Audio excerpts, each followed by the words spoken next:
Democrats don't speak for me. Speak for me, speak for me. Republicans can't speak for me. Speak for me, speak for me.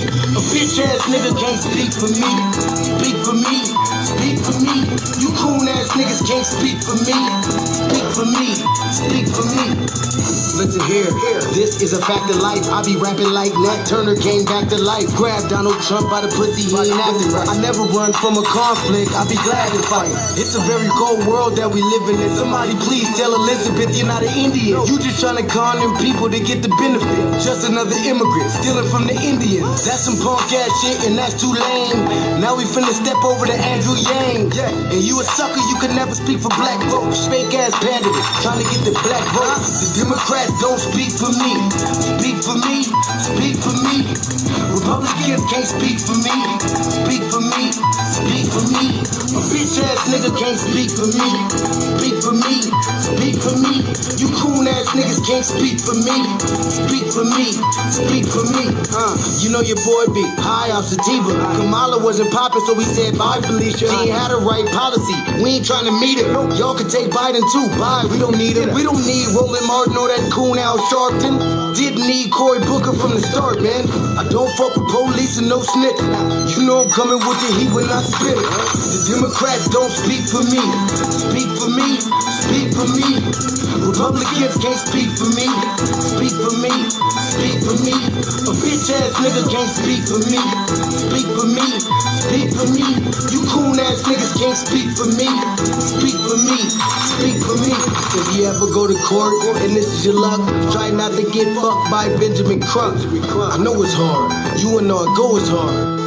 But who the fuck is Amy Cloak? Put her picture up on the bullseye and start throwing darts. People cut our organs out our bodies, that's a stolen heart. They can't save us from the flood like Noah's Ark. Black lives always matter, we finna go for ours. So then we savages, we don't need to pot the piss. Mike Bloomberg can suck dick with that stop and frisk, bitch. You ain't speaking for us, we don't know you. Bernie Sanders, they get your funky ass on too. The Democrats don't speak for me. Speak for me, speak for me. Republicans can't speak for me. Speak for me, speak for me. A bitch ass nigga can't speak for me. Speak for me, speak for me. You coon ass niggas can't speak for me. Speak for me, speak for me.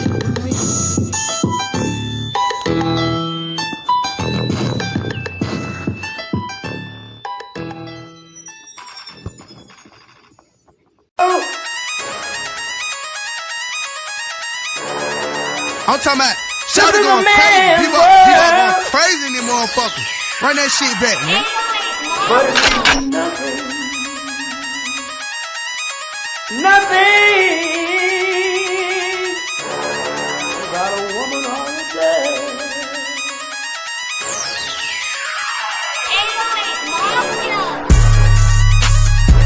Man made the car.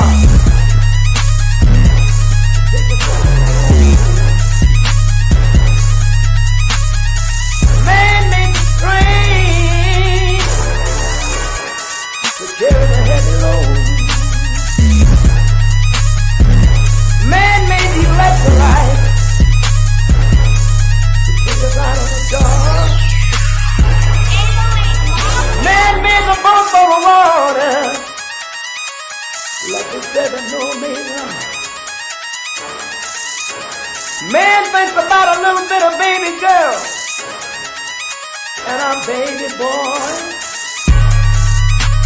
Man make them happy because man make them dark. But after man make everything we can, do you know that man makes money?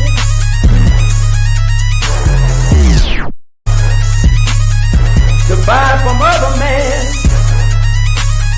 This is a man's world.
Black family, greetings.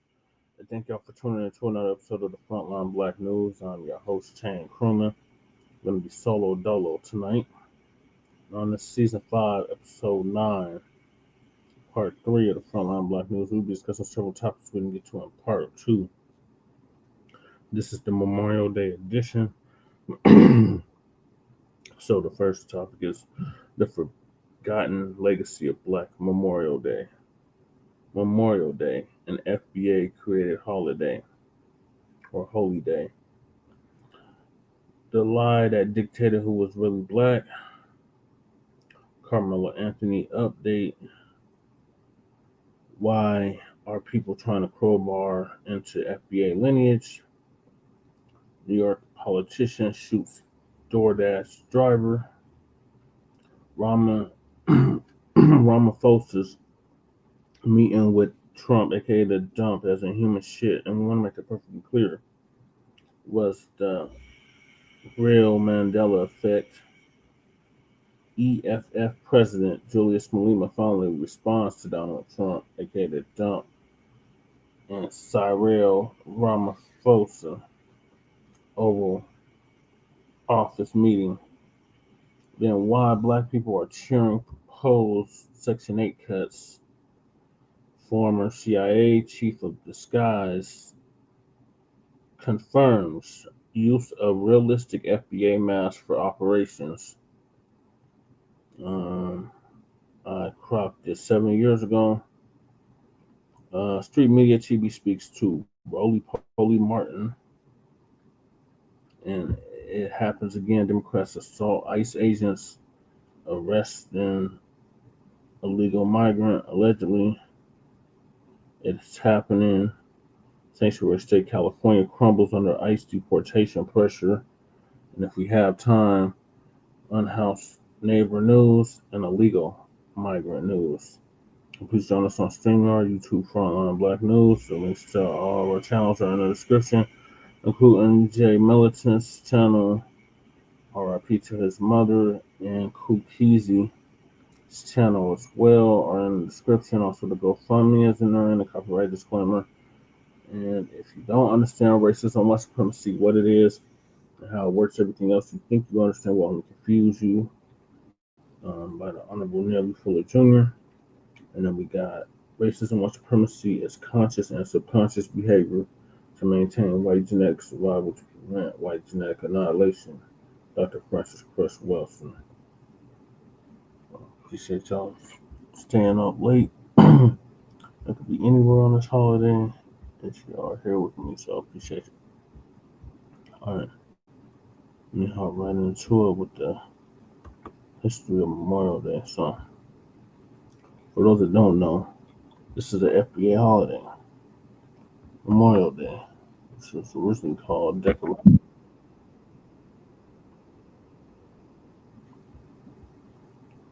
So this would not exist if it wasn't for the FBA down in South Carolina, where my peoples is from. So we're gonna get update on this from one mic. Once I find the damn queue. Okay, here it is.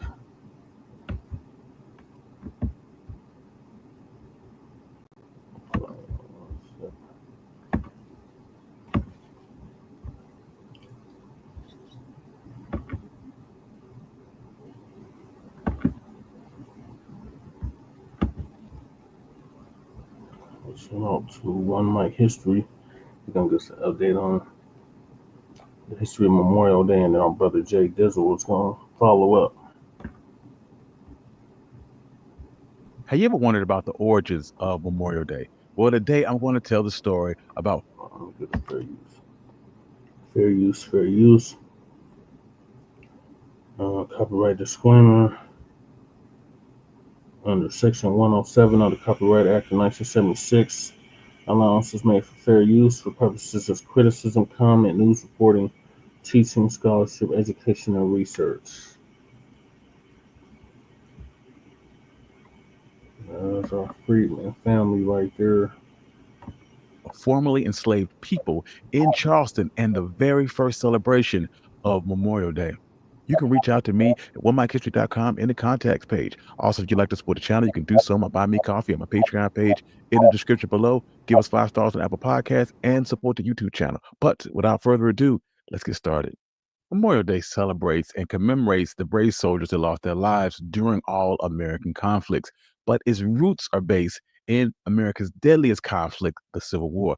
Born out of necessity due to the colossal amount of lives lost during the conflict, at least 600 to 800,000 Union and Confederate soldiers perished. To remember their lives, the first National Memorial Day was observed May 30th, 1868. The origins of Memorial Day, though, are hotly contested, with many cities in the United States each claiming to be the birthplace of the first celebration. Previously, the earliest annual commemoration was thought to be organized by women of the Civil War Hospital in Columbus, Mississippi. The ceremony was held in honor of fallen soldiers by laying flowers at their graves in April of 1866. But historians have long sought to shed light on freed African Americans in Charleston, South Carolina, who conducted an even earlier Memorial Day observance. This celebration would occur in 1865 and was dubbed Decoration Day. David Blacc, a professor of American history at Yale University, was doing research on the Civil War in 1996 when he was given the opportunity to examine 2 boxes of unsorted material from Union veterans from Harvard's Houghton Library. He discovered a handwritten story detailing an 1865 march on a racetrack accompanied by a date referencing an article in the New York Tribune and a file labeled First Decoration Day. The racetrack in question was Washington Racecourse and Jockey Club in Charleston, South Carolina. In the late stages of the Civil War, the Confederate Army repurposed the Washington Racetrack and Jockey Club, a luxurious country club and horse racing track in Charleston, South Carolina, to hold Union prisoners of war. The makeshift prison was located in an open-air field of the racetrack. Sadly, 250 Union captives would perish from disease and exposure while being held at the site, and their bodies were hastily buried in an unmarked mass grave. When Confederate soldiers evacuated Charleston, newly emancipated Black people remained in the badly damaged city, and one of the first things they did was honor fallen Union soldiers. Approximately 10 days leading up to the event, they exhumed a mass grave and reinterred the bodies in a new cemetery along a whitewashed fence that was inscribed with the words, "The Martyrs of the Racecourse," in Black letters. May 1st, 1865, approximately 10,000 people attended a large-scale memorial gathering to honor the fallen Union soldiers. During this event, 3,000 children from the local Black schools marched around the racetrack holding roses and singing the Union hymn of John Brown's body. Reverends would lead the attendees in prayer, spirituals, and other religious activities during the event. Union officers, missionaries, and Black pastors also frequently delivered speeches to commemorate the fallen soldiers. The people at the memorial gathering sang numerous patriotic songs, including and not limited to America, We Will Rally the Flag, and the Star-Spangled Banner. To close out the day, later in the afternoon, 3 white and Black regiments from the Union Army marched around the graves in a choreographed drill, and this tribute was documented in both the Charleston Daily Courier and the New York Tribune. This Memorial Day observance, organized by freed enslaved people, was at least a year before any other U.S. city and 3 years before the national observance, making the gathering on that Charleston racetrack the earliest Memorial Day commemoration on record. In the wake of the American Civil War, by 1868, General John A. Logan of the Union Army directed the commemoration of Memorial Day on September 30th, urging Americans to honor the deceased combatants by decorating their graves with flowers. And by 1889, Memorial Day was a national holiday. White Charlestonians quickly forgot about the 1865 gathering at the racetrack by formerly enslaved people. Evidence of this event wouldn't appear again until 1916 correspondence between the United Daughters of the Confederacy chapter in New Orleans and their counterpart in Charleston, in which it was asked about a big parade of freed slaves on a horse track at the very end of the war. The Charleston office will respond that I regret that I am unable to gather any official information to answer this. Subsequently, in the late 1880s, the horse track and country club was torn down, and the remains of the Union soldiers were relocated to a more prestigious grave site in Beaufort National Cemetery. In doing so, The story of the first Memorial Day was almost entirely forgotten, but not by the African Americans in Charleston, South Carolina. In a speech at the Smithsonian National Museum of American History, David Blacc discussed that he was doing a story about Memorial Day's origin. After his talk, an older Black woman would approach him. She would state, "You mean the story is true? I grew up in Charleston. My granddaddy used to tell stories of a parade at an old racetrack, but we never knew whether to believe him or not. You mean that's true?"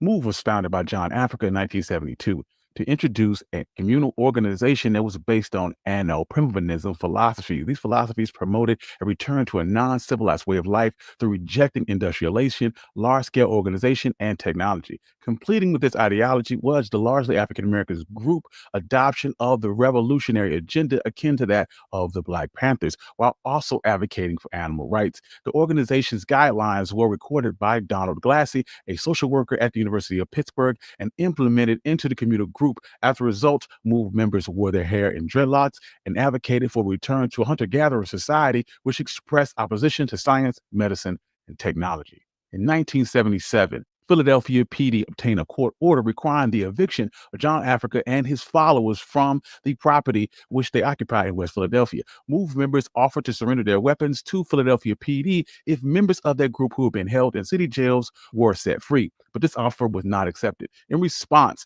almost a year later, in August 8th of 1978, the Philadelphia PD held a standoff with the organization in which Officer James J. Ramp was killed and 16 others were injured. MOVE representatives denied responsibility for the death, claiming that Ramp had been facing the house and was killed by the fire of his fellow officers. But prosecutors alleged that MOVE members had fired the fatal shot and charged Debbie Sims Africa and 8 other MOVE members with collective responsibility for his death. In 1981, MOVE relocated to a row house at 6221 Haxhiaj Avenue in the Cobbs Creek area, West Philadelphia, resulting in numerous complaints from neighbors. In 1985, police issued arrest warrants for 4 MOVE occupants, accusing them of parole violations, contempt in court, illegal possession of firearms, and making terroristic threats. In response, May 13, 1985, over 500 police officers with the assistance of the city manager, Leo Brooks, attempted to clear the building and execute those warrants. After several warnings, the police attempted to move members out of the house by shutting off the water and the electricity. When that didn't work, Commissioner Gore J. Samber ordered that the compound be bombed. Lieutenant Frank Powell dropped 2 1.5-pound bombs made of a dynamite substitute called Tobarex, combined with 2 pounds of FBI supply C4 on the roof of the house. This set the house on fire, which spread to the neighboring houses. 62 houses were destroyed, leaving 250 people without homes. Only 2 MOVE members survived. Birdie Africa and Ramona Africa managed to escape the house. The fire unalived over 11 people in the house, 6 adults and 5 children. The mayor, W. Wilson Goody, commissioned the Philadelphia Special Investigation Commission to investigate the bombing of the MOVE organization. After the commission's report that was released in March 1986, Mayor Goody gave a public apology in which no one from the city was criminally charged with the attack. Ramona Africa, the only surviving adult MOVE member, was charged and convicted of the charges of the riot and conspiracy and served 7 years in prison.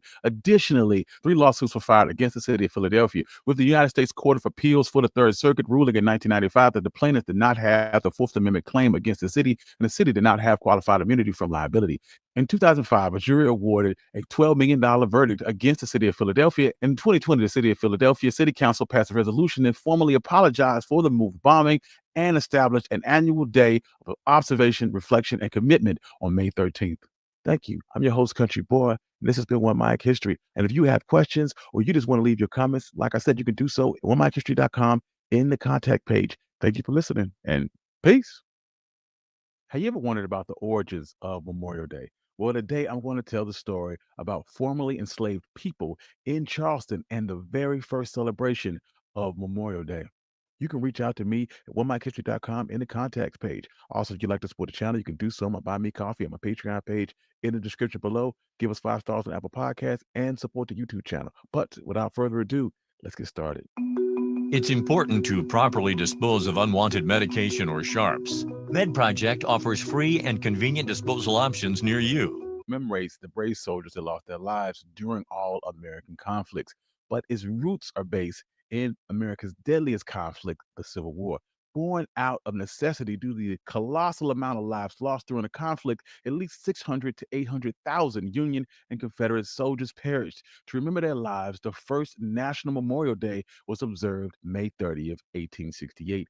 The origins of Memorial Day, though, are hotly contested, with many cities in the United States each claiming to be the birthplace of the first celebration. Previously, the earliest annual commemoration was thought to be organized by women of the Civil War Hospital in Columbus, Mississippi.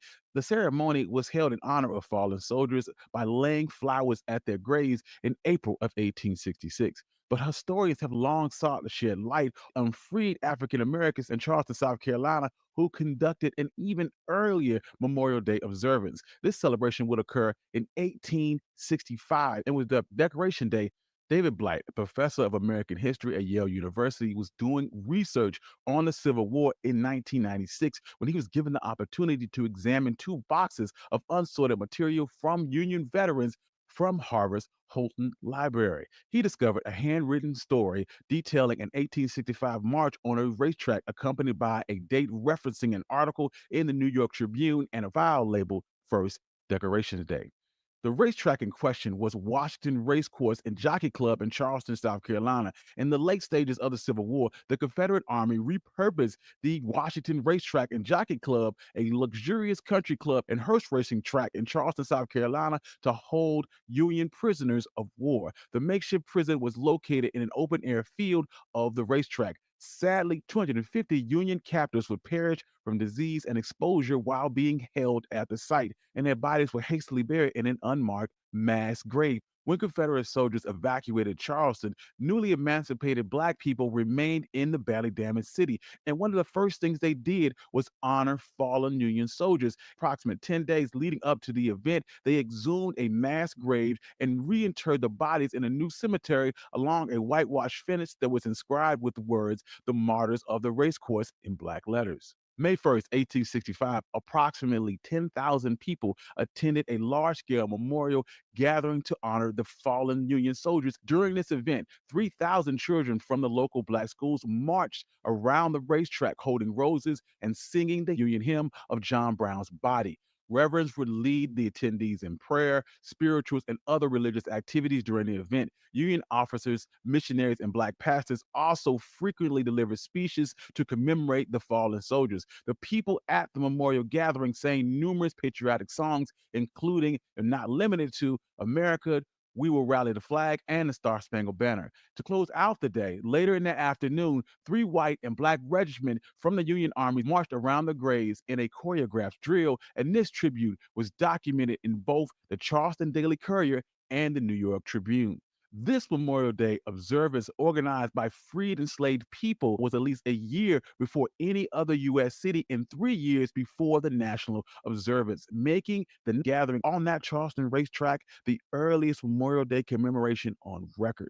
In the wake of the American Civil War, by 1868, General John A. Logan of the Union Army directed the commemoration of Memorial Day on September 30th, urging Americans to honor the deceased combatants by decorating their graves with flowers. And by 1889, Memorial Day was a national holiday. White Charlestonians quickly forgot about the 1865 gathering at the racetrack by formerly enslaved people. Evidence of this event wouldn't appear again until 1916 correspondence between the United Daughters of the Confederacy chapter in New Orleans and their counterpart in Charleston, in which it was asked about a big parade of freed slaves on a horse track at the very end of the war. The Charleston office will respond that I regret that I am unable to gather any official information to answer this. Subsequently, in the late 1880s, the horse track and country club was torn down, and the remains of the Union soldiers were relocated to a more prestigious gravesite in Beaufort National Cemetery. In doing so, the story of the first Memorial Day was almost entirely forgotten, but not by the African Americans in Charleston, South Carolina. In a speech at the Smithsonian National Museum of American History, David Blacc discussed that he was doing a story about Memorial Day's origin. After his talk, an older Black woman would approach him. She would state, "You mean the story is true? I grew up in Charleston. My granddaddy used to tell stories of a parade at an old racetrack, but we never knew whether to believe him or not. You mean that's true?" Thank you. I'm your host, Country Boy. This has been One Mic History. And if you have questions or you just want to leave your comments, like I said, you can do so at OneMicHistory.com in the contact page. Thank you for listening, and peace. Okay, round two. Name something that's not boring. A laundry? We're prohibited by law. 18 plus terms and conditions apply. See website for details. Imagine a hidden chapter in history, one where the first Memorial Day is not born from official decrees, but from the heart of freedmen in a war-torn city. This tale, lost to the history books and buried beneath the soil of Charleston, South Carolina. Join me as we talk about the forgotten story of the first Memorial Day. And if you like stories like this, you can find more stories like this at OneMicHistory.com. Also, you can support the YouTube channel. And I have a new channel, One Mic 2. Please subscribe. But without further ado, let's get started.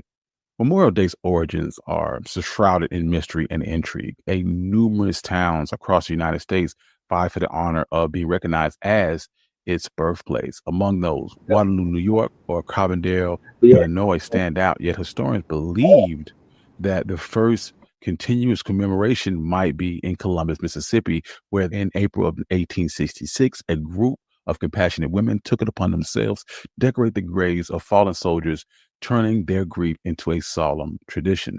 However, a lesser known yet equally compelling tale comes from freedmen in Charleston, South Carolina. This hidden chapter came to light thanks to David Blight, a professor of American history at Yale University. On a fateful day in 1996, while digging through boxes at Harvard's Halton Library, he stumbled upon a treasure, a handwritten account of the first Decoration Day in 1865. Accompanying this narrative was a clipping from a New York Tribune labeled First Decoration Day.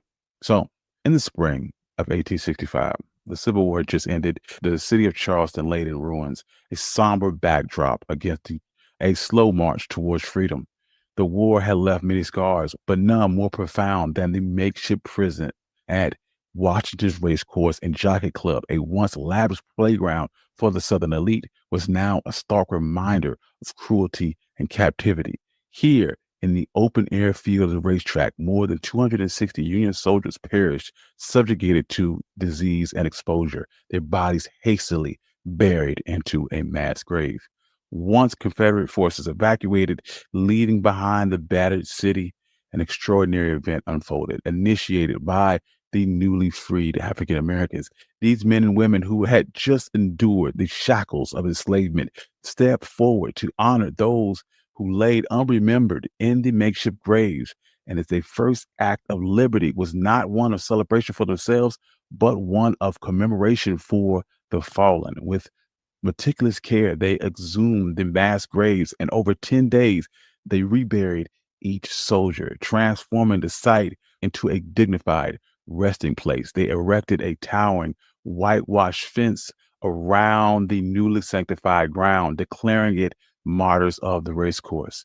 This act was not just about giving the soldiers a proper burial, but it was a profound statement of humanity and grace from those who had long been denied it. And then, in April 1st, 1865, what happened next was truly unprecedented. What can only be described as a collective moment of catharsis. Approximately 10,000 people, mostly Black freedmen in Charleston, South Carolina, gathered at the racecourse. The day commemorates with a parade of 3,000 Black school children who marched holding roses and singing John Brown's Body.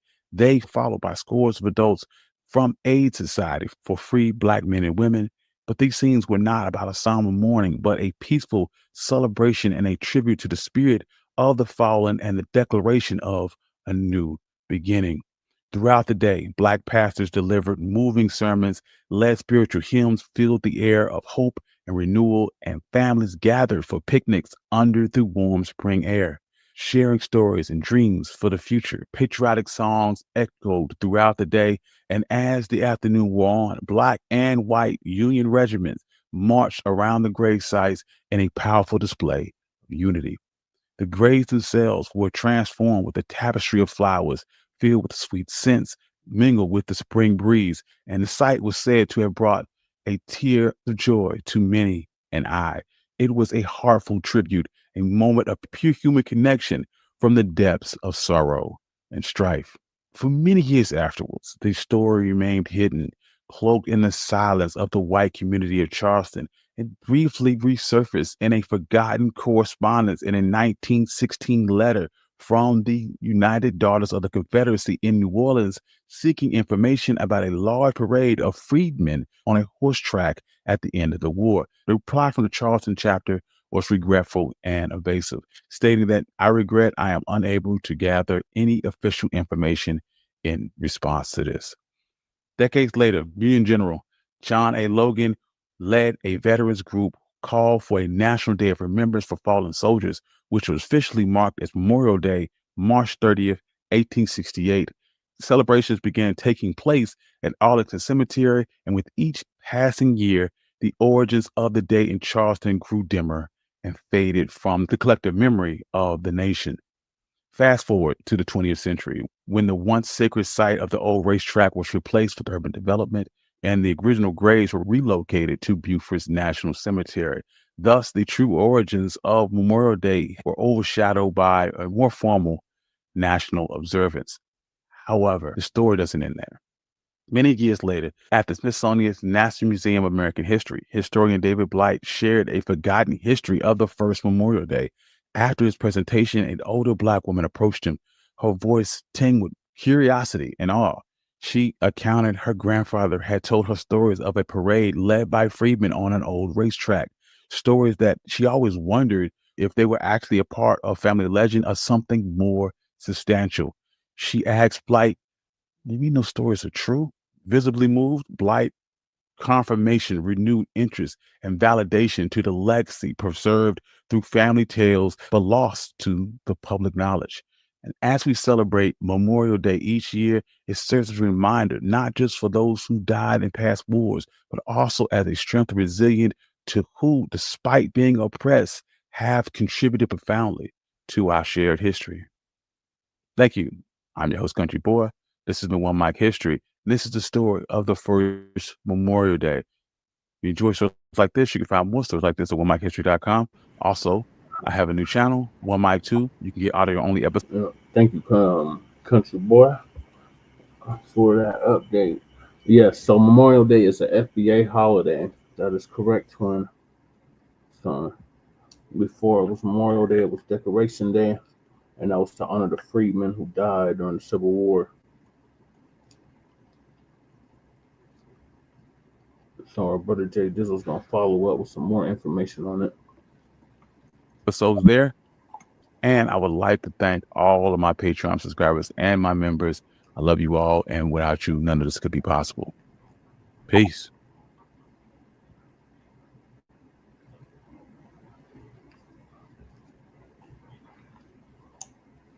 That there will come a time when Black people wake up and become intellectually independent enough to think for themselves, as other humans are intellectually independent enough to think for themselves.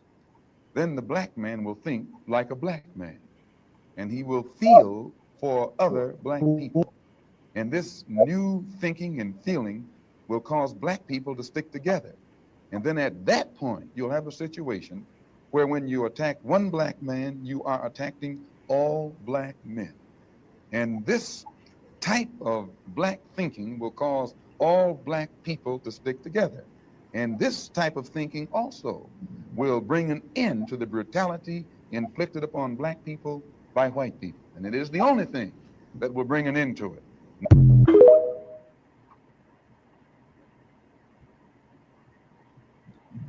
Amen. Amen. Amen.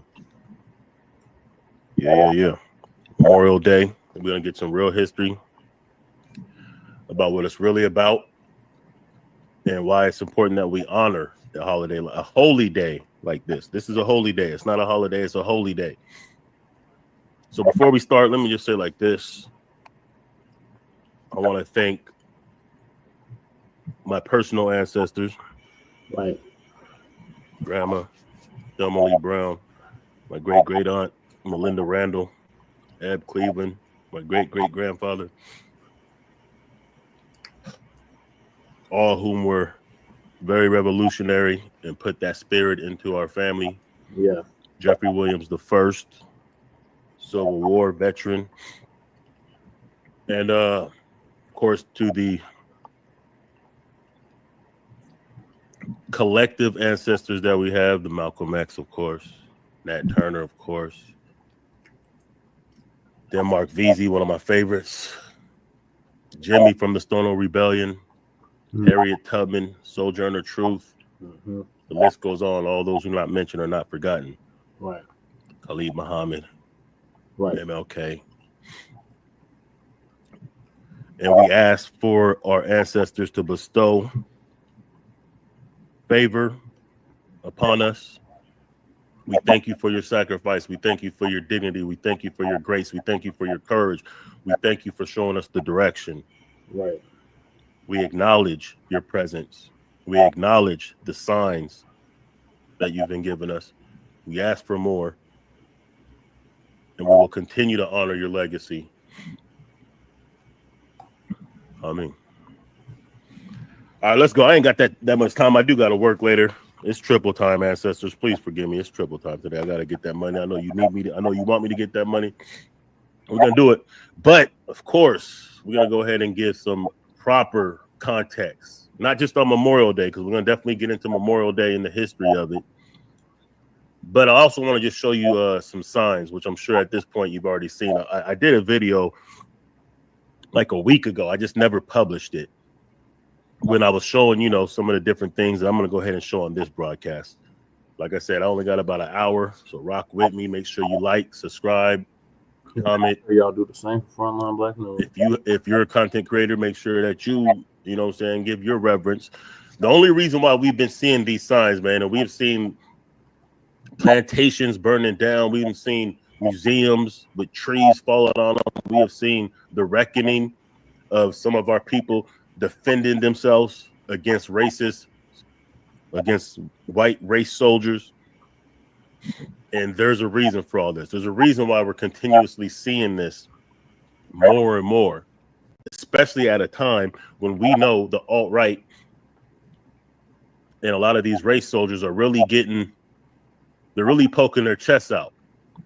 They're really feeling like, yo, it's go time. They're feeling emboldened. Not just by the administration, but by some of the actions that have been happening. We've been seeing.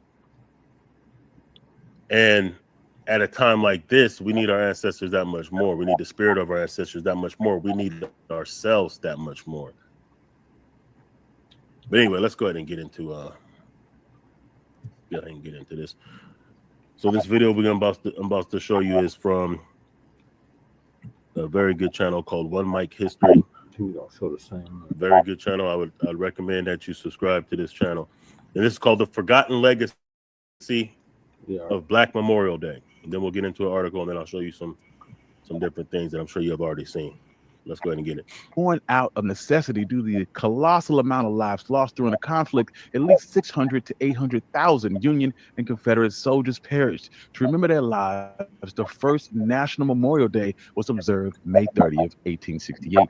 The origins of Memorial Day, though, are hotly contested, with many cities in the United States each claiming to be the birthplace of the first celebration. Previously played this video.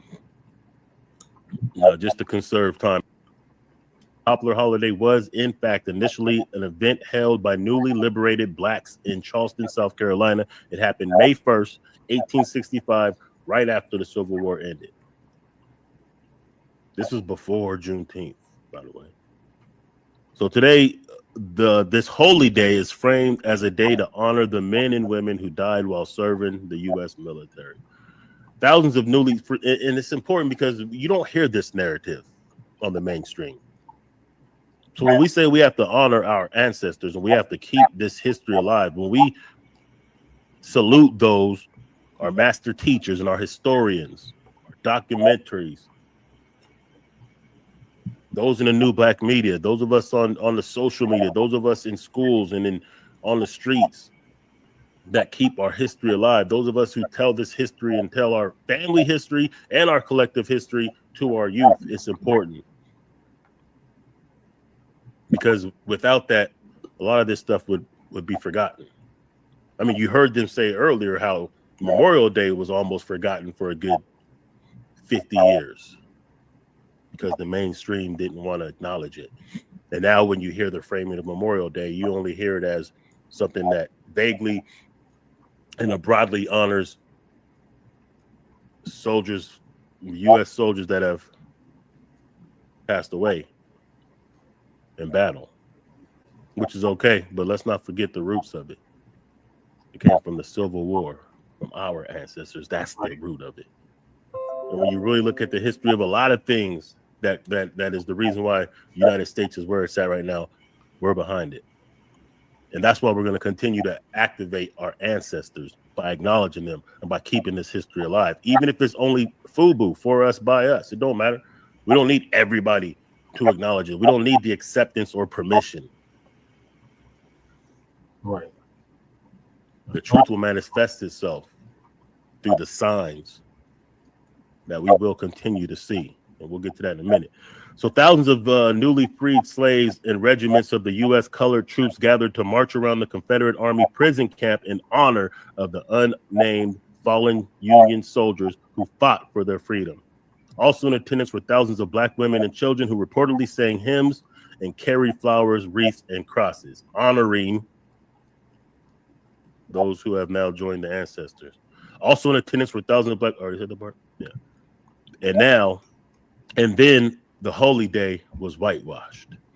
Historian author David W. Blacc said in his book, Race and Reunion, the Civil War in American memory that later, or that years later, African Americans were suddenly erased from the history at the end of Reconstruction. And that's when they not only erased a lot of our history, that's when they started putting up statues to honor their history, to honor their ancestors. See, the reason why it's important to honor our ancestors and keep them alive is the same reason they do it, because it empowers us. It reinforces things. Right.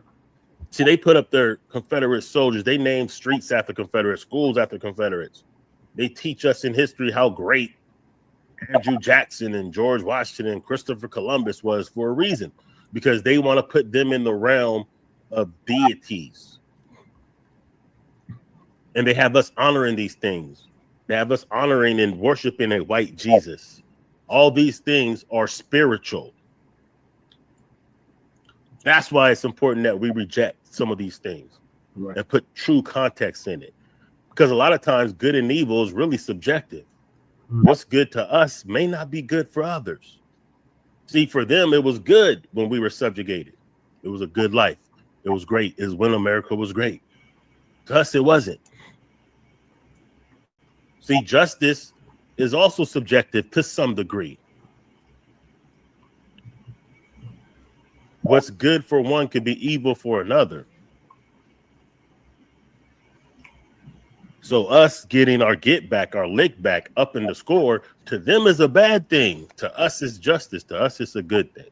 Right. So context and narrative is everything when you're telling historical facts, especially about figures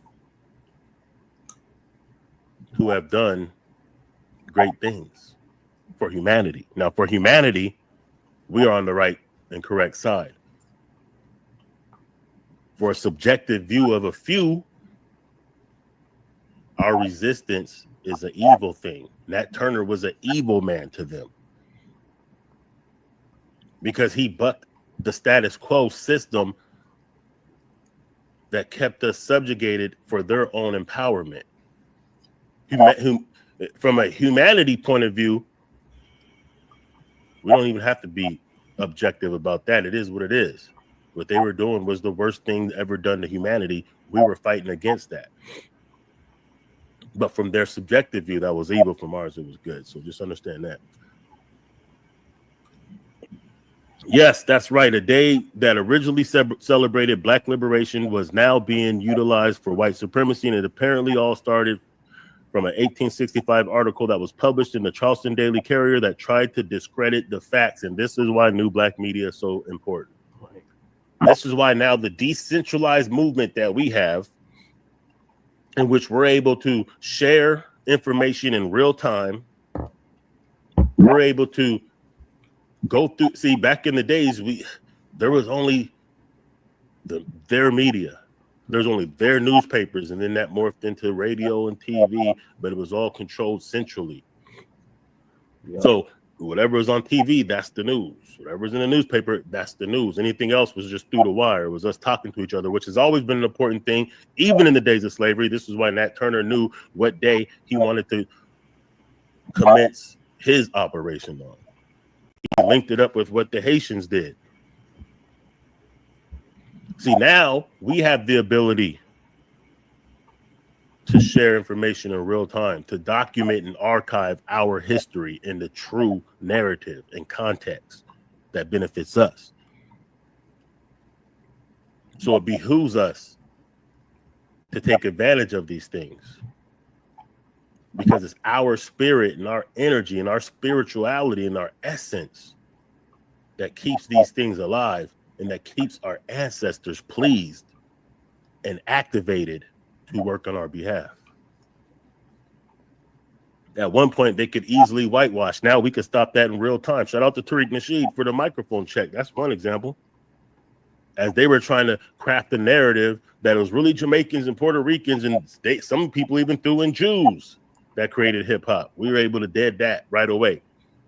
And one of the reasons we did it is because we got on code. So we all chipped in to create a documentary that would properly archive the history of that particular subgenre or subculture that we created, that came from all the other cultures and musics that we created, that came from our experience.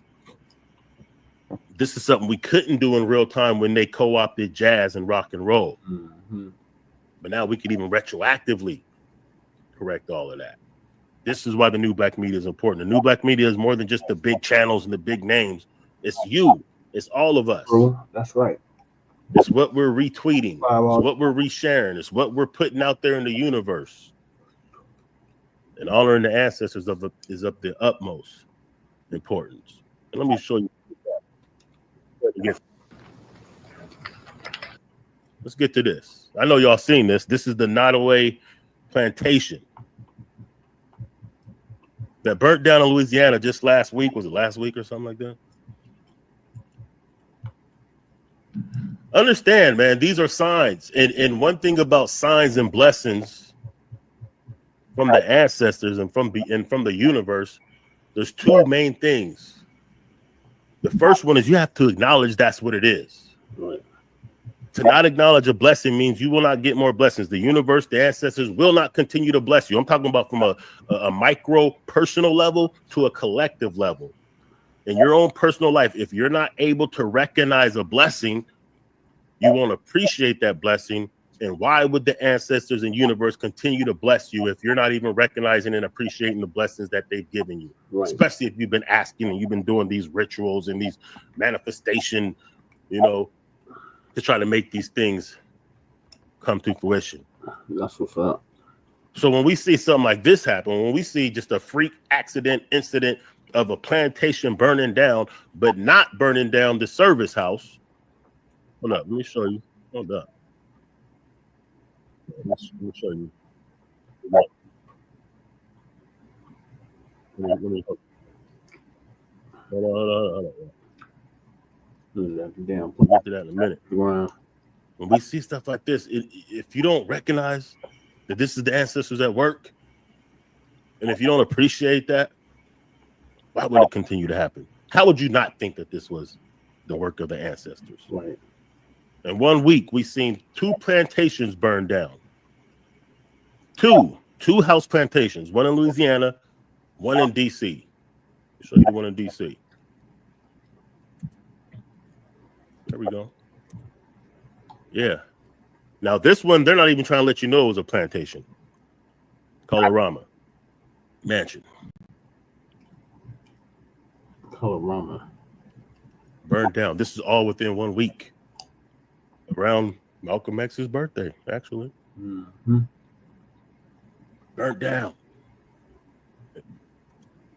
And in between those 2 burnings, what else do we have? Let me see. Let me show you something, man.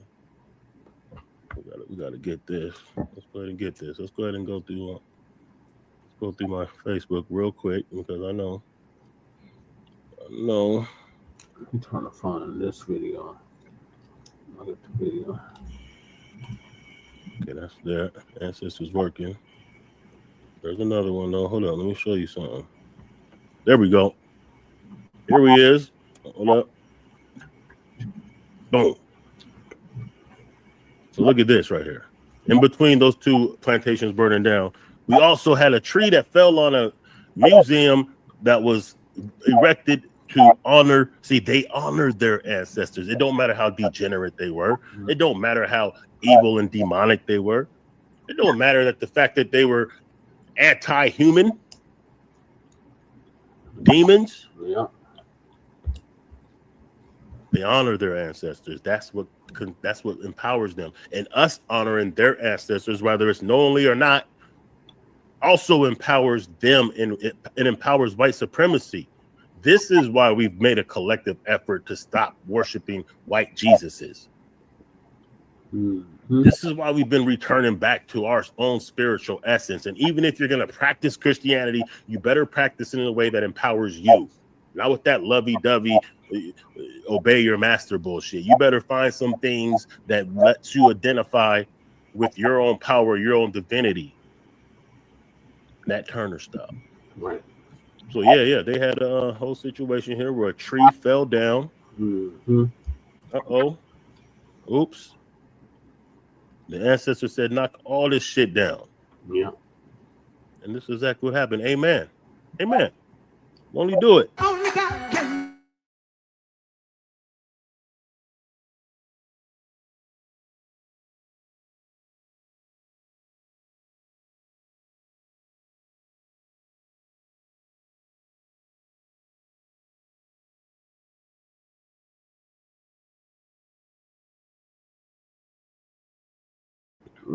And don't think it's not going to come with resistance, right?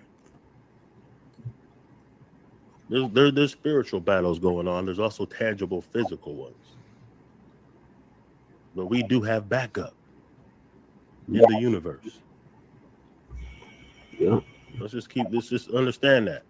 Now let me go ahead and share what I was talking about with the quantum entanglement, right? And I ain't gonna lie. Tariq has been cooking on this spiritual shit. He's been dropping some spiritual lessons. I was going to show you some clips, but I really don't have the time. But quantum entanglement, unlocking the mysteries of particle connections. I'm doing this so you could understand, for those who can see, for those whose third eye is open and activated, you'll understand what this means. Quantum entanglement is one seriously long distance relationship. Peep game. Quantum entanglement is a fascinating, counterintuitive phenomenon where two subatomic particles remain deeply connected even if separated by billions of light years. Yeah. A change in one particle instantly influences the other regardless of the distance between them. In 1964, physicist John Bell posited that such changes can be induced and occur instantaneously, even if the particles are very far apart.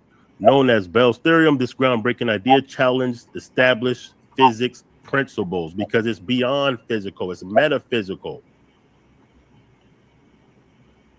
Look at this, man. Two subatomic particles remain deeply connected even if separated by billions of light years. A change in one particle instantly influences the other. Why is that important to understand?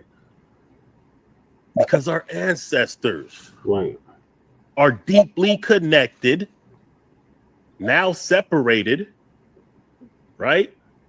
Because they're no longer here in the physical realm, but understand they left their DNA inside of us. Your parents recreated themselves as you. Their parents did the same all the way down the line. Right. So we're still connected. Our DNA and subatomic atoms from them are within us. So even when they pass to the spiritual realm, the energy is still alive. So therefore, we still have a connection. If this can happen with billions of light years of separation, I don't think our ancestors are billions of light years away from us. But even if they are, it don't matter because quantum entanglement dictates that we're still connected. Yeah. So don't think that when we see certain signs and certain things that they're not connected. Don't think that spirituality and the manifestation of certain signs and symbols and things that we're seeing and recreations aren't real. I look exactly like my great grandfather. I am him reincarnated. Right. When we see those, oh, he looks like whoopty whoop. Oh God, that's real. So the ancestors still being able to activate on a nature level is real. Mm-hmm. I just want to show you that this is real. This is why it's important to continue to honor our ancestors. This is why they always push us to honor theirs. This is why they honor theirs. And the more we continue to codify and continue to observe, recognize, appreciate, celebrate, vindicate, and elevate our ancestors, the more power we'll be able to obtain on a supernatural level that will affect us in the physical. But you got to recognize these are signs that we are seeing. What else do I want to show you? Nah, I was going to go into that. Maybe I'll do that this weekend. Look at this. This is just like another way that you should understand, man. Like we've been seeing a lot of these different cases. The Karmelo Anthony defending himself against racist white soldiers. Maurice Byrd, I showed you when the white boy was trying to walk him down, calling him the N-word and threatening him, and he had to blap him. He had to let them things go, and he beat the case. There's a lot of different cases that's been popping up showing us in self-defense. You seen what happened in Mississippi? Yeah. I think I got that too. There's another situation where these white boys is getting out of control, and we got to reel them in. Because we know that the systematic, white supremacist justice system that we have will never hold them accountable. We got to do it ourselves. Right. Look at my eyes. I ain't call you nigga. I ain't call you. Call me a nigger again, bitch. Call me a motherfucking nigger again. Look at my eyes. I ain't call you nigger. You did so. Call me a nigger again. Call me a nigger again. See who the fuck you fuck. Call me a mother. I don't give a fuck. Call me a nigger again and see what the fuck go. They calling the cops, bro. Make sure you got here. I know the cops. Call me a nigger. That's the motherfucker. Come here, man. Oh. Oh. I told you. Ain't having it. You work here. You supposed to be What's the energy right now? Energy we have to continue to remain to have. Dog, get this motherfucking ass off of me. I told you. Ain't no games with these cats, man. Shut the camera off now. Ain't about hate. Now. Oh, shit. About self-preservation. It's about letting them know it ain't time to play with them. I seen a broadcast. Was it yesterday? Of course, the good brother TBA. Yeah. He was showing, I think the question was, the main theme of it was, is it okay for the N-word to be used against us? Because they're trying to weaponize that. This whole big movement where they're giving money to that Shiloh Hendricks lady for calling a 5-year-old, one of our babies, the N-word, and she raised all this money. They're trying to normalize that it's okay to return to using that type of verbiage against us on a massive scale. But as the good brother Jason Blacc said, that's not the end game. That's just the opening. Yeah. That's the opening act. Once they can normalize being able to dehumanize us like that, understand, I've said this before, that is a military strategy. The first thing you do in war, besides the lies and the deceit and crafting a narrative, is you dehumanize your targets, making it easier for the public to palate their mass destruction, their mass extermination. And we're just niggers. Well, who cares if a nigger gets killed? Who cares, right? If they're just terrorists, if they're just communists, if they're just insurgents, who cares? They deserved it. So for them to be able to frame that we're all just N-words and that they could just freely say this. Once they're allowed to do that, if we don't stand up to that, next it comes with laws. Next it comes with policies, written and unwritten codes. Then it comes with harm. So no, we ain't having that. Right. Here we go. Let's get another situation. Let's get to this one. Another one where, you know, brothers had to stand up. Mississippi police say a white man is the victim of a hate crime, Cap, after he was stripped naked and beaten with poles and sticks and called black people for calling black people the N-word at a bar. So here, this cracker, this poor white trash, thought that it was gonna be sweet to walk up into a black bar. See, they're getting more and more emboldened by it because they saw that a 5-year-old couldn't protect himself. See, they love those weak targets. So they saw the 5-year-old, you know, she couldn't protect herself, and then the people, their people celebrated and rewarded her for being a coward and calling a 5-year-old the N-word. So now they want to see just how far they could take it. Well, he took it a little bit too far. Okay, here's the video. Where's the rest? Investigators are looking into a possible hate crime over the weekend. The incident involves a white male who allegedly yelled racial slurs inside CJ's Lounge, a popular African-American gathering spot off the square. SWREG's Mike Sirianni reports what happened next was captured on several social media platforms.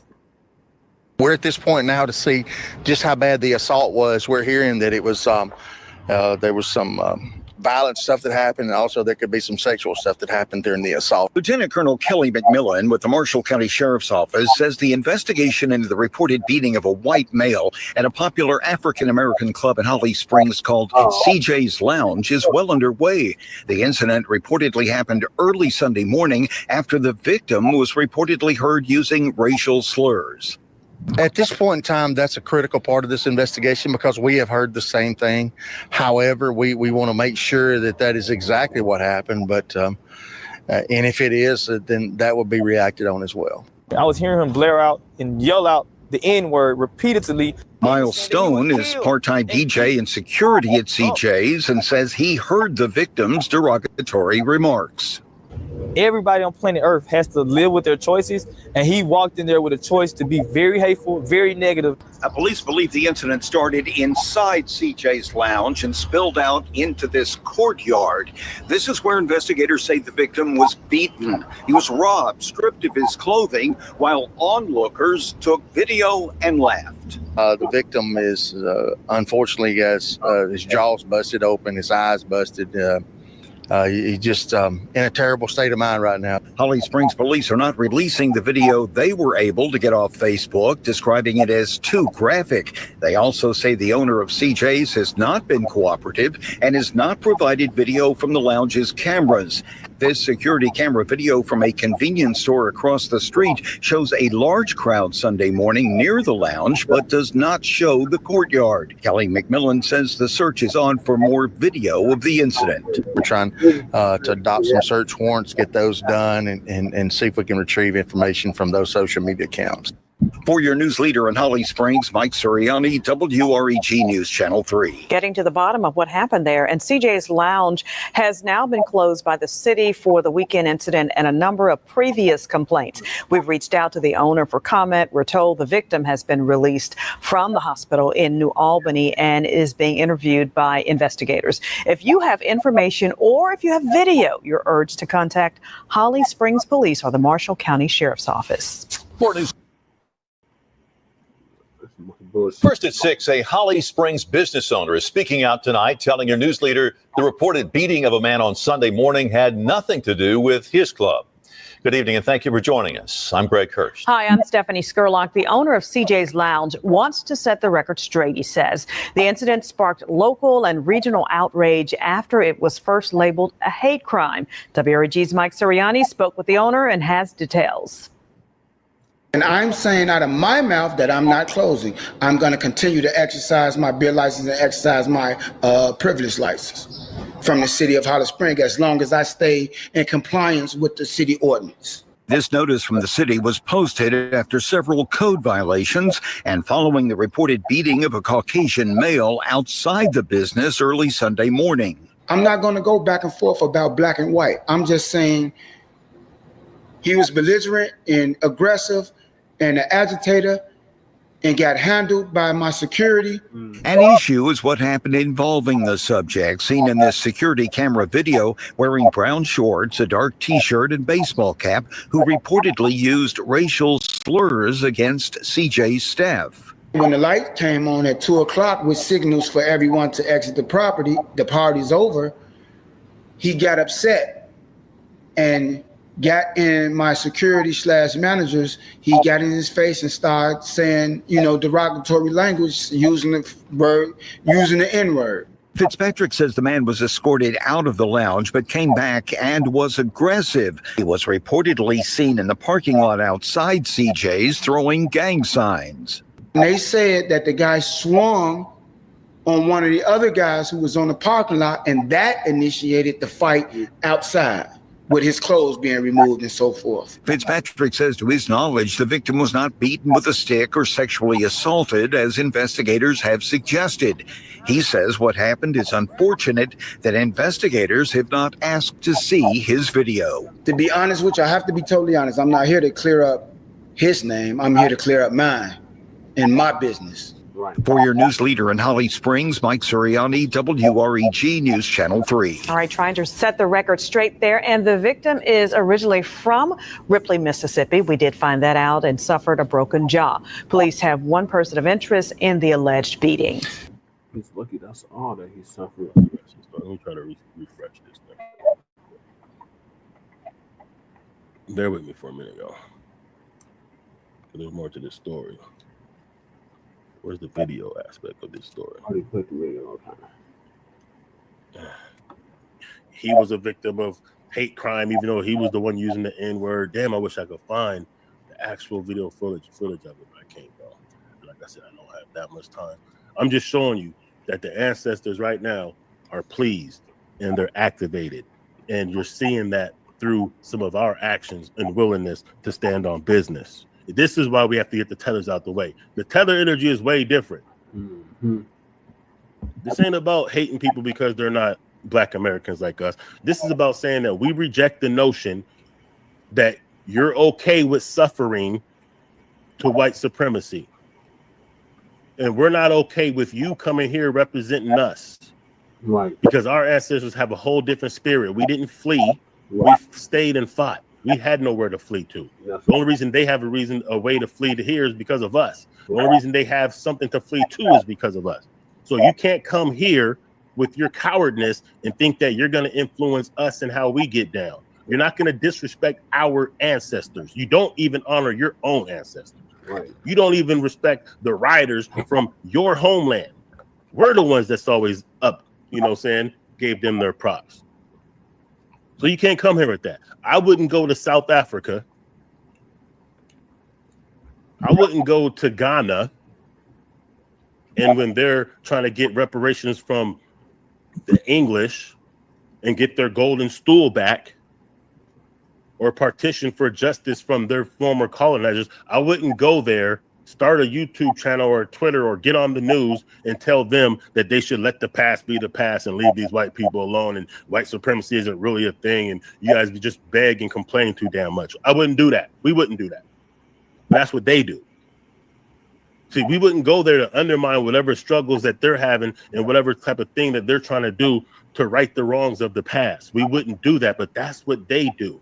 That's why we reject them. That's why we shun them. That's why we call them tellers. That's why we can't acknowledge them, only to verbally and maybe even physically slap them up like the bitches that they are.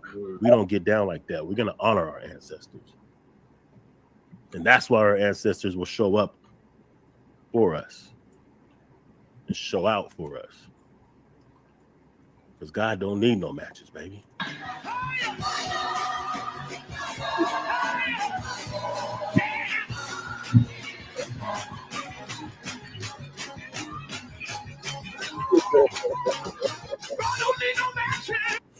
Woo! One more time. God don't need no matches.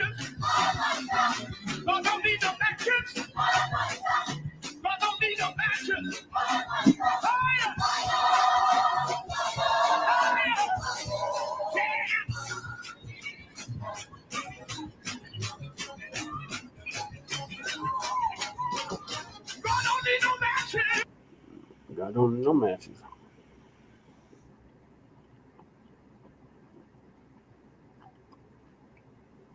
That's it, y'all. I'm gonna leave it like that. Cause like I said, I gotta move around. It's triple time. So make sure that you continue to honor the ancestors. Now you know the true history of Memorial Day if you didn't already. And if you did know, then that's okay. Continue to spread this information, share this, like this, comment this, help with the algorithms. So you'll see other broadcasts like this. It's not just from this channel. And we keep the algorithms going. So therefore you're crafting your own sources of information and you're helping us get out, because this is why we're starting to see what we're seeing. This is why the cementing and codification that we've been doing it's real and it's paying off. It is what's necessary. The fact that we all got on code to get the back of our good brother Rodney Hinton Jr. Another fine example. His son was taken out. He took out one of theirs. It don't matter if he took out the right officer. Let's talk about that for a minute. It don't matter. Because by taking out any of them, what he's saying is, look, if you don't hold George accountable, we will. Just because you're not the one that did the wrong thing, you're with that system that did, and since you're not going to check them, just know their actions could be detrimental to any of y'all. And that will help them get on code. If every single time they unjustly took one of ours, one of theirs were taken down, whether it was the perpetrator or not, all of a sudden they'll start regulating themselves. Remember what happened when you and your siblings did something? One of y'all did something and nobody wanted to cop up to it. Well, all of y'all got beat down then, right? All y'all got that ass whooping.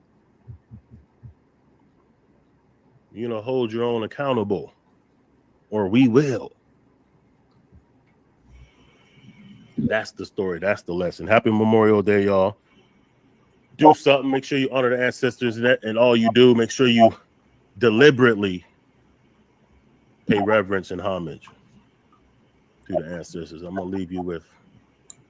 I'm not gonna leave you with. Let me see. I'll give you a little something. Appreciate y'all. I'm sorry I didn't get to the comments, man. Like I said, I'm really pressed for time.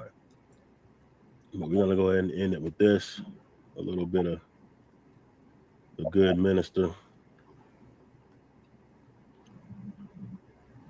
Peace be one to all FB family and the allies out there. Honor the ancestors. Peace. Yep, so there you have it. There is the history of Memorial Day. It is in fact the FBA holiday. We're gonna honor our ancestors like we're supposed to.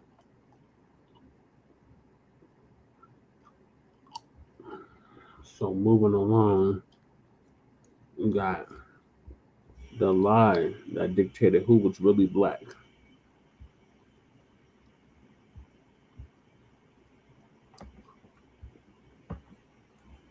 Imagine living in a world where a drop of ancestry could dictate your entire life.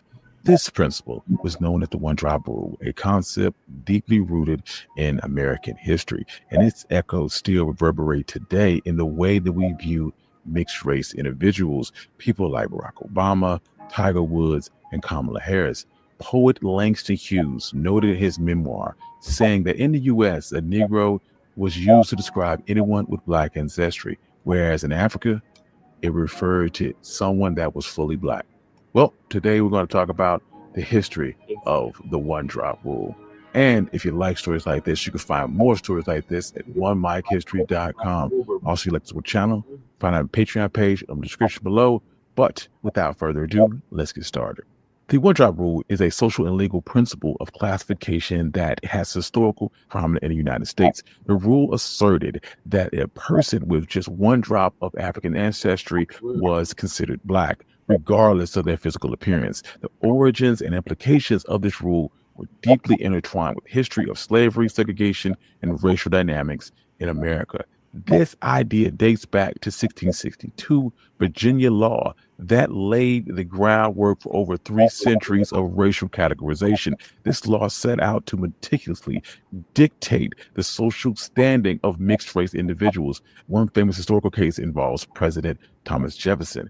DNA evidence and historical records believe that he had at least 6 mixed-race children with his enslaved concubine, Sally Hemings. Sally was predominantly white and was the half-sister of Jefferson's wife. 4 of these 6 children lived to adulthood, and even though they were mostly of European ancestry, which would have made them legally white had they been born free, Virginia's law at the time considered them to be enslaved because their mother was enslaved. In colonial America, where you fell on the racial spectrum was not just about how you looked, it determined their very existence.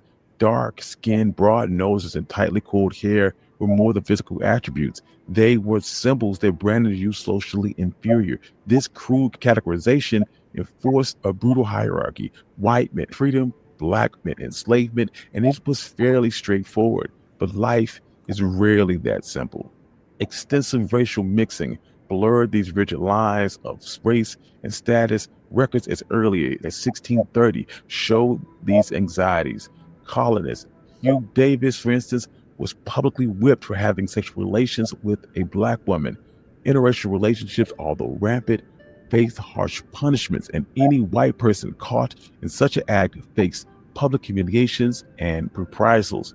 This mixing posed a significant problem for white supremacy at a time when, in many places, blacks outnumbered whites. There was a palpable fear among whites of losing control of their enslaved population. Therefore, keeping white supremacy pure became an obsessive goal. These white anxieties about racial mixing was tied to eugenics and scientific racism, both claiming the superiority of the white race and painting blackness as a contaminant. To protect this ideology, it was critical to keep the color lines firm and clear. Thus, miscegenation laws were born. These laws made interracial marriage and sometimes even sex a criminal act. Although these laws appeared to police interactions between different races, they primarily sought to regulate the behaviors of white people. Essentially, because blacks were already enslaved, these laws ensured that whites adhered to this manufactured boundary of racial purity. The impact of these laws well beyond human relationships. They also shaped legal definitions of race. Many people who had mixed ancestry looked white, and because they were mostly of European descent, they were considered legally white.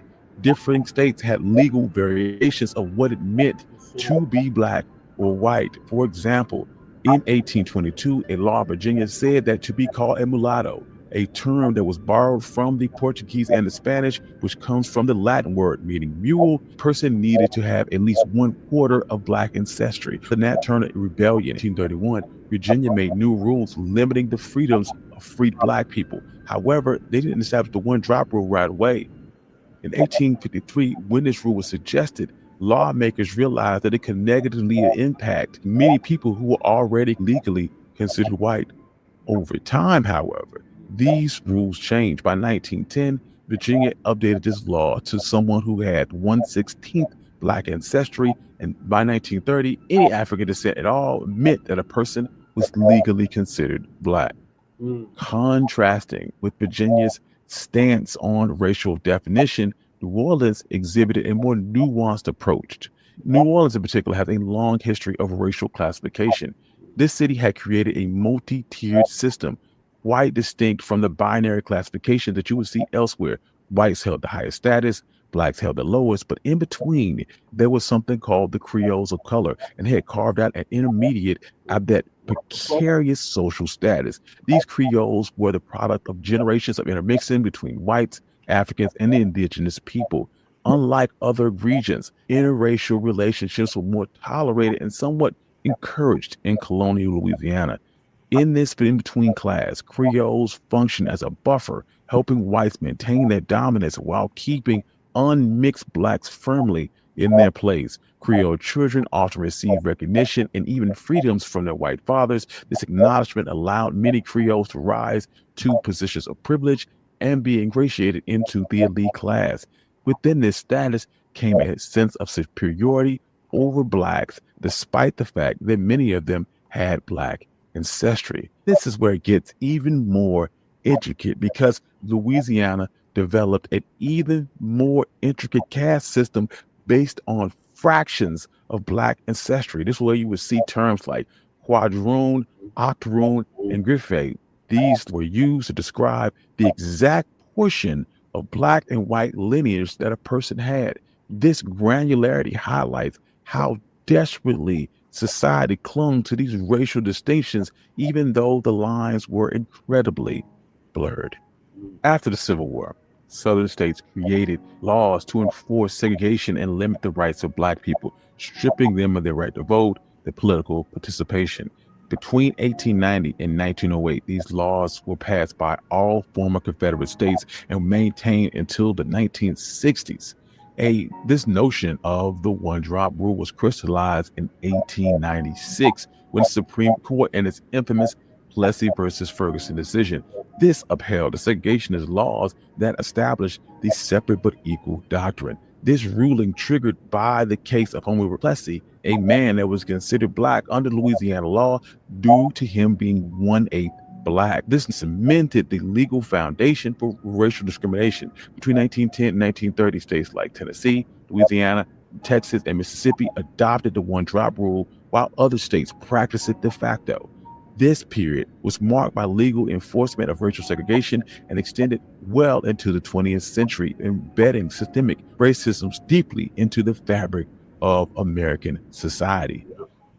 Fast forward to the 1940s, where individuals like Walter Pecker in Virginia and Nomi Drake in Louisiana took the one-drop rule to even further draconian measures, warping records and erasing the rich heritage of countless families.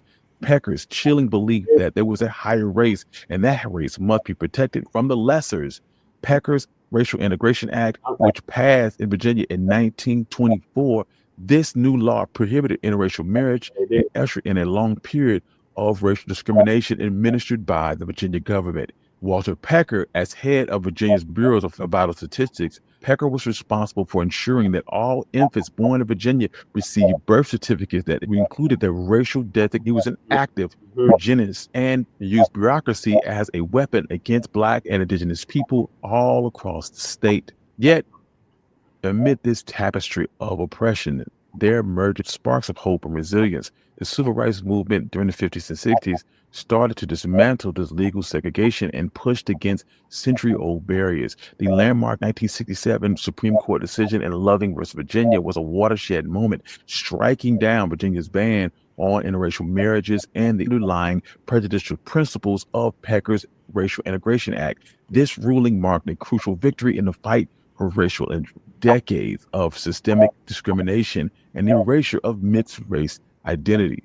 Interestingly, the one-drop rule was not unique to the United States and did find parallels in other societies with histories of race mixing, such as Latin America. Also in Nazi Germany, the Nuremberg laws came up with a system determining who belonged to what group that was based on the one-drop rule. This allowed Nazis to criminalize marriage and sex between Jewish people and Aryans. But rather than adopting the one-drop rule, Nazis decreed that a Jewish person was anyone who had 3 or more Jewish grandparents.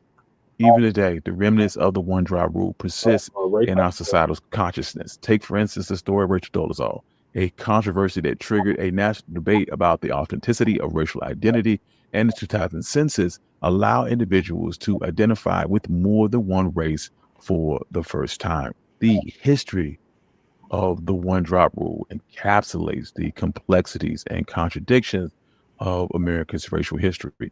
It is a testament to the ways in which laws and social norms can crystallize racial boundaries that are essentially just social constructs. And it highlights the ongoing struggle to navigate and dismantle these rigid classifications in the pursuit of a more equitable society. Thank you. This has been One Mic Black History, and this is the story of the one-drop rule. Like stories like this, you can find more stories like this on OneMicHistory.com. All right, thank you, One Mic Black History. So that was the lie that dictated who was really Black. The one-drop rule. And it's still in effect today. So moving on, we got update on Karmelo Anthony.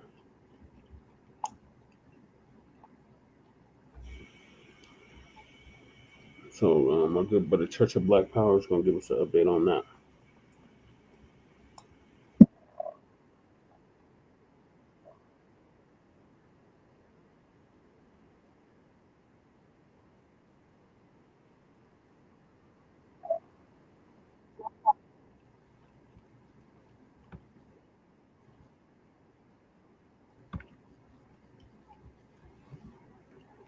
The update is there is no update, ladies and gentlemen. For those who don't know, I do subscribe to the Dallas Morning News, and I forget there's another news company that I have subscribed to out that way.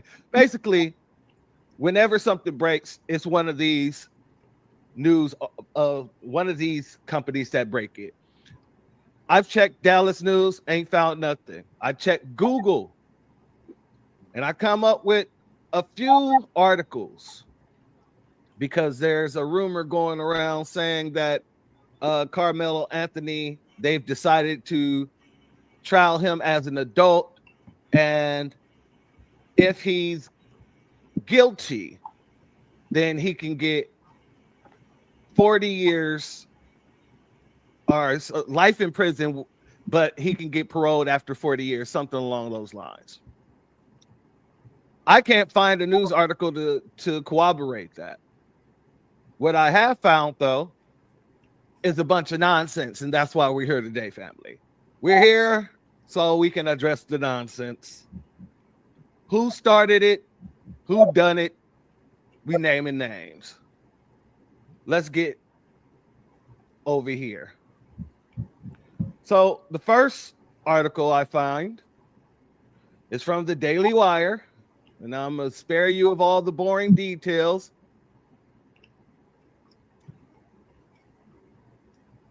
We're going to go directly here.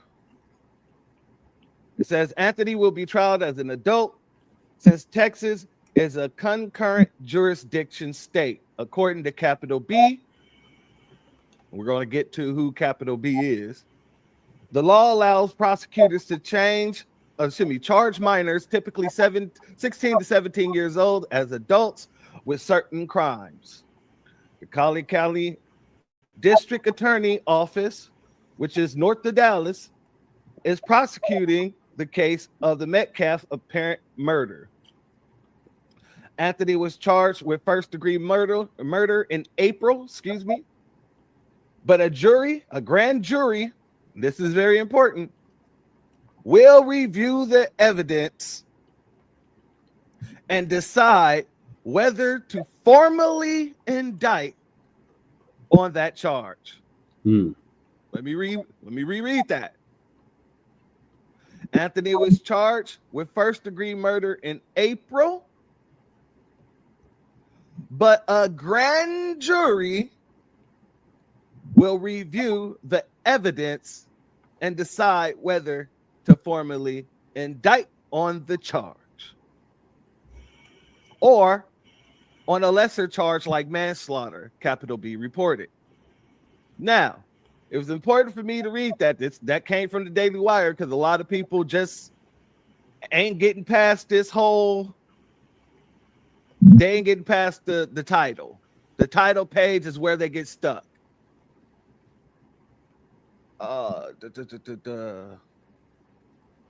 Salute the FBA queen. Thank you for being here, my sister. They ain't getting past the title page, so I wanted to get you there. I also want to go over here to what Capital B is. This is the original article, apparently.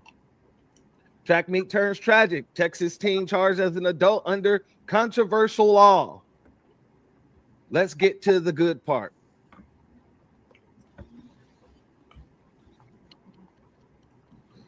Get to this highlighted portion here. And all this stuff is just a recap, and that's why I'm not going over it.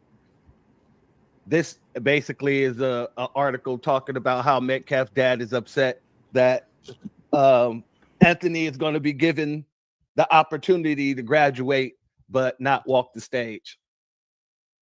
Now, let's go here. This is the whole thing. This is right here is what's setting where this article, where the Daily Wire so-called got their information from. And it says Karmelo Anthony, 17, is facing first-degree murder charge. And it says he is being prosecuted under Texas concurrent jurisdiction laws, often referred to as prosecutor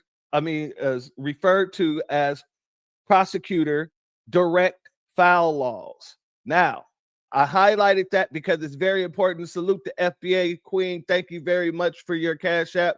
Your donation is blessed tenfold, and I appreciate your contribution.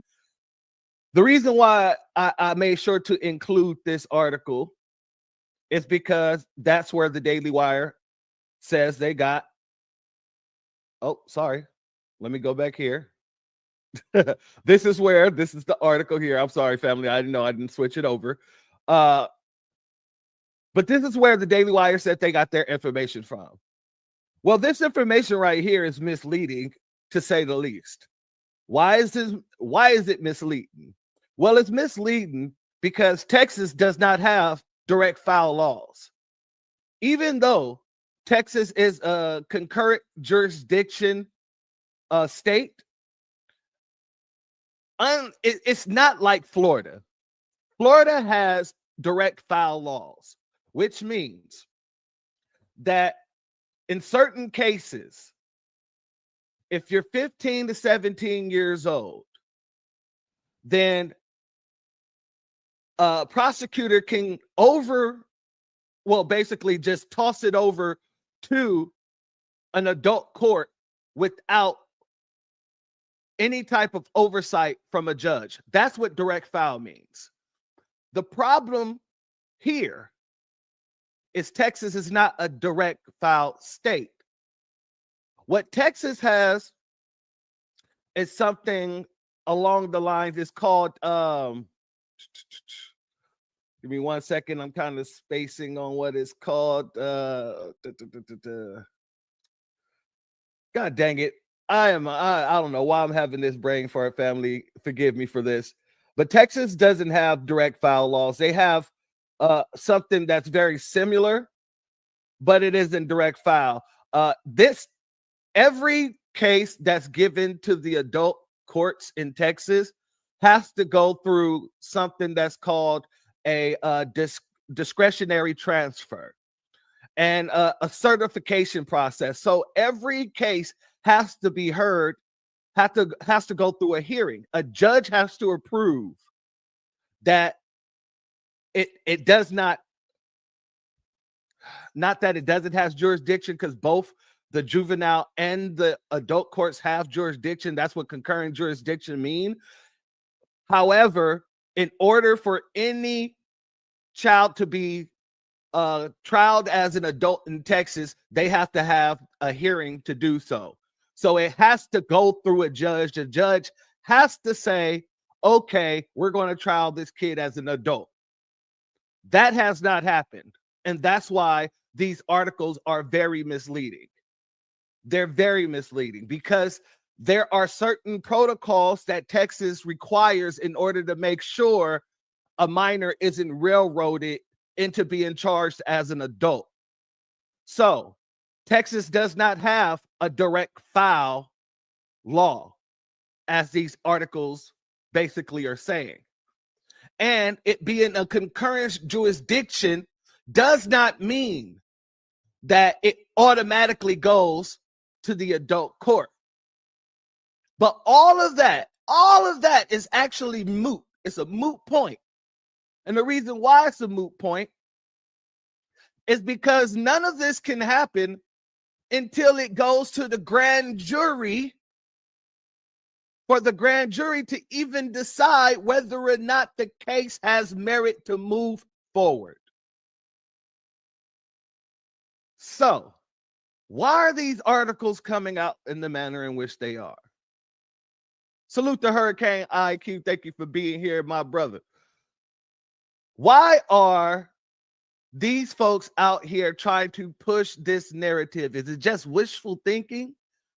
Are they trying to put it into the minds of the people so that when the case actually comes up, that's what they'll be calling for? Because the state law is very clear. And since they have not gone to the judge has not put out this information. The DA has not put out any of this information. So where are they getting this information as if it's just 100% factual? I came across this article here, family. And we're going to read through this article. This article from Total Pro Sports. Why they are reporting on this, I don't know. I have no idea why a sports paper tabloid is reporting on a situation that has nothing to do with sports. Let's get into it, family. Oh, yeah. I definitely believe it's wishful thinking. And that's exactly what it is. Fake news, stirring up stuff. Exactly. To manufacture consent. So let's get into this article. It says Karmelo Anthony, the 17-year-old charged with the murder of a teen of the same age, Austin Metcalf, has received some terrible news as it pertains to his case. According to reports, now those are the two reports that I just read to you guys. Salute Christopher Ellis. Thank you for being here, family. According to reports, Anthony is set to be tried as an adult. And while the death penalty is off the table, he would face life in prison if found guilty. Anthony was arrested and underwent due process following Metcalf's death in April. The teens got into a fight at a high school track meet in Frisco, Texas, after Metcalf told Anthony to leave his team's area. The latter is alleged. The latter is alleged to have taken a knife from his book bag and stabbed Metcalf in the heart. He fled the scene, but police caught up with him shortly after, leading to an immediate confession. Given that Texas is a concurrent jurisdiction state, notice how they're continuing to use this right here as the reasoning why they're able to say this. Anthony can be tried as an adult, with prosecutors permitted to charge minors as young as 16 years old with certain offenses. The conviction could see him spend the rest of his life in prison with the possibility of parole after 40 years. Now, here's where it gets really Nabisco-y. Well, everywhere you see Mayo. Mayo is all over this. This is the goddamn person who started this goddamn rumor, the lie. Let's go to the dang Twitter page, family. Let's go. Sarah is censored. Sarah Fields, this is the same woman that the Tether, who is the advocate for the Karmelo family, this is the woman that he called out. Salute to Jen C. Hall. Thank you for being here, family. This is the woman he called out, saying that she was targeting him and all this other stuff. So she says, breaking, Karmelo is being charged as an adult under Texas state law. If convicted of first-degree murder, he could be sentenced to life in prison. Now, family, when you go through these comments, It's ridiculous. So he says he's not going to be convicted here, Little Mo. He will be convicted or he will take a plea deal. Those are the only two options here. Notice that she's leaving out the option of him getting off for self-defense. Salute us, Starte Jones. Thank you for being here, family. This person says link, and she puts hello, it's me. So her source is herself. She has no sources. She has nothing. She's just saying stuff,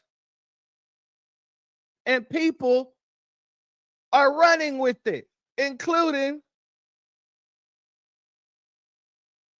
this media company here, Capital B. And I wanted to look up, and I'm like, who's the owners? Who's the founders of Capital B? So I looked it up. Lauren Williams and Akoto Afori Atta. Lauren Williams and Akoto Afori Atta. So no wonder these folks don't know what the hell they're talking about. One of them ain't from the country, and the other one's probably leaning on this one for the information that they're putting into the damn tabloid that they have. At this point, that's what I'm calling it. It's a tabloid. Let's be very clear about that. But they're basing all their information, the Daily Wire is basing their information off of this Capital B, and this Capital B is basing their information off of someone called Sarah Fields. This is interesting. This person here says he should be the death penalty, excuse me. Not eligible. This is the trial going to be televised. We won't know until the indictment, and maybe not even after that. I don't believe the trial is going to be televised at all. I don't believe the trial is going to go. It's my hope that the jury sees through all the BS and it won't even make it to trial. But this is the person. This woman right here is the person who started all of this nonsense. So, family, if you're hearing any nonsense along the lines of it, just know they ain't even got through the first stages yet. These people are just throwing out nonsense because that's what they do. They're trying to pull the I'm white and I say so. And we're here to tell them, no, Nabisco. No. These people are liars, connivers, and manipulators. And what they're trying to do is send dog whistles to people within their culture. Exactly. She's an attention seeker.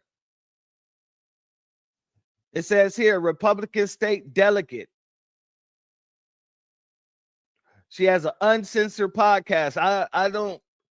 I'm not surprised. She's probably she got the blue check because of the fact that she's probably, like I said, she has that podcast, but she's a Republican delegate at the same time. Investigative journalism, ladies and gentlemen. Investigative journalism. Where's the investigation? I want to know who her sources is. Because the accredited source ain't pulling up nothing, hasn't reported on anything. What makes this person more accredited than the mainstream news outlet in Dallas? That makes absolutely no sense. But family, are you surprised? I'm not surprised. They can't. We live rent-free in their minds. And this Karmelo Anthony thing, it's got them living in a whirlpool. Yeah, I'm pretty sure they're waking up out of their sleep in hot sweats like they being chased by Freddy Krueger. Nightmare on Elm Street style. Exactly, Hurricane. They never follow logic. Following logic is not their strong suit, family. Not at all. It's just I'm Nabisco and I say so. It's ridiculous, family. But I wanted to show you this because I know that it's going to become a situation where it's going to become bigger and bigger and bigger on X and any other space that these white supremacists populate. That he's going to be tried as an adult. He's going to be tried as an adult. There is no guarantee to that. There is no guarantee that he's even going to be tried. Like I said, family, with all the evidence, and we're going to talk about this tomorrow, the situation, the F around and find out situations that's been happening all throughout the United States. Mm-hmm. These folks is trying to manufacture a win.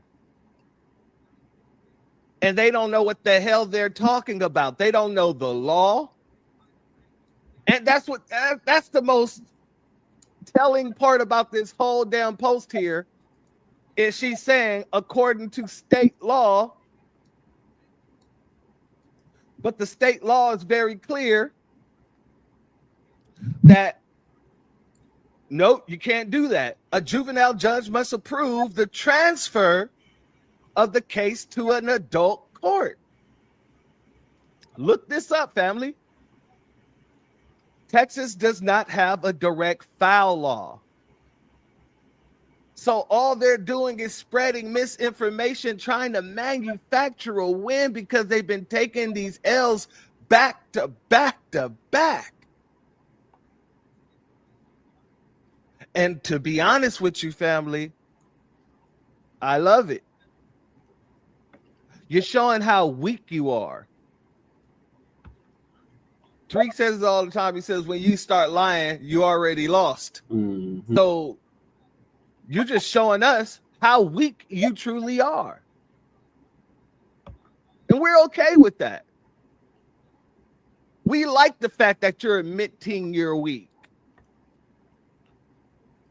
We like the fact that you're crybabies. Cry harder. Let's keep it 100. Salute Cooking with Miss D. Thank you for being here, my sister. These folks are running around here living in a delusion in a world of their own. That's just the facts. Don't get mad when we call you out for it. I know for a fact that everything they're saying about the law in Texas, none of these people study the laws in Texas. And it's funny because there's law libraries out here that will let you sit in and read the laws. Yeah. You can go to any HBCU. Everyone with a law school has a free law library there. Hell, any university that has a law school has a free law library there. But none of these people sit to do the work to know the law. And even if they did, they don't care to know the law because they operate off a delusion. Yeah, I'm sure you're right. And you know how they say laughter is contagious?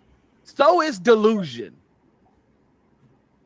Delusions is contagious as hell.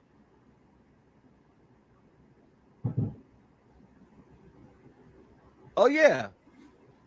That anti-black karma is kicking some ass. And I love it. But family, this is what we're seeing. We're seeing people coming out manufacturing success. Manufacturing a win because they're losing so damn hard. Blatantly telling lies. And this also shows how weak the Daily Wire is. No, it's Daily Wire. Y'all out here making articles, creating articles off of someone else's article, and you ain't do no due diligence. I found all this in a matter of hours the other day. On the same day, the 23rd, when this woman made her post. May 23rd. And I found all this in a matter of hours. It could have been minutes, but I like to be thorough. And this woman made this happen, apparently, and this turned to this. All started from a white supremacist napkin woman, Nabisco, a straight cave dweller. I just wanted to bring that to you, family. Just wanted to bring it to you because, like I said, these folks are running around here as if they won something. Yeah, that's Ben Shapiro, folks, the Daily Wire. Mm-hmm. Candace Owens' former boss. Absolutely correct.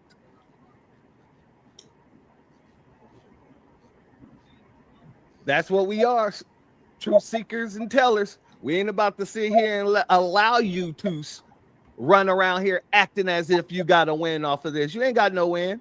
Right. You ain't got jack squat. All you got is a bunch of people running around here spreading the same damn lie, the same damn misinformation, the same damn narrative. Mm-hmm. That's it. That's all. And like I said, that just shows how weak you guys are. Your forefathers would be ashamed. Huh. Yeah, they gotta do more. Your white supremacist forefathers turning in their graves at this moment.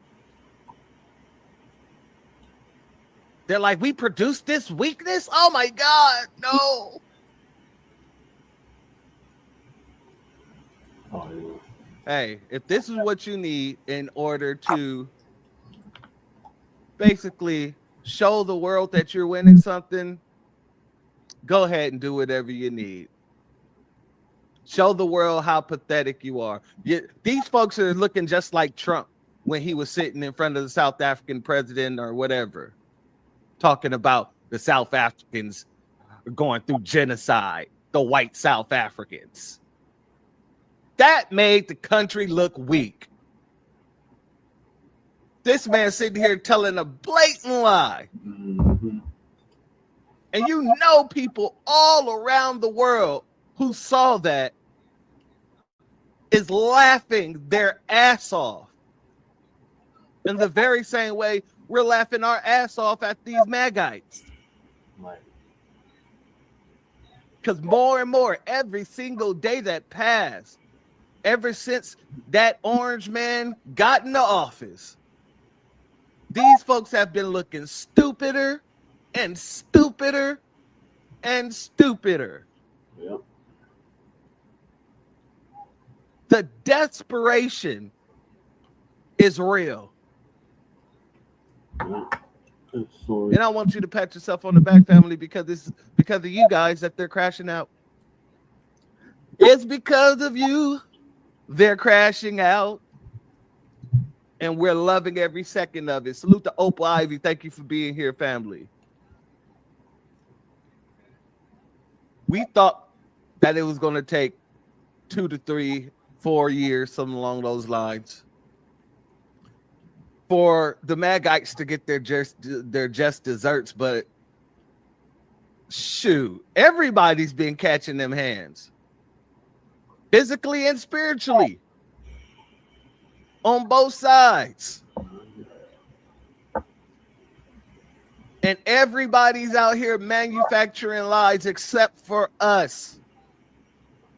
Ain't that something, family? We the only ones telling the truth out here in a time full of lies. There's a saying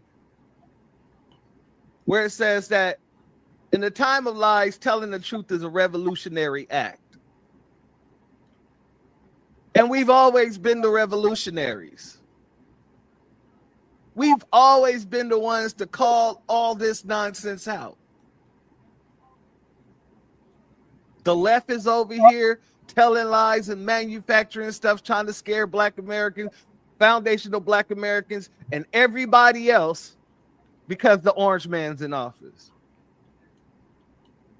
The right side is out here manufacturing lies because, you know, they catching hell in the Justice Department. We out here getting our justice immediately. That ABK is coming back immediately. Immediately, yeah. All right, thank you, church. I'm going to move on to Big Ant spokesman. Let's see what you got to say about this. If you have any more information on this case. So all of y'all who think like, hey, this nigga ain't tough, I'm telling you I'm not tough. Guess what this tough nigga gonna do though? You disrespect somebody dead that I love and care about. If you see me on a bad day, I'll pick up a brick and bust your fucking head wide open. Right.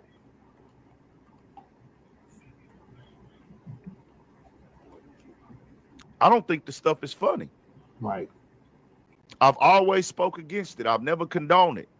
I've always said I understand why Chicago is doing that, and I don't want them brothers to grow up in that society, that environment. I know how to separate things. I know why they doing that. But people who say, hey, I just want to do this for attention, you're not from that culture or you don't really have that type of stuff going on, but y'all to get on the internet and mock people, dead families, y'all are pathetic humans. You failed in life. You suck at life. You're a real loser and you're a follower. Now, if you living like that and you signed up for that, cool.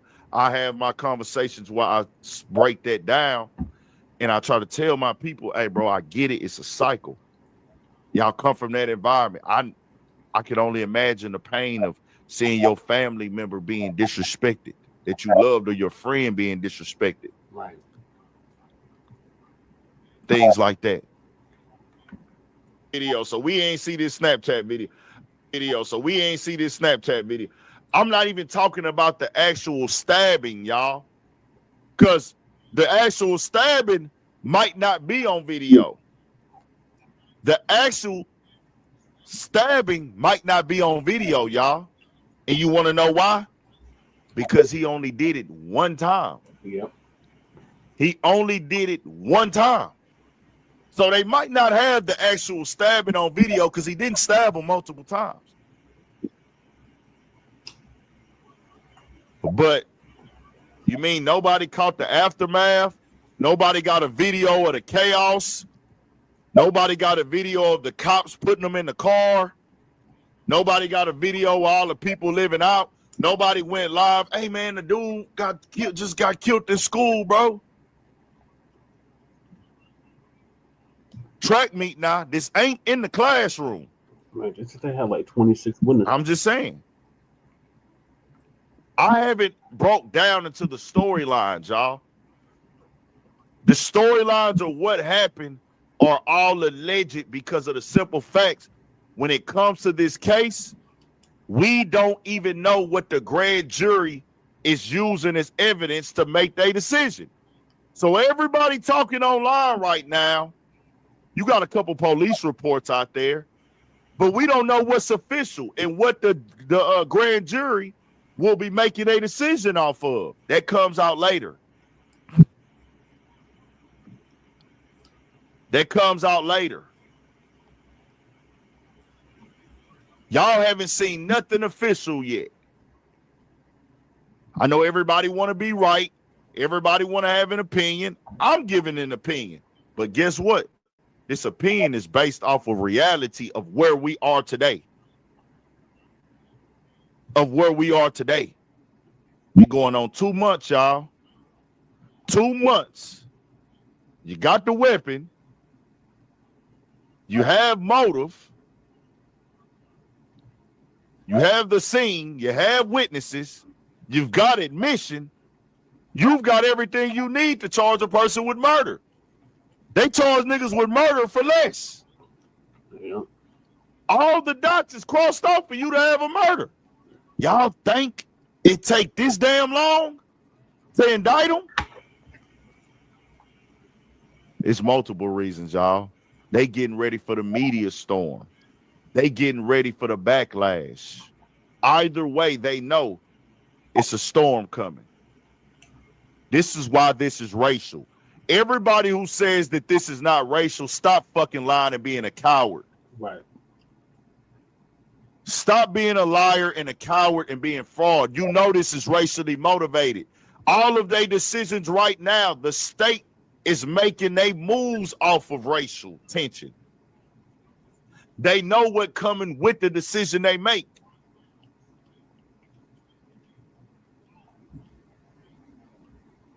Yeah. Shut the fuck up if you saying this shit ain't about race. They're out there moving off of race. Yeah. They already. So we just think a high school kills a high school kid and the judge just starts getting threats all of a sudden. No, nigga. It's because she's black and she gave him a bond. Yeah. And he's white. Why do we have to act like I'm cool with racism? Not that I think that it's right, but it's here. It's here. It's never left, and it's never going to leave. This shit is built off of racism, nigga. White supremacy, nigga.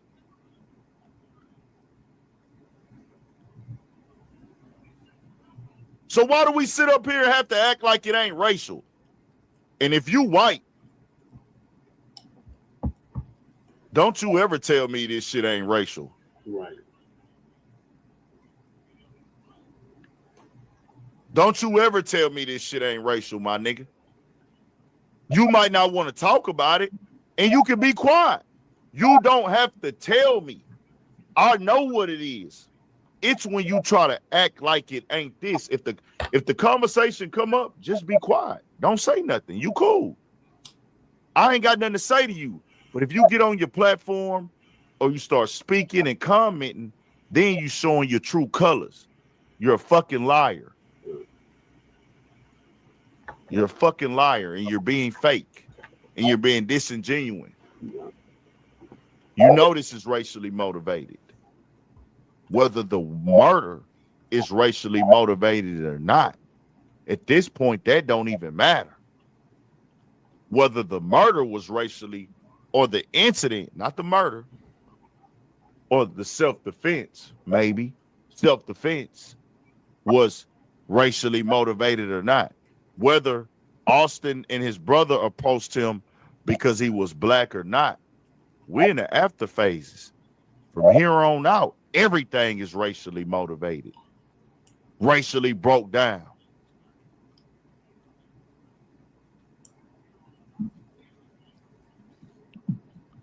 Yeah. Self-defense, murder, whatever. That's what he charged with, so I'm just saying murder. Innocent until proven guilty. Innocent until proven guilty. He's innocent until proven guilty. Now,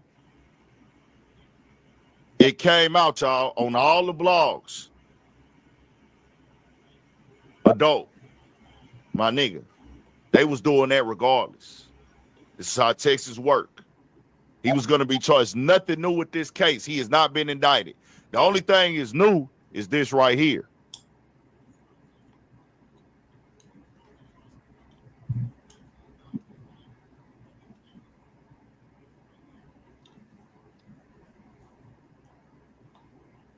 I can't hear shit. Can y'all hear? No, I can't hear nothing now. Hold on. My bad. To confront the district superintendent about this dispersing criticism and a father now demanding answers. CBS Texas learned last night that Karmelo Anthony will get his diploma. Anthony is the Frisco High School student accused in the deadly stabbing of Austin. Bring it back one more time. Well, Metcalf's father now wants to criticism and a father now. Give me a mic check. Y'all can hear? CBS Texas learned last night that Karmelo Anthony will get his diploma. Anthony is the Frisco High School student accused in the deadly stabbing of Austin Metcalf. Well, Metcalf's father now wants to confront the district superintendent about this decision. Our JD Miles was the only local reporter there. He brings us the story tonight. He says he just wants answers, but when Jeff Metcalf arrived at Frisco ISD's administration building, this is what he got. Hi there, can I help you? Yeah, I'd like to come in and speak to someone, please. I'm sorry, we're not allowed to let anyone in without an appointment. The father of Austin Metcalf wanted to hear directly from Frisco ISD Superintendent Mike Waldrop what he heard from media reports on Tuesday. Those reports are that Karmelo Anthony will get his diploma later this month, despite being under house arrest and charged with murdering Metcalf's son, Austin. I've been stonewalled, said, I understand the protocol. They said I have to make an appointment, which I did. It was 6 weeks ago today when what authorities describe as an altercation between Austin and Karmelo led to one 17-year-old pulling a knife and stabbing the other 17-year-old in the chest at a track meet inside a Frisco ISD stadium. Anthony's parents, who claimed their son was just defending himself, asked Frisco ISD to allow him to get his high school diploma. Sources say an agreement was reached that would allow that. So I'm just curious on how they arrived at it when I read their own policy manual about what it states for mandatory expulsion and also graduation. In a statement to CBS News Texas, a representative for the Anthony family tells us, "We cannot and will not speak about the agreement made with Frisco ISD that remains confidential and legally protected. However, it is truly a shame that anyone would go so far as to threaten the graduation ceremony or try to ruin a day that should be filled with joy, pride, and accomplishment for so many students and their families." Frisco ISD superintendent posted a message on social media last night, making it clear that Anthony will not be allowed to attend a graduation ceremony. No student who commits a serious criminal offense is permitted to participate in the graduation ceremony. But sources say Anthony's GPA was high enough to withstand missing the last month of school and still meet the requirements for a diploma.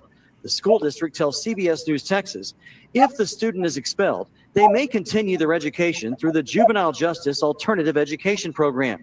In cases where a student has completed all graduation requirements and is facing expulsion, Frisco ISD typically gives the option of early graduation instead of placement at JJAEP.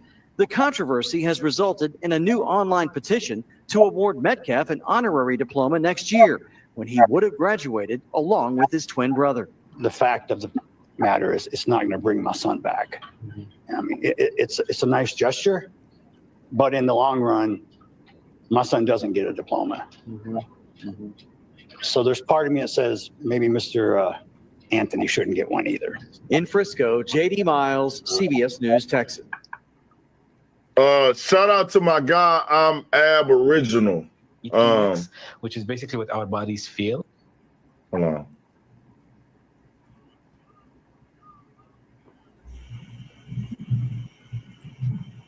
What the fuck?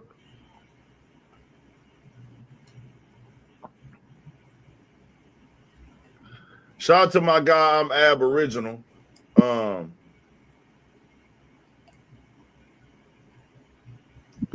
Appreciate that donation. And stand your ground law. It just is what it is in Texas, man. And people could try to make this be that. You could have all these opinions about the stand your ground law. And when you have a family member involved in it and it affects that family member and they have lost their life, of course you're not going to like it. Nobody going to like it. Nobody going to fuck with that. I lost my family member due to the stand your ground law. It's a hard pill to swallow. But guess what? You got to tell your kids, bro. Let's start pushing forward and, hey, keep your hands to yourself. Right. Keep your hands to yourself, bro. That's the ultimate game right there. That's $1 trillion worth of game, nigga. Keep your hands to yourself. Don't make threats. Don't try to put no fear in nobody. Don't try to punk nobody. The initial reports came out that he came up to him and moved him. I said, whoa. I wasn't even covering that story at first until I heard one of the reporters say he came up to him and he moved him. And I said, moved him? What gives him the authority to move anybody? Right. You ask somebody to move, and if they don't want to move, you got to take it how you take it. Right.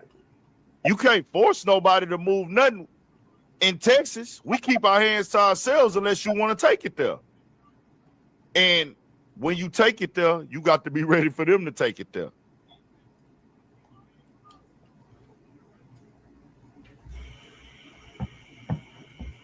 Well, he's not dropping the charges, the state. This is a state thing.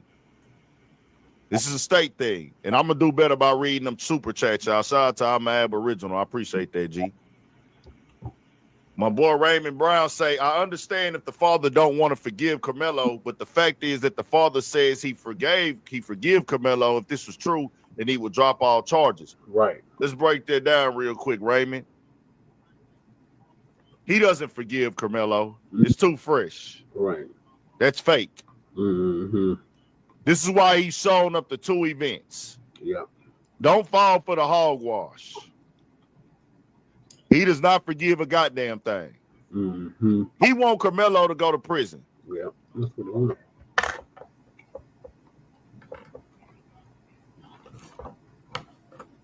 Well, I don't even know if it was raining, y'all. I didn't get that all the way confirmed. But his father doesn't forgive him, y'all. Forgiving him is saying, hey, man, I'm going to fall all the way back. I'm out the way. Let the legal process play out. You pulling up here. You pulling up there. Yeah. You trying to protest them graduating. This is America, y'all. You're innocent until proven guilty. Innocent until proven guilty. Meaning, if I have not been convicted of this crime, that means I didn't do it. Right. Why shouldn't I be able to graduate? He got all his credits and everything already. It's a tough situation. And I'm not telling his father to swallow the pill. I'm not telling his father how to move. I'm not telling his father what to do. I'm not telling his father how to react. But you're not going to come on here and tell us one thing and then do another, and we still want it to be this other thing. You don't forgive this kid. You don't forgive this kid. And I'm not telling you that you should. That's the thing with me, y'all. I don't tell people how they should act. But what I'm going to tell you is you're not going to tell us to have you're not going to control how we think about your actions. Right. You can't show us one thing and promote a one thing and then do something completely different, but still want us to see you as doing this. No, nigga, you've already shown 2 times you don't forgive them. Yeah. If you forgave them, we would not see you doing nothing. We wouldn't see no cameras or none of that. You don't have to, I'm not telling you to forgive him either. I'm not telling him to forgive him. That's his choice to make. But don't tell me you forgive him and I know you don't. Fuck out of here. Right. So let's move on. Everybody hit that like button. Oh. Yep, and do the same for Frontline Black News. All right, thank you, Big Ant, for that update. So Karmelo is looking like he's going to be charged as an adult. He just turned 18. So They're gonna try to throw the book at this young man. Hopefully he gets off though for standing your ground. And we'll keep y'all updated on what's happening with this case. So moving along. Got a slew of other topics to get to. Tariq's Twitter space. I'm gonna play Tariq's Twitter space next. While these other groups trying to crowbar their way into FBA.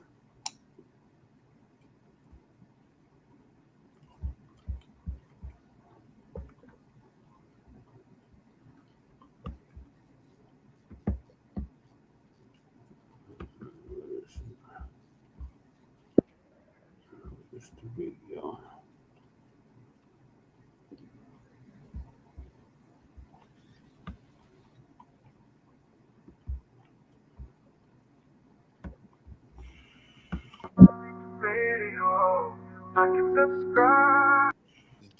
Yeah, you're not qualified for reparations, sir. Let me just.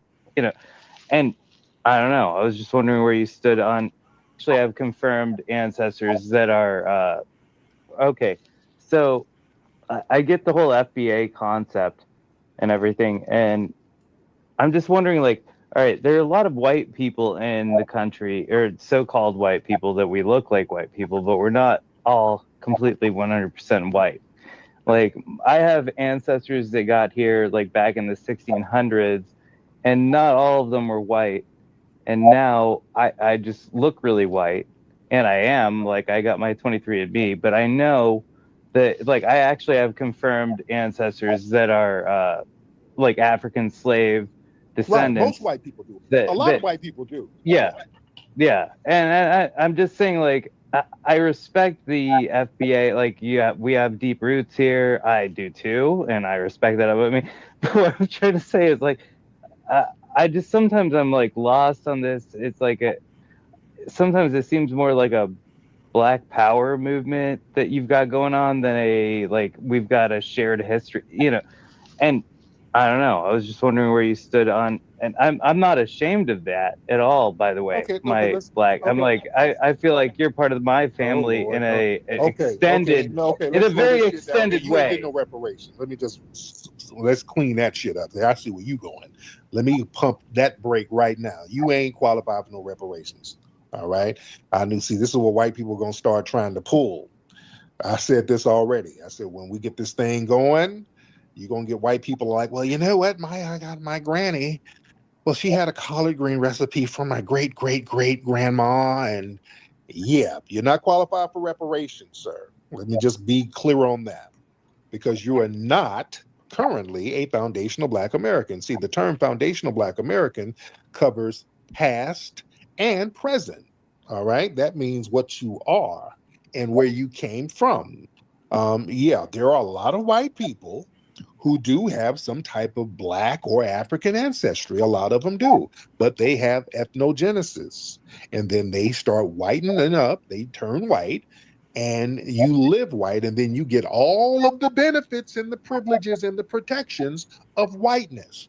But we do not get any benefits, and we don't get any protections from being foundational Black American. This is why we have a movement where we're trying to get the proper compensation and protection for our lineage. That makes sense? Right. I mean, kind of, but not really. Like, because, okay. All right. Let me lay out my cases why that doesn't make any sense. Let's hear it. Okay. So, like, the way I see it, my Black ancestors, my foundational Black ancestors were like, I want to marry into the most functional and best situated family, most, functional, advantageous. Wait, functional. Maybe. Okay, hold on. What slave owners were functional? Because that's what we're talking about. We're talking about people who were rapey ass slave owners who were selling babies and breeding people and abusing people and maiming and castrating and doing the most egregious acts in human history, and that's functional? All right. Well, first of all, let's get this out of the way. I mean, they did all that shit back in Africa and in Europe too. Oh, I'm not claiming. no, they weren't selling children. No, they were not selling children. And if in Africa, they weren't systematically raping people without any consequence. No, they weren't doing that in Africa. And in any other place, you weren't just raping people without consequence, and a person had no rights as a human being. No, sir. Yeah, No. that's exactly what was happening in both Europe and Africa. No, they weren't selling no children. That's exactly what. Sir, where? Where was that happening in Africa? I mean, it was happening everywhere in Africa and also in Europe. I'm not. That's not true. Just that's you saying that's white, not say so. They weren't selling children into slavery in Africa. Yes, they were. They were the Muslims in northern Africa. Okay, if you want to not claim the North Africans, that's cool. But what I'm saying is, what Muslims they were selling definitely children? The Muslims that were raiding the coastlines of Europe. They weren't selling children. That's not true. You're just saying stuff. And the Muslims that you're talking about, the Moors that went up in Europe who were black, they weren't raping on nobody, and they were not selling children. You just made that up. I mean, that's not true. That's not true at all. I mean, in warfare, you capture people. Okay, hold on. No, they hold on. Let's de-escalate. What would they sell a child for? They didn't have a reason to sell a child. No, they didn't. They didn't make people. They didn't want to kill the child. That was literally the reason why people were brought into slavery. You have a war captive. You don't want to feed this person. You're not obligated to a war captive at all. By the way, you can just kill a war captive. What you're saying isn't making sense, sir. That's not. They didn't sell children. You're just babbling, sir. They didn't sell children like they did here. I'm just saying, like, that's the way people looked at the shit when they conquered a place. No, you're just saying stuff, sir. So no, the United States government, which still exists, by the way, the Moorish Empire doesn't exist no more. See, we can talk about some shit that happened in distant lands or whatever, which didn't happen, but besides the point, those empires don't exist no more. The Moroccan Empire doesn't exist no more. The Ottoman Empire doesn't exist no more. Those African nations don't exist no more. But the United States government, it still exists. And this government that still exists, they were selling black children into slavery. You were born into it.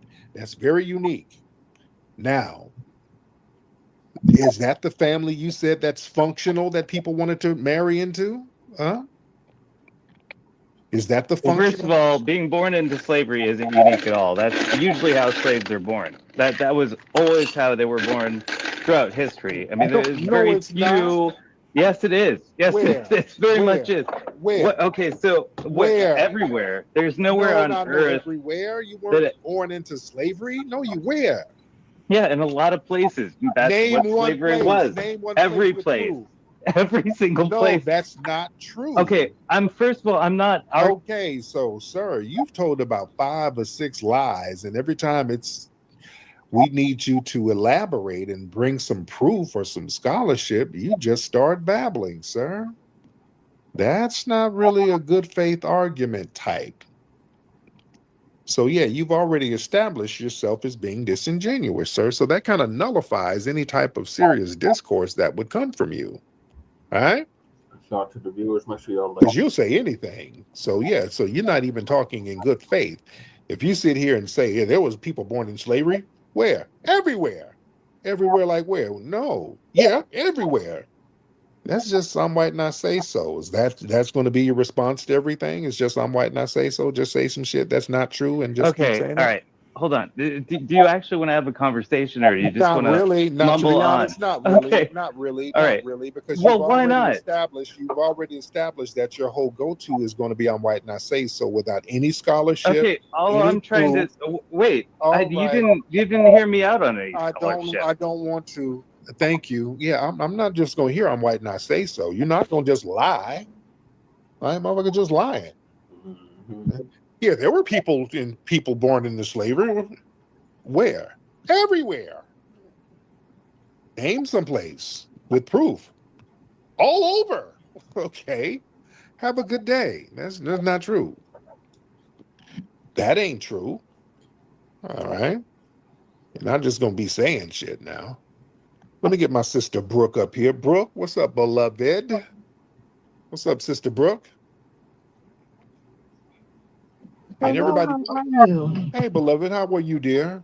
I am so good. I just wanted to add a little something to the conversation when you were talking about the Haitians and them coming over here to Louisiana. Yes. When the white Haitians came, they brought their the traders with them. Oh yeah. Oh yeah. They brought the black collaborators or half half black collaborators with them. There's a movie about it called Feast of All Saints. Feast of All Saints? Yes, Feast of All Saints. It was like a HBO movie from back in the day, and like every black person in the world is in this movie, like Jasmine Guy, Ben Vereen, Foxy Brown, the original one. I'm gonna tell you everybody in the movie, and it's basically a movie about plissage and how some of the mulatto women that they brought over, how they were free, and how some of them had plantations and owned our foundational Black Americans. Oh wow! Because they were given this property from the white French in Louisiana. So it's a really great movie. I recommend it. It's very hard to find, though. It's very hard to find. Okay, I'm gonna look it up. I'm gonna And that's definitely not look that up. my plan here. All right, thank you so much, beloved. I'm gonna definitely look that up. All right, everybody, give me a retweet. Can y'all do that? Can everybody give me a retweet right now? It ain't gonna take nothing but 1.5 seconds. Everybody, throw that retweet up. Human X, what's up, Human X? Human X, unmute your microphone, please. We're waiting to hear from you, Human X. If you can unmute your mic and join the conversation, that would be. That's good. Anyways, but I have nothing to say. I'm just listening. Okay, why'd you request? I kind of did that by accident, but so I was just I'm curious about this thing about us being Black Americans. Okay, well, I hear an accent. So, what part of Africa are you from? What makes you think that I'm an African? Yeah, it kind of sounds like an East African thing going on. Where you Not from? really. Really? Where you from? Yeah, my accent's more like English. Oh no. Because you're talking about being Black, and right? I am Black. Yeah, Okay. just because I was educated abroad. But what I'm trying to say is, No, sweetie, slow down. Yeah, if you're Black with that accent, you're African. It's not even a Caribbean accent. well, I am African. I'm not denying that. Right. So why did But you what I'm get saying offended? is, Why did you get offended when I am absolutely not offended, and I was hoping you didn't notice this. But yeah, we do, what it's sweetie, worth, we I'm do. here. I noticed this stuff, sweetie. Yeah, you're not. Yeah, ma'am. What part of Africa are you from, dear? Somewhere. Why are y'all so ashamed, sister? Yeah, y'all. I'm just saying, but I just wanted to make Listen, no, slow down, ma'am. You don't have to rush. You don't have to be ashamed of your homeland. It's okay. I'm not ashamed of my homeland. I'm super proud of my homeland. Then where is it, ma'am? Like I said, I was born in Africa. Right. What part of is East Africa? I can hear your accent, ma'am. I'm pretty good with this stuff. And it's okay. What part of East Africa is your family from? Y'all went to Britain at one point, but you came from East Africa. What part, dear? Honestly, I was born in the middle of nowhere. I know this. What's your birthday, by the This way? my surprise. What's your birthday? birthday? What is your birthday? No, actually, I was born in the middle of nowhere in Turkana. That's like the border of Turkana in Sudan and Kenya. Okay, got it. What's your birthday? Well, that's not the point. No. What's your birthday? Not the year, just the day. The month and day. What's your birthday? What does that mean to you? I'm just asking. Okay, that's personal. Ma'am, if you tell me my birthday is July 1st. Your birthday is July 1st. Yep, that's not going to harm nobody. It's not going to harm I you. think my birth month and the day is on my bio. It is? Let me look. I don't see it. It's not on there, dear. I'm looking. It's not on. It is. Okay, July 7th. July 17th. Okay, I got it. Okay. All right, so what's on your mind, dear? What's on your mind? Nothing really. So I, as an African, long story short, I'll try to make this really super easy and fast. But I came from like a very war-torn country in Africa as a kid, and throughout my life, my short life, I have learned a lot. And the fact that we say that the white men went to Africa and colonized us and did this and did that, is that the fact is that white men couldn't go into Central Africa. They did it. Right. You know what happened is that they left their ships on the ocean. If you go to Ghana or Nigeria, any coastal region, because on the west side of Africa it was the white man, and then in the east side of Africa it was the Arabs. Right. Okay? It was our own people that dragged us out and put us in shackles and traded us. Right. Okay? So it's always like the white guy, white man. No, our own people sold us out. So if black people, American black people, I'm one too. If we have a problem, we should have a problem with our counterpart African men. Like this whole thing that, oh, white men owes a reparation. Like, okay, for beginners, I really don't even think the whole thing that transatlantic slave trade ever happened, because from that makeshift bullshit of ships that don't even exist that apparently sunk.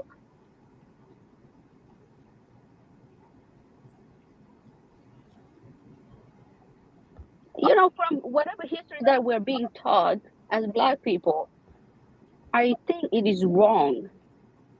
Super wrong. Okay. You mean to tell me people with chisels and they built these wooden ships and it came to, like, you can build the best ship and you wouldn't even make to Nigeria. I kid you not. The ocean, the Atlantic Ocean, it would eat you up. So how did they do this? Are we being lied to, or did our own people sell us out? Because we're blaming a group of people. It's the white man did this. Like maybe white men want us to believe that they did this. It's a brainwashing. It's like a war, but it's a war of the mind. White men didn't park their ship on the coast of Ghana and then travel thousands of miles into Congo, Central Africa, and raided a village and put all these people in shackles and drag them out. Right. It was there were some janky African sellouts. Right. And they're not, and when we say our own, they're kings. Right. Slow down. Slow down. And they're not my own people because they sold my folks. So we were clearly not the same people. So I have a problem with them too. Okay. So my question was that how do you know that? How do I know what, dear? That they weren't your people. Because they sold me. That's why. They sold my people, so they clearly were not my people. They sold their own people for profit, for grandeur. No, they were not my people. They weren't my people. They sold an other. They sold people who were not like them. Well, they then sold you sound like that. See, that's what so they're not my people. So that's why I don't rock with it. No. When they were raiding villages and abducting women and children from Central Africa, what they said was, those are not my countrymen because we're Nigerians, they're Congolese. Right. That's the shit that's going on to this day. Right. And here's the thing. Yeah. We over here as foundational Black Americans, we generally get on code with each other and we move as a 43 million plus unit. We are we don't. We're too busy killing each other. Okay. Wait, are you French? Where did this French come from, dear? Where did we come? Oh no, ma'am. I said foundational Black American. You're not a foundational Black American, beloved. Go to Philly. Ma'am, you're not foundational Black American. And you say that how? Because you're not of my lineage. We come from different lineages, So man. how do you know that me and you are not of same lineage? Because if we were to do 23 and me, you would be Damn, a surprised. 23. Yeah, that's a DNA test. That's not lineage. DNA and lineage are two different things. You are from, So ma'am, what is your lineage? you are a What is continental your African. lineage? I'm not a continental African. I'm a I found. wasn't born in Africa. No, ma'am. You just said you left a war-torn My area. parents are from Africa, and I'm an American citizen. No, But think about it. You immigrated here, beloved. Yeah, I did. So Right. what makes you think that I'm not your lineage? You're not, dear. I don't come from that part of. I'm not. No, none So of my. where did you come from? I'm from here. I had an ethnogenesis. America. America, man. My people have been here longer than your country was a country, There beloved. you go. Okay, that's what I'm looking for. Right. I've been here a long time. My family built this country from So scratch. Slow down. From the very beginning, man. From the very beginning. Nobody in my family immigrated here. We built the country. There was no country until my family built it. But So how did your family get here? yeah, there were already people on the land of North America, and then there were some brought over Black from people. parts of Africa. There were black people already here, and that's called an ethnogenesis. Just like over there in your homeland, before what's the name of it? It's what's the name of the country again? Yeah, those idiots are still fighting, but No, what's anyways, the name of the country again, dear? they're just fighting. Ma'am, okay, and the No, fact my interest is that the fact that you hate to even name the country that y'all had to flee from, yeah, we're different. Because I'm not ashamed to name the United States that my family built, that we've never fled from. Even though we've had all types of conflicts and trials and tribulations here, we stood on business. We didn't get all tribal and do all types of janky shit and try to flee. We stood on business, ma'am. So we're very So unique. my question to you is, and I love the idea that I do honestly. I think that Black people were here way before anyone in the Americas. That's absolutely Okay? true. It's true. Mhm. Yeah, that I do agree with. So what I'm trying to get to is, what is your take on the history of Black people being here way before anyone? Because everybody's like, oh yeah, no, you guys just got brought here. Right. And Yeah. I'm like, And I no, said that doesn't we've make talked sense. about that. Yeah, we have been here. We've been here. Black people have been here longer than the red natives. But let me get my brother Average on here. Average, hop on, brother. Yes, sir. Hope you're having a good night, sir. Yes. I'm just in the last 30 minutes what I've seen, the observations, but this one right here, this lady right here, this is ridiculous. First of all, trying to latch on, that's why we call them tethers. They try to latch on to who we are, and it's we're basically the same, and we sold each other. And black, what is he saying? Black people, we participated in this conversation about reparations, and basically, she's trying to exonerate the white man, which really makes me think that she's with a white man. She's with a white man. That's what I'm or trying to be with one. That's number one. Number two, you don't even want to talk about where you're from, but you want to always talk about what Black Americans are doing, where we came from, what we're owed, and our identity. We're not the same. Not even ethnically are we the same. Not even genetically. Black Americans actually have a unique genetic profile that is different from wherever you come from. As a matter of fact, genetically, in a village in Africa, they say there's more genetic variations in a village in Africa than there is in the entire white race. So me and you being two different people, we're not the same. Excuse me. We're not the same. So trying to compare, latch on, and say where you're from. Now it's you in Philly, you was in England, you was on the border of Kenya and Sudan. You've been everywhere, all around the world, but you're not us. You don't have the same approach. And as far as Africans being complicit in the slave trade, they were. They were. Exactly, Yeah, some of them were, depending on the region and all that. But that ain't us. But that's not us. That's the point. You keep over talking. You can't listen with your mouth open. You can't learn nothing with your mouth open. You're not here to teach. You're here to learn, because you obviously don't even know much about ethnicity, race, lineage, culture. You don't know much about that. So if anything, you should be quiet and learn. You're trying to learn about reparations. I get that. You came on the stage saying that you really didn't mean to request, but then all of a sudden you have a lot to say. Now listen, you are doing a terrible job of learning, and you're trying to teach something and just give, your opinions on what you don't even know. Now, why do you want to give opinions on what you don't even know? That's ridiculous. This is the arrogance. This is the arrogance of you guys, like always trying to act like you somehow should have the authority in the conversation. You don't have to answer every single thing that I say. I've been listening to you, and you having doing a terrible time listening. Listen. You're here to listen. You're here to listen, okay?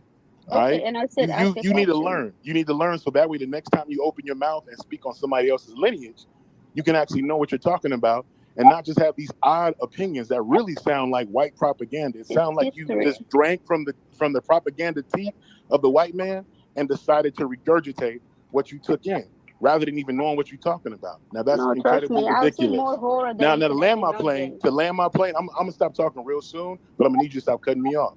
Now to land my plane, another thing I've noticed, Tariq, when that dude that was a cop that came up, and just other people, these tethers, the reason why they come here and they're like this empty slate, they don't bring nothing with them, they don't really advance us culturally, they don't do nothing politically, the movement wise, it's because they think the white man is the standard, and then like trying to speak like, No, it's talk not. like, Absolutely walk not. I like. didn't I'm say still that. talking. I'm gonna finish my statement. I'm No, still I'm just talking. saying I didn't say Trying that. to speak like, I'm talking in general. Don't worry about it. Don't, hit dog will holler.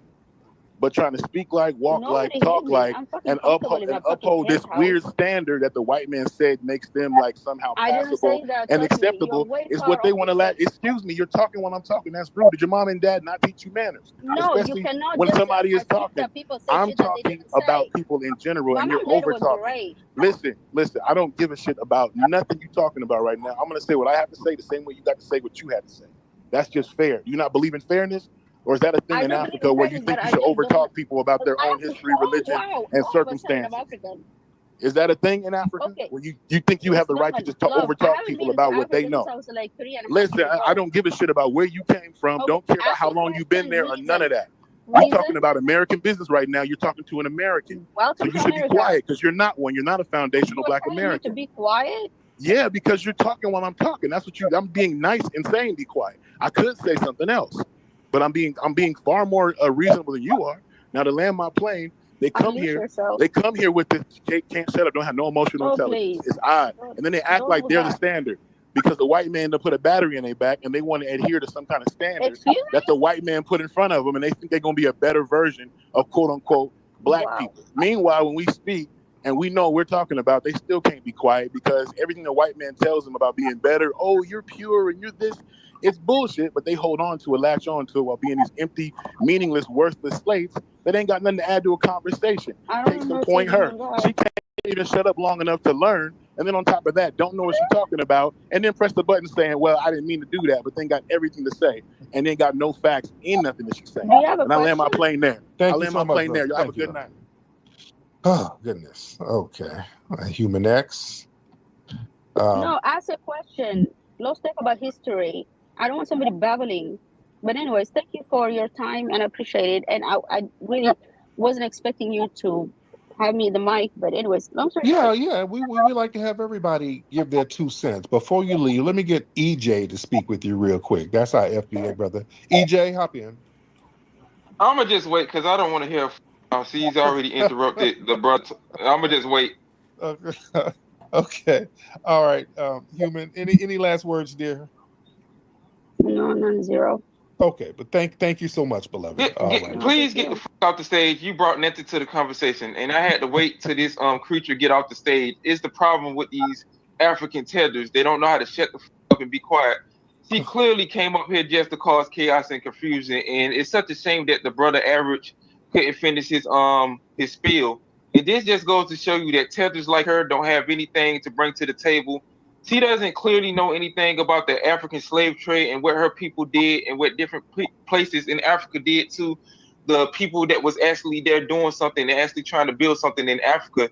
We had an ethnogenesis. We're not the same group of people anymore. And it's going to take roaches like you to clearly understand that y'all need to go back to your homelands and fix your country. The Caribbean need to fix Caribbean business. White folks in Europe need to fix European business. And the people in America that practice white supremacy, y'all need to get off y'all ass and actually do something about, your community. The fentanyl, the crystal meth, the drug overdoses, the numerous videos of your kids getting into shootouts with police officers and not getting bullets sprayed in them. But when it comes to the Black American community, we're always out here being bullet bags and targets for your people in your community. The moral of the story is the days of us getting our ass whooped by you mayonnaise creatures and you tethers is over with. And it's just such a shame that cowards like that lady that came from a unknown country in Africa, she was so cowardly and so disgraceful and so pitiful that she couldn't even name her country in Africa. It's 54 countries in Africa. All of y'all are not really shameful. Y'all, all of y'all can't be ashamed of y'all homeland, but the Tether community is so goddamn cowardly that they can't even get up here and have a constructive conversation. And I salute you, Tyreek, for letting these people speak. Because I'm the type of person, when they be talking that bullshit, I'm gonna smack the bush meat out their faces and just going on about my business and block them. But I'm gonna just land my plane and let somebody else speak. I gotta go get the fly swatter and smack somebody in their face. Thank you, Yes, brother. sir. Thank you so much, brother. Yeah, see, when she was talking, so you got to watch the Tethers, boy, they use real tricky words. Boy, did y'all catch the little tricky word she was trying to use? She was like, yeah, our people sold us. Yeah, she kept trying to do this, our people. And I said, well, foundational Black Americans did this. She's like, no, well, we and us. No, ma'am, what's this French you're speaking, ma'am? No. No, ma'am. You were not enslaved over here. Your people sold our people. So yeah, what you're saying is right. That's why we're looking at you funny. Yeah, we weren't the same as those folks selling us. Oh, but us and our people, no. Your ancestors were on the selling side. Mine were on the sold side. It's different. So there's no shared victimhood in that exchange. Come on now. Don't let these folks weasel these little talking points in. All right. You're from the descendants of the traffickers. I'm from the descendants of freedmen. Right. You see, their statement, they try to do these psychological deflections so they can kind of skirt guilt. So our people sold us. No. It's about protecting yourself from criticism. You're trying to blur the line so your ass won't be held accountable, see? Because see, they know we've delineated. Listen, family, they understand we delineated. And we already on the white supremacists. Notice she came in low-key defending the white supremacists. No, they say we blame everything on the white man. It was our own people. No, ma'am. It was your people and the white man. Both of you bitches were against us. I'm looking at both of y'all. You see how that works? Mm-hmm. No, you're not gonna slide up under here talking about well, we and us and we. No. No, ma'am. Oh, we're still looking at you. Yeah, y'all, you can say all that us and we shit right now. We know you, and most likely she's from like Ethiopia somewhere. Yeah, most likely, because family, you notice when she called up, she thought that I wouldn't notice that she was not us. She's like, I didn't. How did you know? First, she tried to say she wasn't from Africa. Did you catch that? I want y'all when y'all hear the playback, listen to the playback. First, she tried to deny she was from Africa. But I grew up in Britain. No, this is I have an English accent. No, ma'am, you're from East Africa. What the hell are you talking about? You know we hear you, right? They don't know. Do they understand how we do this? Right. Every day? This is a tether slaying area right here. We check tethers all day. We know tethers when they show up now. Yeah. Tethers. What are y'all thinking? Y'all, come on, man. Like we don't know? Shit, how did you niggas know? Yeah, we hear you. We can hear you, ma'am. So yeah, let's not play those games here. All right, this truth to power. We ain't playing those little janky games. It's gonna be truth to power here. That's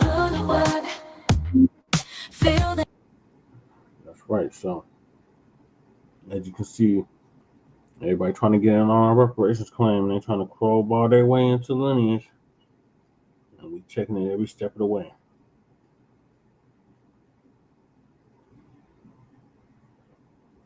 So moving along, because we are kind of pressed for time now. We got New York politician shoots Doordash driver. Shout out to Professor Black Truth. This is from his Friday crime report. Family and fellow soldiers, I'm the Professor, and this is the moment of truth. And now the Friday crime report. Chester, New York, Friday, May 2nd, 2025, 9:50 p.m. The town of Chester is located 50 miles north of Manhattan, but just the same way that there's a whole bunch of two-faced liberals in New York City, outside of that town, you got a whole bunch of open-faced bigots. A 24-year-old Doordash driver was lost while trying to make a delivery and was trying to get directions. He arrived at the Valerie Drive neighborhood in Chester and approached several homes asking for directions before arriving at the residence of 48-year-old John Riley III, who is also the highway superintendent for the town of Chester. Well, he was chosen and elected by the people of Chester, and that being the case, he's one of their representatives. And I'm certain that if you have a lost motorist asking for directions, especially a young kid, he would definitely be the first to make a good impression, right? Go! Chester Highway Supervisor John Riley is allegedly seen here in this leaked video taken on his own Ring camera with a firearm strapped to his back and another in his hand, as he seemingly fires 3 shots at a lost Doordash driver who was trying to get away in his car. The Doordash driver was already leaving, and yet this Riley character opened fire on him anyway. The driver wound up getting shot once in the back. That lets you know everything you need to know about this coward. And just look at how this clown came out of the house. Just goes to show this is their culture. The mass shooters, these idiots, all have some Call of Duty tough guy fantasy image of themselves that they want to try to play out. Doesn't matter if you're a pot-bellied punk like this guy is. The next day, the New York State Police arrested Riley and charged him with assault in the 1st degree, criminal possession of a weapon in the 2nd degree, and felony criminal possession of a firearm. Last week, he was indicted on 1 count of attempted 2nd-degree murder, 2 counts of 1st-degree assault, 1 count each of 2nd-degree criminal possession of a weapon, and 2nd-degree assault, and 8 counts of criminal possession of a firearm. All felonies. Riley has since hired the law firm of Reisner and Kinniff to represent him, and he didn't choose them by accident. You see, the young man that he tried to kill is black, and the law firm that Riley hired just so happened to be the same ones who represented Daniel Penny. So it's pretty obvious what kind of defense that these guys are going to be trying. It's the old I'm white and I say so, let's get all these white supremacists on code. Obviously, what he's really hoping for is to hold out for a sweetheart plea deal, and that's what this is really about, and there's precedent for it. Like the case of the FedEx driver in Mississippi who was shot at and nearly killed by 2 white supremacists out there.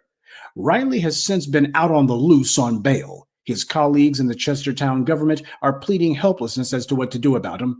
The Chester police have recused themselves from the investigation altogether. Allegedly, they claim because it involves a town official, but we all know the real reason. He's one of their buddies, they're all mobbed up together, and they're not going to apply the law to one of their pals. That's how it is in places like that. The ties between these people out there are incestuous in more ways than one. Riley's arraignment has been scheduled for June 9th. Not only is this not the first time an incident like this has occurred, it's not even the first time that it's happened in New York. 2 years ago in Hebron, New York, Kaylin Gillis mistakenly pulled into the driveway of 65-year-old Kevin Monahan while she was looking for a friend's house. Monahan, standing on his deck, began firing gunshots at her and the passengers in the car. Gillis would be shot dead. And this Monahan character, he also tried a pathetic self-defense claim, claiming that he was just firing warning shots. The exact same thing that this Riley guy is saying. Yeah, just like the thugs in blue, these other creeps use the exact same lies whenever they get caught. In Monahan's case, unfortunately for him, he killed a white person, so the law was actually applied in that case, and he got punished. But sadly, there's plenty of other examples. This terrifying video shows an elderly man pointing a gun at an Uber driver. She had driven to his home to pick up a package. And she is backing away because he has just shot her in the leg. The deadly confrontation is caught on the Uber driver's dash cam and ends with the homeowner shooting her 2 more times. Glendale police say Pamela Martinez was a delivery driver for Uber Eats. She was finishing up her final delivery of the night on June 11th when she was shot and killed in the driver's seat of her car. She'd actually taken a photograph from her cell phone. That photograph, detectives say, was of a gray van and the man they believe shot Martinez in the head, Rusty French, but they don't know what led up to that shooting. Authorities say 23-year-old Jasmine Taylor was delivering packages for Amazon in early February before Thomas Coy allegedly shot her using a pellet rifle and then told police he dragged her body out of her delivery van and left her on the side of the road. A man accused of shooting an Amazon delivery driver just faced a judge. Franklin County court records say Keith Grubb allegedly shot a driver early Sunday morning on Norton Road in southwest Columbus. The driver was walking away from the home when Grubb allegedly fired multiple shots at him. A judge gave him a $10,000 bond. You see, these are the kind of crimes that the white media doesn't talk about. These are the kind of incidents that they try to sweep under the rug and allow to fall down the memory hole. And that's why the black media is here, because these things are not happening in the inner city. These are happening in the places that the white media and the politicians and social types try to tell us all are the good places, with good being a euphemism for Caucasian. Well, then why does this keep happening in these suburban and rural areas? We keep seeing this over and over and over again from the dominant society. People who these creeps attack and kill not because they're a threat, but because they've been conditioned to know that there will not be any consequences. This is the end result of hundreds of years of racial immunity from law. When the police, prosecutors, judges, and the white media are all homogeneous, then you get a lying societal narrative, a compliant law enforcement apparatus, and a duplicitous legal system that protects it. There's a reason that local law enforcement in Chester didn't want to investigate this case. Had Riley been black, however, they would have been all over it. Under white supremacy, most of the people who are supposed to enforce the laws also benefit from the same racial immunity that the perpetrators do. So they take the side of the criminals. At this point, given how home deliveries have become such a huge part of this service-based economy, there should have been a number of laws already written long ago to protect delivery drivers from these entitled killers. But there's not. Because at any other time, these politicians would be tripping over their own forked tongues to say how there need to be new laws written and put in place. And yet for this crime, which is an epidemic, there's crickets. And this took place in New York State. Now, we're always being told by the white right that New York is so liberal. But as black Americans know only too well, in every one of these so-called blue states, the reality is there's actually only a few blue cities in those states. And even then, when it comes down to black people, these folks are only liberal where non-blacks are concerned. These incidents of attacks on delivery drivers or just motorists in general who might happen to get lost, these are not evidence of a gun problem. The guns are simply what these cowards use to commit their crimes. The problem is a racial privilege problem. That's what this stems from. That's what drives it. When society chooses to indulge people within it with the reasonable assumption that they will never be held accountable by the laws, of course they're going to be running around killing people. After all, they get a wink and a nod to every one of their acts of incivility or just plain barbarism. Why not move on to murder? What should be happening is these companies should be going ahead and outlawing certain neighborhoods, certain areas like Chester, and just saying we don't deliver those places. Everybody should be on code about that. There should be redlining for these kind of places. Whenever one of these suburban psychos or these rural monsters decides they're going to kill somebody or even threaten them, just say, okay, we're not delivering to those places. But let's not kid ourselves. The individuals who actually run these delivery services, they have a heck of a lot more in common with the John Rileys of the world than they do with their victims. That's a huge part of the problem too, and that's the reason that you don't see them out there advocating for their employees. These corporations will be going to the mat to try to get some tax breaks for their top executives, but they won't lift a finger to use their lobbyists or their corporate coffers in order to get legislation that would protect the employees who generate their revenues in the first place. White supremacy is suicidal on all levels, and because of that, it thinks nothing of being homicidal. So the truth is, if you're going to be a delivery driver for one of these services, nobody's got your back. You might as well have your own. Right. Because the next time that a John Riley or any other suburban or rural creep decides that they're going to call themselves turning a delivery into some sort of lethal proposition, whatever it is that the John Rileys decide to throw at those drivers, the drivers should be ready to return to sender. Right. And that's this week's Friday Crime Report. Keep your eyes open and stay on alert, because there's a lot worse criminals out there than the ones the white media chooses to show you. Good day, and be one. I'd like to take a moment to mention some of our contributors. Ms. Riz Scott, Brian Ellis, Akmal Griffith, Mary Bass, and Henry Mitchell. Salute to them and thank you to everyone for listening, liking, and sharing this message. Black empowerment only exists because of you. You know, you do need to be able to. An update on. Lord. We'll get to him later on. All right, I agree with everything Professor Black Truth said. It's a very dangerous job doing these delivery jobs or whatever. So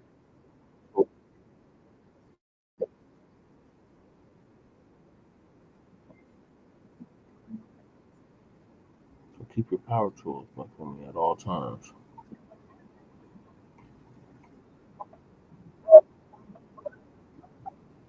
What does he have?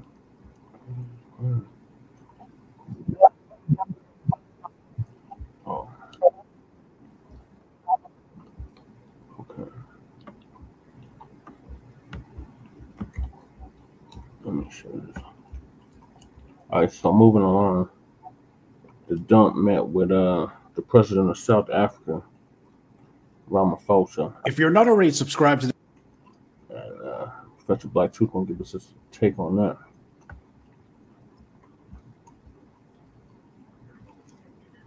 this YouTube channel, go ahead and hit the subscribe button now, along with the bell icon, so you can be notified whenever a new video is posted. And if you're already subscribed, check and make sure that YouTube hasn't unsubscribed you. And of course, be sure to give the video a like as well as share it on your social media. The white supremacists hate that. And now, the Sunday address. South Africa's President Cyril Ramaphosa showed up at the White House, and he did it knowing full well that Trump was going to be making all kinds of outrageous accusations about white genocide. And then Trump pulled out some video and some stills that was supposed to be his Trump card, pun intended, where he was claiming that there were all of these white people who had been killed. But even the white media didn't need very long to understand that Trump's phony claims and his so-called material, all of his evidence, was complete and thorough crap. Death. U.S. President Donald Trump made several false statements and misrepresented some facts during a contentious Oval Office meeting on Wednesday with South African President Cyril Ramaphosa. Here's a look at some of the claims made by Trump about the alleged persecution of South Africa's white minority. Number 1, there is a genocide of white farmers in South Africa. Persecution or genocide going on. This conspiracy theory has been propagated by some fringe groups of white South Africans since the end of apartheid in 1994. It's been circulating in global far-right chat rooms for at least a decade. Trump held up a sheet of paper with a picture of people lifting body bags. These are all white farmers that are being buried. The image actually shows humanitarian workers burying bodies in the city of Goma in the Democratic Republic of Congo. It's a screen grab of this Reuters video taken in February following deadly battles against Rwanda-backed M23 rebels who had captured the city. That's what you get when you decide to get your information from internet comment sections and Reddit forums. Of course, this blew up in Trump's face in short order. Elon Musk's team can't read, much less do any basic research. But that wasn't the point. I would not at all be surprised if this is another one of Steve Bannon's so-called strategies to just say any stupid thing that will get the media to take their eyes off the ball so the Republicans can be doing some dirt behind the scenes. Wouldn't surprise me at all if that's what was actually going on here, but Trump didn't really have much to worry about in terms of the white media deciding to have a feeding frenzy at his expense on this, mainly because of the fact that, as we've seen, most of the white media decided to focus more on budget squabbles than what you would think would be a golden opportunity to show everybody just how dumb and incompetent Trump and that clown car of crazies he has as his administration are. But that was never going to be the case, mainly because Ramaphosa himself was not there to do any sort of battle. What was he there for? Well, I'll tell you in a moment, but you can probably already guess. Oh, and by the way, Trump decided to also show some video of Julius Malema talking tough. And while I do appreciate what Malema tries to say, the reality is I don't seriously believe that it would ever go beyond words. But regardless, Ramaphosa could have easily fired back at Trump, pointing out that there's no need to be afraid that the good white folks in South Africa are going to have land taken from them. The U.S. needs to be concerned about the land that the Israelis are taking from the Palestinians. That's where real genocide is taking place, and that's where people are actually having their land taken from them, not simply at the barrel of a gun, but using 2,000-pound bombs. And those bombs, as well as the money that's being used to fund the IDF's death machine over there, is being supplied almost exclusively by the United States. And before anyone forgets, keep in mind, it was South Africa who were the ones who brought the case before the International Court of Justice, accusing Israel of genocide. And wasn't it Ramaphosa who was South Africa's president when this occurred? There were all kinds of bold accusations being made at that point, although nobody pointed out the U.S.'s complicity and support for everything that the Israelis have been doing. One would have thought that as long as Trump was going to tell lies about South Africa, the easiest refutation would be for the South Africans to tell the truth about Trump and the United States. If ever there was a perfect time and place to threaten to force AFRICOM out of Africa,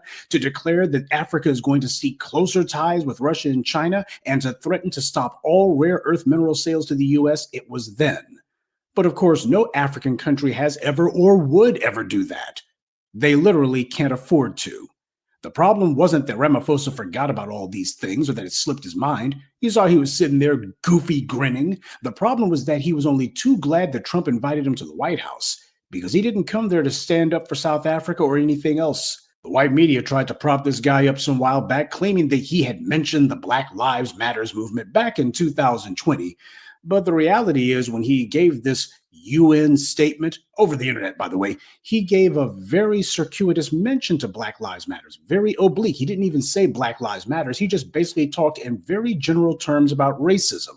And he didn't even have the decency to say the word black through this alleged statement. So there was no mention of Black Lives Matters. There was no mention of black anything. Ramaphosa has long been trying to make sure that he stays on the right side of certain people from Europe that he's desperately trying to keep the approval of. That's what he's really about. And that's the reason why when Trump was giving him a tongue lashing, he didn't even mention the treatment of Black Americans during this meeting with Trump. Didn't say a word about Black Americans at all. Out of sight, out of mind. Say what you want about Volodymyr Zelensky, but at least when he came to the White House, he pushed back. But of course, Zelensky was there to stand up for his people. He was there to advocate for his people. Ramaphosa was there for a self-serving photo op. And that brings us to the crux of another problem. See, Trump didn't just invite Ramaphosa there spontaneously, any more than he did Zelensky. Trump invited both of those guys to the White House for the same reason. And they both showed up for the same reason, even though they knew exactly what was going to happen. Because both Ukraine and South Africa want money from the Trump administration. He knows that. So they can't really afford to wag their finger at his faces. They definitely can't afford to try to rattle their sabers at him, because truth be told, they don't really have sabers. They basically don't even have pocket knives at this point. No matter how blatant the lies Trump told, Ramaphosa was still going to sit there smiling and grinning like an idiot and just take it, because he wants money from Trump. He needs money from the U.S. And for a cowardly failure like Ramaphosa, it's far easier to beg than it is to build. It's far easier to get slapped in the face than it is to stand on your own 2 feet. Problem is, a man who tries to get money on his knees usually winds up flat on his back. People keep asking the same silly question about this interaction, this so-called confrontation, which wasn't a confrontation at all. It was just Trump sitting there making all these accusations and Ramaphosa trying to grin through all of it. People keep asking, who do you think lost that argument? Well, that's the wrong question to ask, because Trump had little to lose. People say that, well, Ramaphosa looked more presidential. Since when has the orange man ever cared about that? He's never tried to be a statesman. 1, he's incapable of that. And 2, he knows that the entitled bigots that he wants to appeal to, they consider those kind of dignified, staid, respectable public figures to be weak. Trump comes off as a loud, intentionally offensive, combative punk that he is, because these bigots want to look at him and see themselves. He knows that. So that's how he presents himself. Which is why he's repeating every phony thing that he's ever seen or heard on Reddit. Oh, but what about his credibility, some have asked. Seriously? You actually think he cares about credibility? He already knows he doesn't have any to begin with. He's a con man. He knows it. So do his supporters. Credibility. You can't lose what you never had. And that's the reason why, even with this clown show having blown up in Trump's face, he doesn't have to worry about losing credibility. And let's be honest. Do you see Ramaphosa or any other African leaders attempting to humiliate Trump over this? Do you see any of those African leaders making him pay for this mistake? Do you see any of them saying, you know what, we're going to be putting our heads together and finding ways to make the U.S. pay for this? You can't disrespect us like this. You can't disrespect an African leader like this. None of them saying that. Trump has put all kinds of travel restrictions on African countries, including South Africa, but you wouldn't know about how Ramaphosa acted. How much of a stink did he raise about that? Did he say, you know what, we're putting restrictions on American travelers? Of course, he didn't do that. He could have challenged Trump or don't bother to show up because he was the summoned in this case. That meant that Trump had the upper hand. It was up to him to decide to turn the tables, but I'm sure we'll have the usual suspects try to tell us that Ramaphosa was playing some sort of three-dimensional chess. That's usually the go-to line of BS that gets pulled out times like this. The reality is Ramaphosa is as much a castrated puppet of white power as Mandela ever was. That's the entire reason that he was there. That's why he's the so-called leader of South Africa. Because if he had any steel in his spine, he wouldn't be the leader of South Africa. They would have had somebody else up in there. And that's the reason why I can't stand the fact that we get all these tethers and foreign flags who come in here all the time talking about how independent they and their home countries allegedly are. But Ramaphosa showed us the reality. He's a head of state, allegedly. But look what happened. Trump brought him in and scolded him like a child. And he just sat there and had to take it. Africa has been completely undone from within. It's overrun with people who flee, backstab, and refuse to get on code. Tragically, that's become the culture there. But you couldn't tell by the people who we constantly see claiming to be batting 1,000. Meanwhile, the most popular word in Nigeria is Japa. When an entire group of people don't have any fight in them, it's obvious. Tough talk doesn't fool anyone for very long, especially when the person spouting that tough talk never puts any tough action behind it. Cowardice that was on display from Ramaphosa last week is precisely why the U.S. was so eager to bring in so many tethers and fleers. They want the same timidity and cowardice towards white supremacy that is the norm in Africa. And while it is true that we have plenty of brothers and sisters from abroad who've got some steel in their spines, the reality is they are still the minority. That's the entire problem. There's simply not enough of them. Ramaphosa's job last week was to present African leaders to the U.S. as being a bunch of paper tigers, or should I say paper lions, and that's exactly what he did. Half of the people over there still consider themselves to be subjects of Britain or whoever their former European colonial masters were. That's why they're so shocked and appalled when the Europeans reject them and do so violently. And that's also why they can't wait to buck dance for some butter biscuits on the off chance that they do manage to sneak into this or that European country with some sort of asylum claim.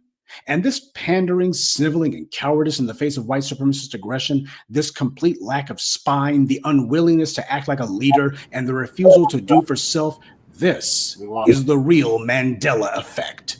See, the U.S. was instrumental in making sure that Mandela was put in prison back in the day, and the U.S. designated Mandela as a terrorist all the way up until 2008. That's 20 years after the man was released from prison. So when you had Bill Clinton in the White House during the 90s, as far as he was concerned, Mandela's still an enemy of the U.S. And yet you had Mandela with his goofy self. Soon as he got out of prison, he said he wanted to go to Disneyland. I guess no one ever told him what Walt Disney thought of black people. And no one told him that the only reason apartheid fell was because black Americans were attacking the white Dutch occupation regime's primary form of support, the U.S. government. And all of these companies and corporations over here, they were the ones who had pressure put on them by foundational black Americans who were telling everybody you're going to have to divest. You have never seen these immigrants doing that in the U.S., by the way, not even for the countries they come from. As soon as they flee, they never advocate for their people. Except for some phony chest-beating routine whenever they win an Olympic medal or they get in a Hollywood movie, and suddenly they're so proud to be Nigerian or Jamaican or Ghanaian or Kenyan or whatever. This is why millions of immigrants from the Caribbean and Africa have never and will never translate into political clout for these countries in the U.S. or anywhere else. Now, people may think that that's harsh for me to say, but that's the reality. You saw what Ramaphosa did. See how much clout he had? After all the lies Trump told about South Africa, and knowing that Trump was going to be doing nothing but lying to him and setting him up for some half-brained ambush, you had Ramaphosa who was still shaking hands with this guy, smiling and yucking it up as if everything was everything. But then again, Nelson Mandela had no problem happily shaking hands with George H.W. Bush in 1990, even though Bush was the chump who ran the infamous Willie Horton ad just 2 years earlier. Yeah. Guess nobody told Mandela about that either. And this is why Dr. Joseph Benyakinen said that if you're with Mandela, then you're not with him. These are the people who the white media tries to tell you and me are the revolutionary leaders in Africa, when nothing could be further from the truth. Right. White power believes in controlling both sides of the argument, thank you, Noli Fuller. Yeah. First of all, white power knows when a Negro is easy to break, and it uses prison to break weak Negroes. A lot of them went in trying to put up a front, but they came out buck broken and looking like whipped dogs and acting like cowards. I don't know how much spine Mandela had when he was illegally put in prison, but we do know he didn't have any spine left when he came out. If he did, then they would have killed him while he was in there. Look what Putin did to his rival, Alexei Navalny. You can tell when the power structure considers somebody to be a threat. Stokely Carmichael, a.k.a. Kwame Ture, said that all the scared Negroes are dead.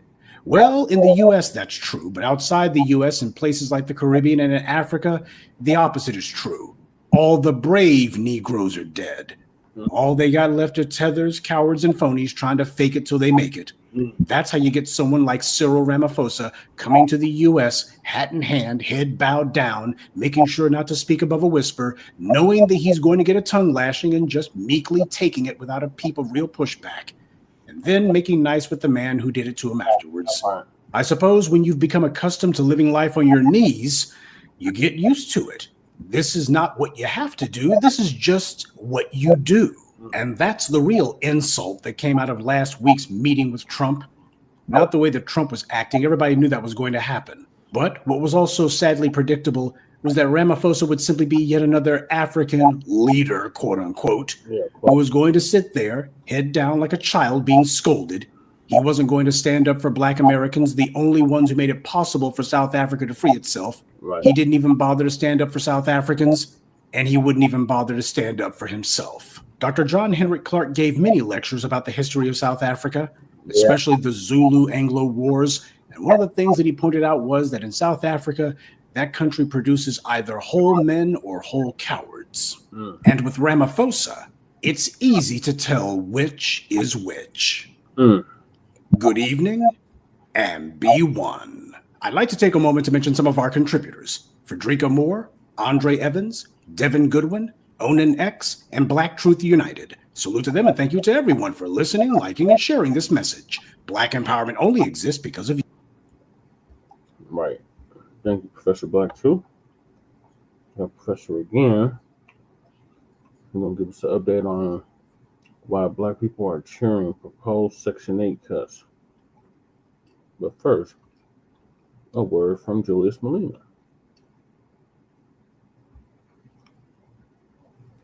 Comrades, you were told that this organization is dying and it's a useless organization. And it only took Donald Trump to remind all of you that this is not a small organization.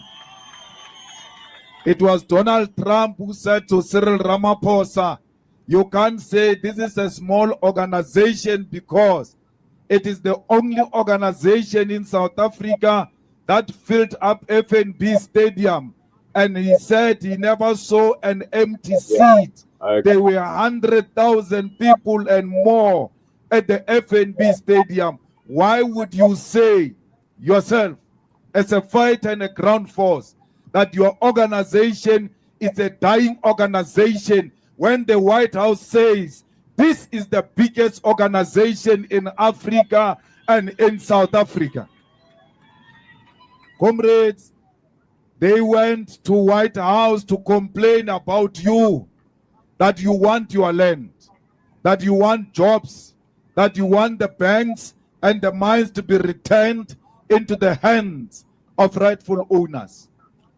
But amabo Cyril ba officing ya principala o kare ke matitjhere a tshwere bana ba banyane a re ko bona people are dying in South Africa. Ramaphosa could not defend South Africa.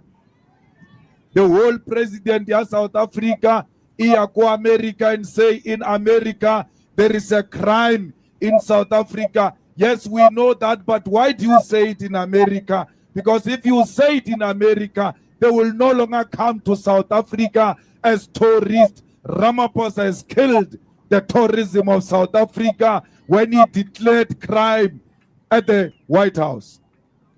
Comrades, it doesn't matter who we are. When we go outside South Africa, especially in front of imperialism, we must close ranks. That Rupert goes and speak bad about his DA in White House in an attempt to impress his masters. We don't like John, we don't like DA, but don't speak bad about them to Trump. come and speak bad house. Pray. We read about them here to us in our own country. When we are outside the country, we must close ranks. The same goes to John Steinhazen, matriculant, who went to White House and said, the EFF is a small party, that's why we kept it outside government. Today you know that the government of national unity is not to create jobs, it's not to deliver roads, it's not to build houses. The government of national unity, its work is to block the EFF from coming into power. That is its primary task, and they want to tell Donald Trump. They exist because of their hatred to the EFF. Let's go to Ace Makashule, Barbabata unity of black people. Amakashule abata unity of black people. Why are formulas Spaza Shop says I as a joiner EFF that existed before he formed the Spaza Shop? Unalele kegu kona tala kwa le rebariki Zuma le lebata unity le barena reunite le Zuma. We will never unite with Zuma, who wants to kill the EFF. Will never unite with MK that exists to destroy the EFF. We are not friends to the enemies of the EFF. Whether Trump says the same thing about the two of us, we don't care. We must never be tempted to unite with the agents who want to destroy the EFF. If Zuma wants unity of black people, why did he form MK when there was EFF? Because how from a party you are already dividing people. You must join the existing organization that pursues the same agenda, which is the EFF. There is no unity they are talking about. They are pretentious about it. Zuma is about himself and about his family. That's why he went to form that Spaza Shop. Today, Kopi is complaining about Paris. Hi to me today. It's a little milekana Ace Makashule Hale Ankading to Adisa Ko Paris. Today, Urutlo contest Amowat 16. A contest of young because he's the one who brought people from Paris to come and work a year at Kwakwati. He went to fetch the money and make sure that Paris looks like Paris, whereas we are suffering. Comrades, let's go laba tempted to do wrong things. Le misleader kebat by longor kebona ba corrupting service delivery. Comrades, we must defend our country against imperialism. The only organization that is hated by imperialists is the EFF. I will never be intimidated by America. I will never be intimidated by Donald Trump. They were speaking about me in that meeting at White House. If they were not gossiping about me, they should have called me into that meeting. I would have answered everything that Donald Trump wanted from us. Banchaba basebakanna batho ba baholo ka dikhoneng ba tia transport ba ya kwa America ba yo bua ka nna slege. If they are not scared of me, call me into that meeting. That nonsense that Trump did in America, he will never do that nonsense in my presence because I will confront him here and there with the facts. Ramaphosa could not present the facts in front of Donald Trump. You've got a coward president. He left here. Ariana, he won't be bullied. When he arrived there, he was shaking.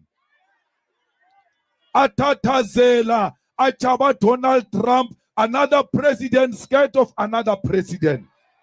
Donald Trump said to him, when you say farmers, you mean white people. He kept quiet. Farmers do not mean white people.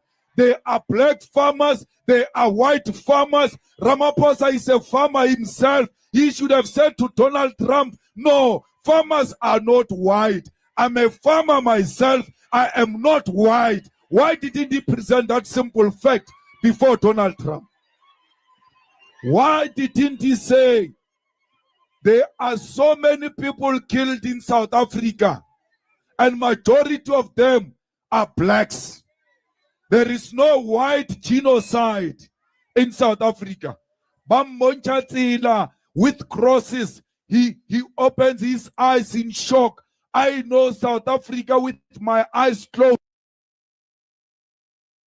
He's unable to tell Donald Trump that is not a picture of South Africa. This picture does not belong to us. We don't have mass graves of white people. We don't have mass graves of white people in South Africa. Comrades, Donald Trump says to him, hey Ramaphosa, why are you not arresting this Julius Malema? Why is this Julius Malema not in jail? He can't respond with a simple fact that this song, Kill the Boer, Kill the Farmer, was approved by the Constitutional Court. We are a constitutional democracy. We must defend the decisions of the court. He failed to defend the Constitutional Court. By failing to defend the Constitutional Court, it means he failed to protect the Constitution. And when you fail to protect the Constitution as a president of the country, you have failed in your primary duty of defending the sovereignty of South Africa. Ramaphosa is a failure, but you must understand one thing. When Trump says, why is this man not in jail? Why is this man not arrested? He simply means, why is this man not dead? Why are you not killing this man who wants to kill for white people? In that White House, my ticket was taken out. They called for my life with an attempt to silence me. They will never kill me again because where I am dead. Because black people are dead. Black people have got no dignity. Black people have got no human rights. Black people cannot determine their own destination. They are waiting on the white supremacists to tell them which direction to take. What is this life we are living of being cowards? I'm not going to be silenced by threat of violence. I'm not going to be silenced by threat of death. When you say don't jail him, Ramaphosa should have said, in South Africa, we don't jail people like that. There are courts in South Africa, and the courts have said there is nothing wrong with this song. This is not my song. I did not compose this song. I found this song. The struggle heroes composed this song. All I'm doing is to defend the legacy of our struggle. This is a heritage of our struggle. This is the song that was sung by Peter Mokaba in the presence of Chris Hani, in the presence of Winnie Mandela, and therefore I will never stop singing a song that Winnie Mandela sang before she died. That will be a betrayal to the struggle of our people. Comrades, when they say stop singing, kill the poor, kill the farmer, they are going to say to you, stop demanding the land. Because you are offending white people, don't talk about the land. When you stop the land, they say black people must go back to Bantu education. There must be African schools. When you say no, they say no, that is not allowed. Today, a tender is given in White House without advertisement, where Rupert stands up and says, why is Elon Musk, Starlink, not given an opportunity in South Africa? Elon Musk's business cannot come to South Africa if it's not compliant with 30% BEE. What he did, Ramaphosa, after they asked him that, the following day, they issue out that they want to relax the PEE deals so that this Starlink can come into South Africa. There is no such a law in South Africa. That Starlink will not come into South Africa if it's not compliant with the PEE. We are not saying 30% must go to one individual. That 30% must go to black people, as many as possible, because we want to benefit from our own economy. Comrades, we must never be dictated to by business. I long told you, South Africa, that we are captured by Ruperts, that our country is run by Ruperts. How can a minister of international relations sit in a meeting? But Malema,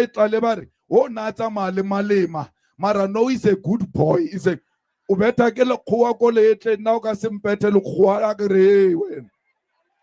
what is your problem?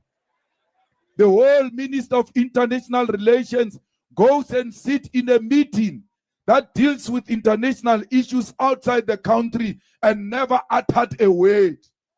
But businessmen, the golf players are speaking, but you, the politician, who's supposed to speak on those matters, you are quiet. Why do you still want to earn a salary after being quiet? Why can't we give this salary to those white people? Because they are the ones who are speaking there. All white people who were in that house from South Africa, all of them spoke. All of them, including John Steinhuisen. What gave them the ticket to speak on behalf of our country? It was their color. Only the color of their skin is the one that gave them permission to speak at the White House. Lamula was there. Kumbuzo was even worse.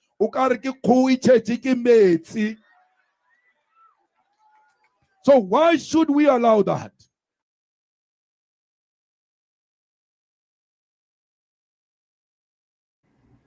All right, that's what Julius Malema had to say in response to Ramaphosa meeting with Trump last week. Moving along, Press Black Truth wants to know why black people are cheering proposed Section 8 changes that the dump is planning on doing, or cuts, rather. Family and fellow soldiers, I'm the professor, and this is the moment of truth. In last night's Sunday address, we talked about the necessity of African leaders to cut their dependence on the money of their enemies. Today, we're going to discuss our own. By now, everyone's heard about Donald Trump's proposed massive cuts to Section 8 and that he wants to turn the system basically into a grant-based program where the individual states would be given the money and they could decide what they wanted to do with it. Now, while you've had a bunch of people, especially on the white left, who have been oh so concerned about this, the reaction from black people by and large has been uniformly positive. And that's largely because of the fact that we've seen how these programs have given rise to and encouraged a lot of dysfunction within the community. And the reason for that is when you have somebody who's your enemy, who's pretending to be doing you a favor, that puts your natural survival instincts to sleep. It makes it where instead of you trying to make sure that you get your strength up so you can overthrow your oppressor, instead you're trying to make nice with them because you're quote unquote getting something out of it. And while it's true that it's only a small number of black people who have become dependent on these government programs, the reality happens to be a small number of people is all it takes to undermine the solidarity and the activities of the whole. By now, I'm sure you've heard of the so-called Pareto principle. It's basically a saying that 80% of outcomes is the result of 20% of factors. But when you apply these dynamics to a group that does not have the power in the society, an oppressed minority, you don't need 20% of them in order to cause major problems. 10% or less will be more than enough. The reason that this happened is because white supremacy found a way to make its evil perpetual, and that's by making it profitable.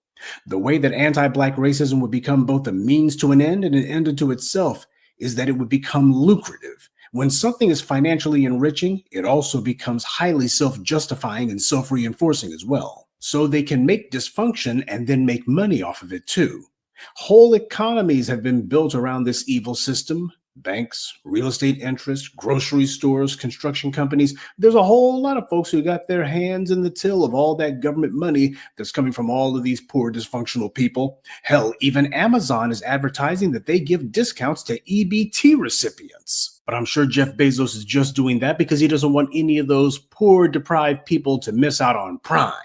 These are the real welfare kings and queens, but they're not black, so there's no one who's going to call them on it. Jeff Bezos owns the Washington Post, but don't look for him to do any investigative series about which corporations all that government assistance money winds up in. And while there have been the predictable YouTube shorts, Instagram videos, and of course the avalanche of TikTok videos showing a bunch of people getting money from the government and now all of them terrified that the apocalypse is about to drop, it's also true that there's been a lot of black folks who have been saying, you know what? This is just what the doctor ordered. These government programs were originally set up to help white women. They didn't have black people in mind at all. But when they were finally made to have to include black people in it, what they did was they decided, okay, but we're going to go ahead and do it in such a way that it's going to become a weapon that actually causes dysfunction rather than tries to address it. And before I get the usual suspects who are going to be wagging their fingers at me and telling me that I don't understand what it's like in the struggle, let me tell you something.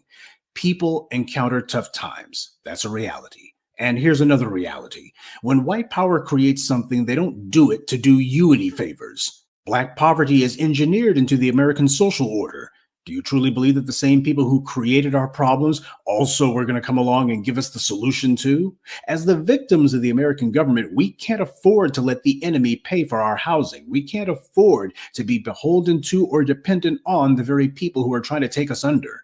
Next to taking one's health, the second most devastating thing that someone can take from you is shelter. That's why the marauding white mobs of the turn of the 20th century destroyed black homes during those genocidal attacks on black townships. And in a number of cases, the homes that didn't burn down, well, those same white marauders would move into them themselves. The government would let them.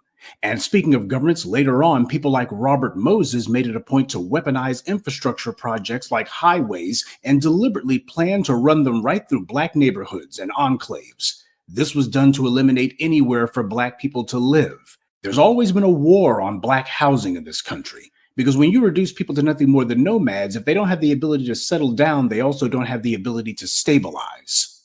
On subjects like this, people have got to understand there's a reason why there are black people who say, hey, there's too many people on things like Section 8 to begin with. It's damaged the culture. And as I pointed out, these programs have been used as Trojan horses to act like they're here to help black people, when in reality, they were meant to undermine black families and ultimately to leave a huge number of black people open to precisely this kind of rug pull. And let's be honest with ourselves. If it wasn't this, it would have been something else.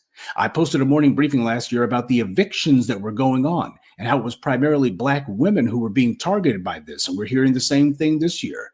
This was during the Biden administration when all that was going on. So if people are going to be indignant about the mass eviction wave that they know is coming, I hope they also save some outrage for what was allowed to happen during Biden's term too. I certainly can't see where Section 8 has empowered black people, but that's not to say Trump's changing things in order to do us any favors. Remember, he's not getting rid of the program altogether. He's just changing how it operates. And you can bet he's looking and wondering, how can he have Jared Kushner cut in for a piece of the action?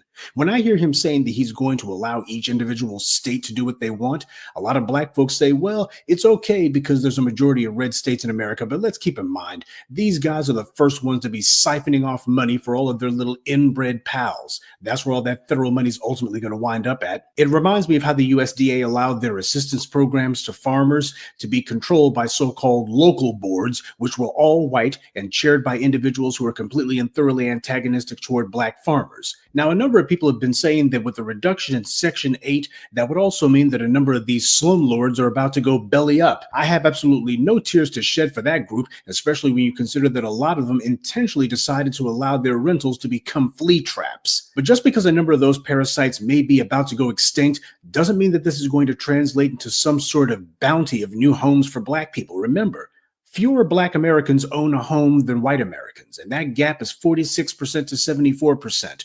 Which is worse than it was in the 1960s when housing discrimination was still legal.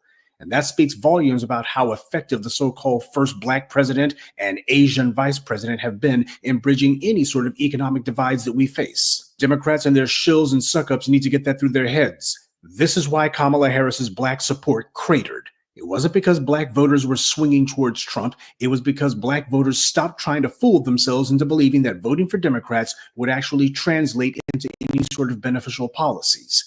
We saw Democrat enclaves like Chicago and New York deliberately diverting millions of dollars in Black taxpayer funds to make sure that illegal aliens got a roof over their heads, money to make a down payment on a home, and used all of their local resources to help people who were in the country illegally, intentionally overlooking and bypassing Black residents who have been here all along.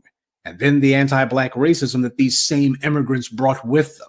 And a number of those same individuals have been allowed to access those same government programs, whether they're in the country legally or not.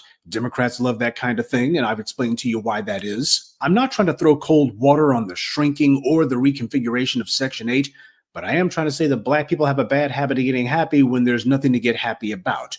We can justifiably be disapproving of how these alleged social safety nets have been used as nets to ensnare us, and for the most part has turned into nothing more than a massive subsidies program for the most willfully dysfunctional and willfully disempowered amongst us, people who are at the bottom and apparently like it there. And while I'm sure that there's many genuinely needy people who are going to wind up caught up in this thing, the reality is that there have been Black people for decades who have been saying, do not allow yourselves to become dependent on these kind of programs precisely because of this kind of eventuality. If it wasn't this, I can assure you, it would have been something else. Remember, the first big welfare cut started under a Democrat, Bill Clinton. Remember? I simply feel the same way about this Section 8 development as I feel about everything else that the Orange Man has said he's going to do. I'll believe it when I actually see it. The problem is that the people who have been making money off of these programs still want that money, and there's no substitutes being set up for that.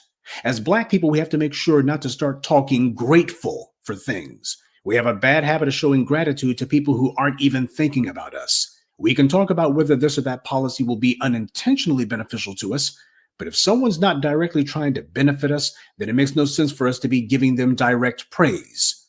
What's going on here could very well have some indirect benefit, and that's fine. But if you're going to be ending Section 8, it's ultimately meaningless unless you deal with the endemic poverty that made people turn to those programs in the first place. Nothing that's going on right now is going to help the racial housing gap, not that it's meant to. And that's my point. If you want to celebrate this latest development, that's fine. I'm not saying that you shouldn't. What I am saying is, if you're going to be optimistic, I recommend being guardedly optimistic. Housing is at the very core of a lot of America, especially the so-called American dream. Housing happens to be the core of the so-called cost of living crisis as well. So this issue strikes at more than just whether or not taxpayers should be made to foot the bill for non-working people to have a roof over their heads, and for how long. Even if this does turn out to be an ultimately beneficial turn of events, it still isn't complete until there are follow-up policies that truly address the issues we've been having with housing.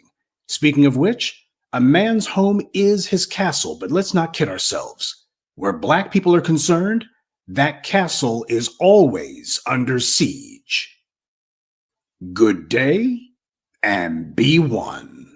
I'd like to take a moment to mention some of our contributors: Christy Brown, James Stiles, Gregory Franklin, Stephen Mayfield, and James Porter. Salute to them, and thank you to everyone for listening, liking, and sharing this message. Black empowerment only exists because of you.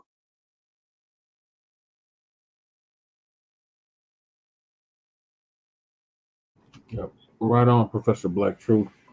Yep, you're right about that. You give it, then they can take it away. I found myself in that kind of situation. I'm on a housing voucher, not a Section 8, but housing voucher nonetheless. So if they did cut the funding, I could lose my house, and as a result, and so can the people in my building as well. So the moral of the story is, try to buy your own homes, hoping and praying that they don't gonna get eminent domain, because even when we own our homes, they can steal eminent domain and take our stuff. So, and that's been a reality. Like you said, they don't want us to have stabilization. They want us to be constantly on the move. They are sending the states to the side, supposedly. Yeah, that's what they said. Malema is on code Ramaphosa, so yep, I agree. So moving along to the last topic of the night, and that's going to be former CIA chief of disguise confirms use of realistic FBA masks for operations. Now, we've been talking about this for years. Yeah, exactly.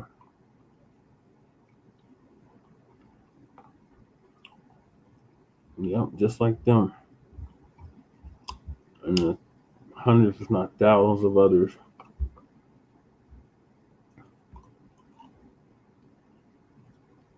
So yeah, we've been talking about this for like 6, 7, 8 years. So Uncle Phil talked about it about 7 years ago. So he's gonna give us an update on what the CIA is doing in regards to these masks.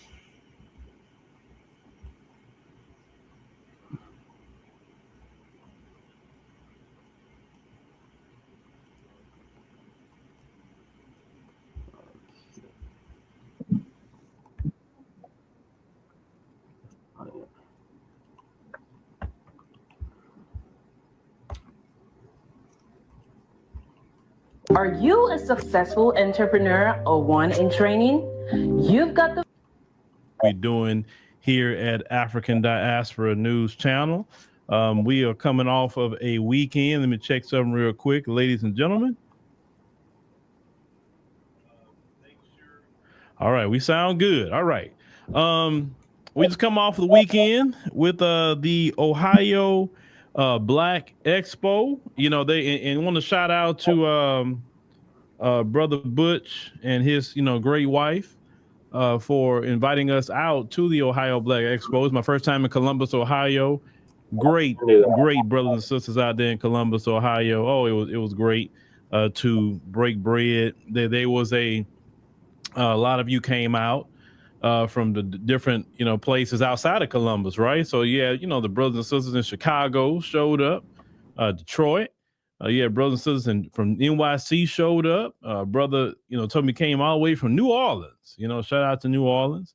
And it was just beautiful to break bread with people. Sometimes you see people in the chat and you get to meet them personally. It just is real cool. Who surprised me, I think the most, I think that I say, wait, hold on. You said Cynthia, wait a minute, I see you in the chat, so shout out to her and everything. We're proud of that. So, I will say this. Let me show y'all just maybe a little bit of what, let me see, where is it at? Yeah, so I can't play the music, but everybody was having fun out there. They was doing their thing, and I like to see Black people having fun, not worrying about nobody. It was so much food out there, good food, great event. Even one of the brothers that was a police officer, it looked like West African brother. He hollered at me, while we was out there, and checking in with what's going on the law enforcement side. So, the same old, but everybody having fun out there, ladies and gentlemen. It was a great event. I think that, if you definitely have the opportunity to, attend the Ohio Black Expo, I think you should. They did a real good job. It was very professional. It was nothing that was, hood rat or anything like that. I mean, they really had it done right. They did it with definitely, when they say Black excellence, they did it with Black excellence. Also, let me see if I can get up on the screen here. Something else I was looking for. I want to show y'all. Where is it at? Hold on. Give me a second. I got to find it now. I don't want to move my screen around. Yeah, now they were dancing that, that Boots on the Ground song, the one everybody's dancing to. Yeah, they was having them a good time. Where is that screen? Hold on, I'm gonna find it, y'all. I got screens all over the place. Let me go on and do this. Let me do it from right here. I haven't seen this in a hot minute either. Okay, cool. Give me a second, y'all. I thought I had it pulled up. Okay, I got it right here. All right, cool. There we go. All right, so I'm gonna switch to the screen here. God, what is going on? All right. Boom. Just want to show y'all some other things here outside of that. Go to article. All right, that's brother Afro Elite right there. As you can see on the let's see on the screen, he was Sister Vicky, and I know you know that's Sister Jessica Jackson. I was shocked to see her, show up. Now you know Sister Jessica Jackson going in on Brandon Johnson and that city council over there in Chicago. And shout out to them, of course, Sister Vicky there, and then. I was in this picture here with him, and this me and brother Afro Elite. Yeah. And I'm tell you about the young brother Afro Elite. I told him, I was proud of him. I'm proud of him because, he's stepping out there. He's a young brother. Mm-hmm. And I told him we need more young brothers stepping out. Right. You know what I'm saying? The sister's doing great, but we need more brothers stepping out and being that next generation and carrying that torch. You know what I'm saying? Right. Because I told him he can pick up the torch all day and run with it. I gladly fall back so I can do a whole lot of other things behind the scenes that I need to do. Let's see what else. Him and Sister Vicky right there, and Sister Vicky did her thing. Sister Demetria there, she did her thing over there. So definitely, for sure, that's Tidra Moses. She was one of the performers there as well. And also, I definitely got to, I don't have a video with me right now, but, I got to chop it up for about a good minute or so with brother Dave Chappelle. I can show y'all that tomorrow. Nice. And Dave is real down to earth. I will say that much. He a down to earth dude. I like Dave. He really is. I'll tell y'all about that conversation and stuff, and I can show y'all what happened with that. Maybe tomorrow. All right. Let's go ahead on and get on to work, ladies and gentlemen. Let's go ahead and get on to work. Now.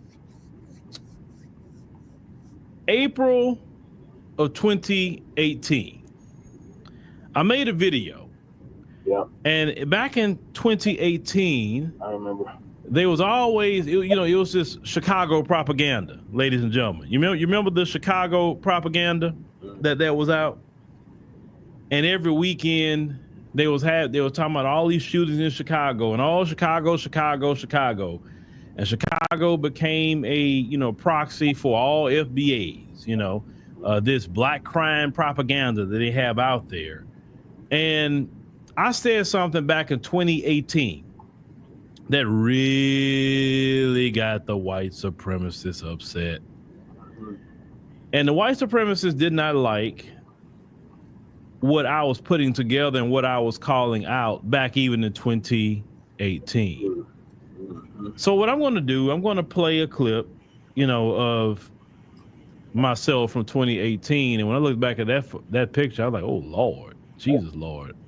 But anyway, but let me go ahead on and play that, because all you white supremacists that was sitting up here saying what you were saying, oh, I got a short clip for you. And I'm going to tell you this. When you're here on African Diaspora News Channel, you're at one of the best places that's not only going to report what's going on, but it's going to tell you what's about to happen or what's going on right then and there. So let me go ahead on and play this real quick for y'all. Let's cue this up. Parts of Chicago are in a crisis. What happened this weekend did not happen in every neighborhood in Chicago, but it is unacceptable to happen in any neighborhood of Chicago. As Lollapalooza raged downtown and the Cubs played on the north side, the most violent weekend of the year terrorized neighborhoods on the city's south and west sides. A dozen people killed, among them a 17-year-old girl shot in the face and a boy the same age on a bike.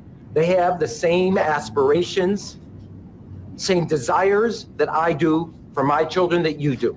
We can't solve these things without the community. That takes more than policing. The police are not going to save us, that the city is not going to save us. The cavalry is not coming. The cavalry is us. We have to save each other. Tamar Manasseh is a one-woman cavalry. She sits on the corner of 75th and Stewart in Englewood every day, and she has for 4 years. It's a matter of how do we get people to stop being afraid to come out of their homes and to re-engage with society. Once we take ownership of our blocks again, then it changes everything. Once the shock of the weekend violence wears off, police hope people will start talking about who's responsible for nearly 70 shootings. Despite this weekend's surge in violence, shootings for the year are still down from what they were last year. Both Mayor Rahm Emanuel and Police Superintendent Eddie Johnson are continuing their calls for stiffer penalties at a state level for repeat offenders. So you had a dozen people killed over a weekend, 66 people shot. We hear a lot over the years that you have a lot of people shot over a weekend. Then we hear during holiday weekends, a bunch of shootings happened in Chicago. I mean, just craziness, right? I know that. In a news report, it talked about a 17-year-old girl and boy that were just shot at random. Now, if you grew up in the black community, you're from the hood like I am, you know, yeah, you got some thugs out there doing their thing. And yes, there's going to be some shootings here and there. But let's call it what it is. The block is never this hot. Never this hot. Come on. Question, just to think about. So you mean to tell me that the thugs just go wild over the weekend only? The thugs only go wild over holidays only? Think about that. So Monday through Friday, they not thugging? What, the thugs going to work? No. And then when they get off of work on the weekend, they going to shoot up the blocks? No. That's what they going to do? Or the thugs wait till July 4th weekend or Labor Day weekend or whatever weekend it is, that's when they want to go shoot up the block. So if you're shooting up the block that much only on holidays, why not Monday through Friday? Let's think about that for a minute. If you're shooting up the block that much, how you going to push your weight if you're shooting up people that maybe will buy it from you? How you going to do that? So if most of the shootings are happening on weekends and holidays, it seems like it's not the thugs doing it, right? I will say, and many people from Chicago have said the same thing, these shootings are not happening by the thugs. I will say that the shootings are happening by white supremacists that's on the Chicago Police Department and other white supremacists that's coming into Chicago and shooting on the weekend on their time off. You know, on their days off, hey, let's go kill some black people. On the Labor Day weekend, on the holiday weekends, let's go out and kill black folks. Now, the reason why I believe this, I want you to watch two clips. Now, this clip is going to be white people wearing masks that look just like black men. I want you to watch it. It's very scary, but let's roll these clips. Somewhat new and something very new. What I'm wearing right now is a dermal synthetics Derek mask, and it fits great, as you can see. I don't have any makeup on under my eyes right now, but I am wearing my contacts and have a nice shiny bald head. The other things that are really new are these. And this is a smaller version of the normal gloves from CFX. And they are able to skin match the color of the mask to the gloves. I've had SPFX gloves before, and while they fit pretty well, they were very poorly made. They ripped a lot, and they really didn't feel as great as these do. As you can see, they really match the color of the mask very well, and they don't really look that big, so you can really get away with it.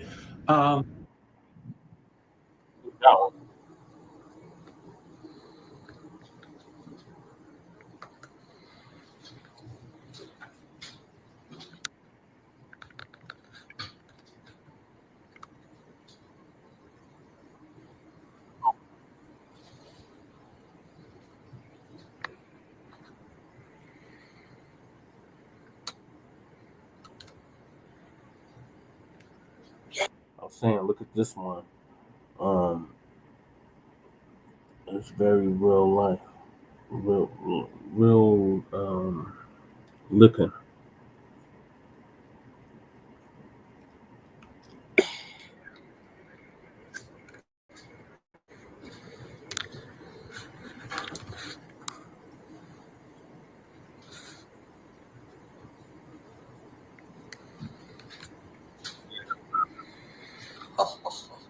Now, the question most of you probably asking, why would they make something like that?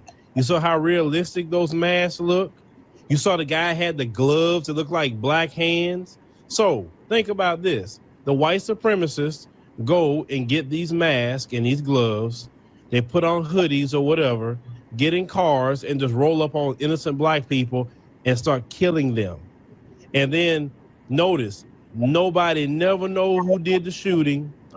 People from Chicago tell me it's cameras all over the place, and none of these shootings are never solved. You know why they're not solved? Because the white supremacist cops on the Chicago Police Department are involved. That's why. And it's setting it up where these white supremacists come in and kill the black people. And then in the media, it's blamed on Pookie and Ray Ray that's thugging. They're the one that's doing it. Come on. There's just common sense here. Let's think critically, ladies and gentlemen. They come from the black communities. Yes, we know the thugs and what they do, but they don't do this. All right. So I just wanted to just give you a recap.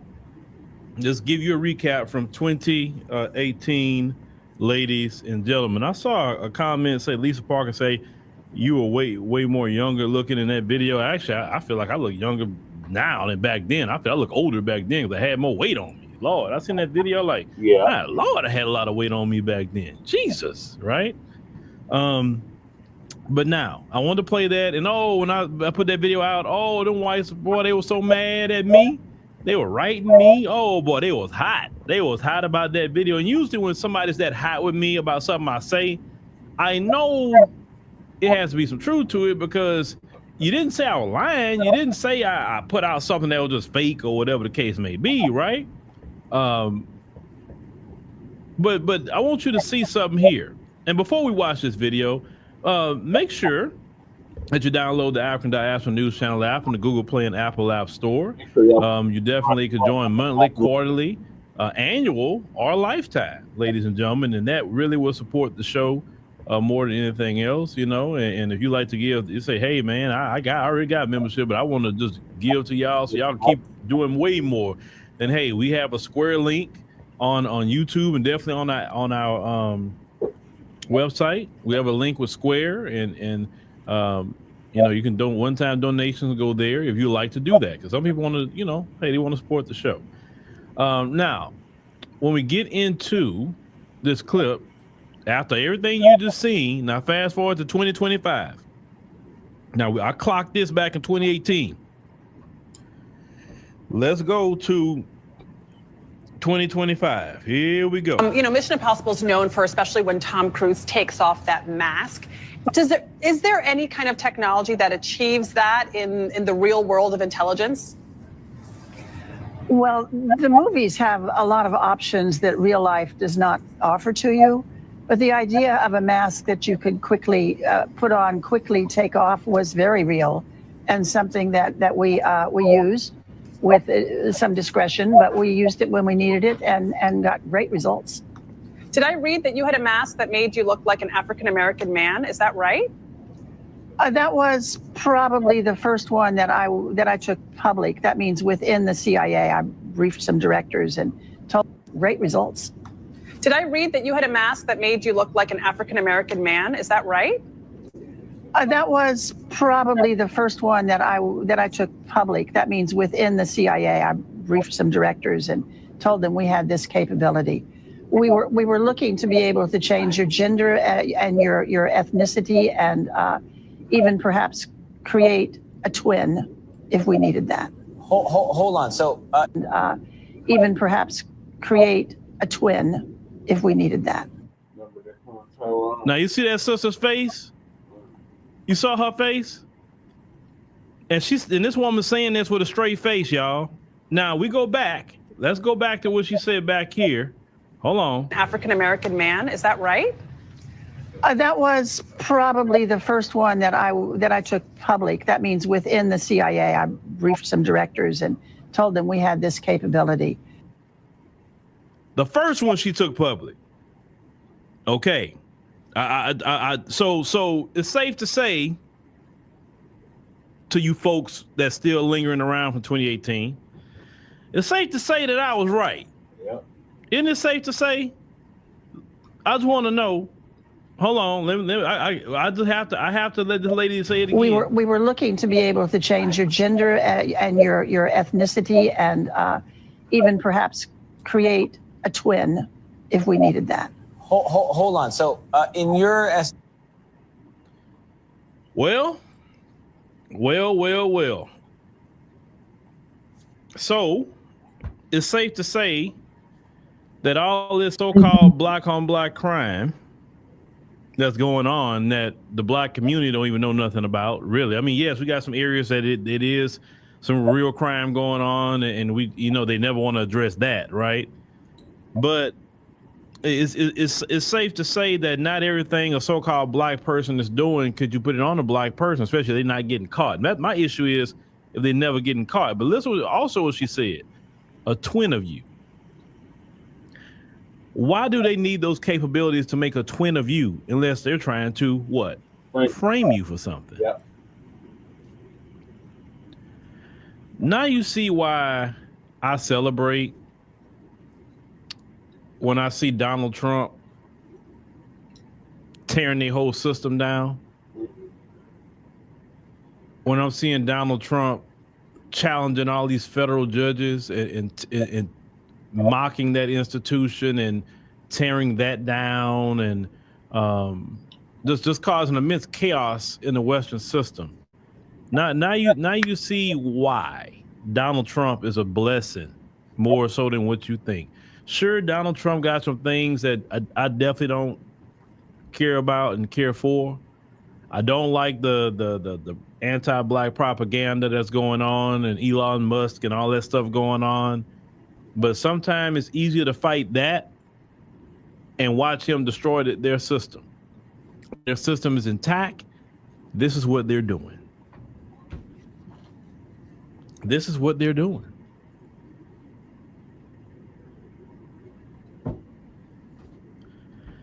So, delineation, good move. I told y'all if you're gonna delineate, and when I say delineate, I mean separate. You need to separate from the folks. And let me say something about that too. Yeah. Let me go back to the Ohio Black Expo. Yeah. Now, clearly that's a community event. But then I say, you know what? Let me look around. Let me see who's all around. Right. Of course, there's a lot of great black people. Of course. No issue, no problem. It's basically the diaspora was there. You want to say it like that, right? But then I start looking, and then in the crowd, I start seeing the folks coming in, just kind of looking, and some of them was looking out of place. And I said, oh, I knew it. We can't have one event without them coming here to monitor. It's a difference when somebody you feel like they're genuinely there, right? To do, they just genuinely there to enjoy different things or whatever. And it's not an issue about them enjoying. It's just the fact that you can't have a single event, no matter how you frame it. I didn't see the event be framed like it clearly said Black Expo. It didn't say something people of color expo. And I'm not saying people of color couldn't show. That's not the issue, because I'm not talking about other groups of people. I'm talking about them in particular, how they like to show up to events and be monitoring. Yeah, because I take it as they monitoring. I just take it like that, because they can have events. Do we ever just go invade their events? Like if it's clearly we know that's something they're doing. We don't go to the Renaissance Festival. We don't do that. We don't go to the medieval stuff they do, right? We don't go there. Let me go see what they're doing over there. We don't do that. We don't want to be over there. That's your event, your thing. Have fun. We ain't going to the Irish events. We're not involved with that. But everything we do, and like I told y'all, the level of it's not even real. Haitians and white folks. This level of obsession that they have with us globally. We're talking about their particular community. Globally, it's not even something that you can even describe on paper. Even the worst of the worst, maybe person you ever dealt with in a relationship who was kind of crazy and became a stalker, even them can't even top them. Nope. They're sitting up there developing things, and she said it was one of the first ones that she put out. And they were talking about, she was the former CIA chief of disguise. Wow. My thing is, why did you need to create a twin of somebody? Right. You understand what I'm saying? I had a brother tell me this weekend at the Ohio Black Expo. Sometimes I say things and I just, it comes out. I don't script anything. What you see just come out of my heart, and that's where it comes out. And he said, "Man, Phil, you know what? I remember when you said that we need 1,000 years of separation just to heal. I really see it now." And I'm like, yeah, I do remember saying it when he brought it up. Yeah. But that's what it is. I say we really need it. And then what they try to do, because black people are delineating and black people saying, yeah, we just want to kind of just fix our stuff over here. Oh, you don't like us because of our skin color. That's what, now they're saying that. Now they're the victims now. Now, oh, y'all don't like us because of the color of our skin. Skin tone doesn't do nothing to nobody. Nobody cares about anybody's skin tone. Right. It's your culture. We don't like the culture that you bring because your culture has to do with anti-black racism, anti-black sabotage, anti-black setting people up for crimes they didn't do, anti-black unalivings you're doing in our communities. See, it's the culture. It's not just skin. It's the culture. Right. And I'm going to keep repeating that. Skin color doesn't hurt nobody. Nobody's skin color does nothing to nobody. It is the culture that you're coming from, the culture that you live, the culture that you enact. And we have a 400-year documented history of your culture. What we're saying is we do not like the overall culture because the culture is against us and has systemically harmed us, economically harmed us, mentally harmed us, physically harmed us, mass incarcerated us. It's the culture. So when black folks are saying, I want to get away from that culture and just be among my community so we can work with building ourselves up, healing, talking through the things that we need to talk through, it is what it is. Because look, other groups, we got issues with other groups, but other groups haven't done what your culture has done. They haven't. Their greatest offense really is siding with you. If I just want to just keep it 100, their greatest offense is siding with you. If they never sided with you, and not all of them have, but other groups outside of you haven't done that to at least to us or to Caribbeans or to Africans. I don't see all these other groups, for the most part, trying to figure out ways to assassinate Ibrahim Traoré in Burkina Faso. Why? Why the culture? Why this culture want to assassinate Ibrahim Traoré? Because how dare he say, y'all not coming to here no more, taking our stuff in our house. You don't have a right to do it. How in your culture, you feel you have a right to the planet Earth. You have a right to everybody's resources. You have a right to whatever, and you do whatever you want to do to people because you don't know how to get along with everybody. You don't know how to share. See, you didn't grow up learning how to share. If you can't share, if you can't take everybody's stuff, then you say, you know what? I'm going to take the life of this person. Let me put on this mask and go do something. I mean, even a black person that committed some crimes or even trying to harm African or Caribbean. Remember, she said the CIA, and we know they do covert world operations. We know that.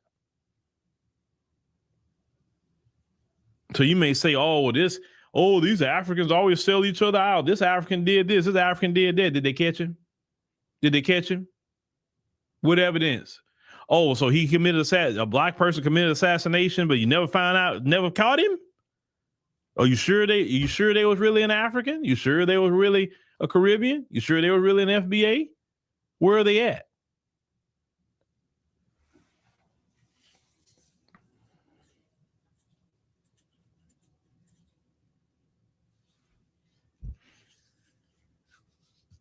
So this is why FBA say, yeah, we just kind of need to do our thing. But let me be realistic to FBAs too. Let me be so realistic with you. And some of you may not want to hear it, but I have to be real. In America, you really never fully can delineate or even separate from them. You can't. You have no mechanism to hold the line where they can't get into what we're doing. And I'm going to say African nations, Caribbean nations have a little bit more of a way to do that if they wanted to. Prime example, during the pandemic, most countries said you can't come in here, travel shut down. Sovereign nations have that ability. So a lot of African nations wouldn't let nobody come in, and the folks didn't get into their nations. And they really didn't like that they could not have access to their nations all the time during the pandemic. And if you notice, the nations that did that shut down the travel, that didn't allow the folks coming in, of course, nobody, but we talking about the folks in particular. Notice they didn't have the issues and problems with the pandemic. You know, we talked about that. You know, if you look at the numbers, even here in the United States, when it came to the pandemic, who was the ones that was really passing away of, you know, the disease at the time? They had so many pass away, they stopped counting. And I told y'all, even with that, if they was rushing to get medication, and use that word, if they were rushing to get medication, they surely wasn't rushing to get medication for us, because if we were the ones that were passing away during that time period, they were like, oh, shoot, it's good. Because it's like, even in this, you know how it is in this country, it's not a problem until they experience it. Student loan debt is not a problem until they experience it. Gentrification is not a problem until they experience it. Getting fired from your job and all of that, that's not a problem till they experience it. Having a master's degree, doctorate degree, and still can't get a job, that's not a problem till it happens to them. You understand? So when we talk about the culture, not color, culture. Culture runs the world. Culture is what make everybody tick. It's culture. Some cultures is not conducive to other people and other cultures. It's just not. Eric is right. They would have totally ignored it. They wouldn't have had a matter of fact, they would have propagandized it, say that it was a sickness caused by us because of color, and then they would have used it. They would have weaponized it. You understand? That's why I tell people I don't use no alcohol. I don't drink. I don't use alcohol. I'm not even one to sit up there and be getting. Like I tell people, I don't even know how I feel to be drunk. I don't even know. And not trying to find out.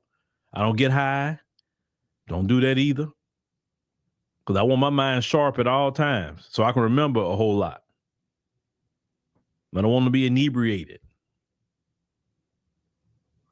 And the more and more I look at it, and even like as time go along, and I was talking to brothers and sisters at Ohio at Blacc Expo, and it don't matter if they're young, my age or older, they all speak in the same voice. So you know what? I ain't trying to hear all that stuff we used to talk about. Man, I just want us just to do our thing now. I'm not trying to all that protesting, begging, and pleading with them. I'm not trying to do nothing, bro. I just want to just go and do our own thing and just hey, they got it. Let them. And I'm so glad Black people feel that way, because have y'all noticed when Black folks stop getting out there protesting every 5 minutes? Notice they're imploding on themselves. And you do know, if you know the history of Europe, that was really the way they got down. They always implode on themselves, because in their culture, they have a culture that practices a lot of violence. And if they now see us being around, they enact the violence on us. But if they can't enact the violence on us, then they enact the violence on themselves. You understand? Being oppressive is what's part of the culture. So when we're not around, they're going to start, they are now oppressing from themselves, or they're stealing from their own community. Like anything they've done to us, they're doing to their own community. And I did a whole podcast about that last night. The poor people who are in their community are so, and I say, when I say poor, anyone that's not the 1%, you're poor to them, right? So it don't matter if you're middle class. Don't matter if you're so-called low, low. I don't like the term low income. I like the term working class. If you're working class or something like that, if you're not them, you're poor. And they're gonna treat you as such.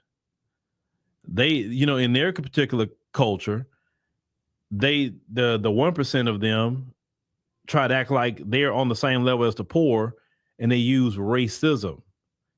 And we know what Lyndon Johnson said about that a long time ago, right? We know that.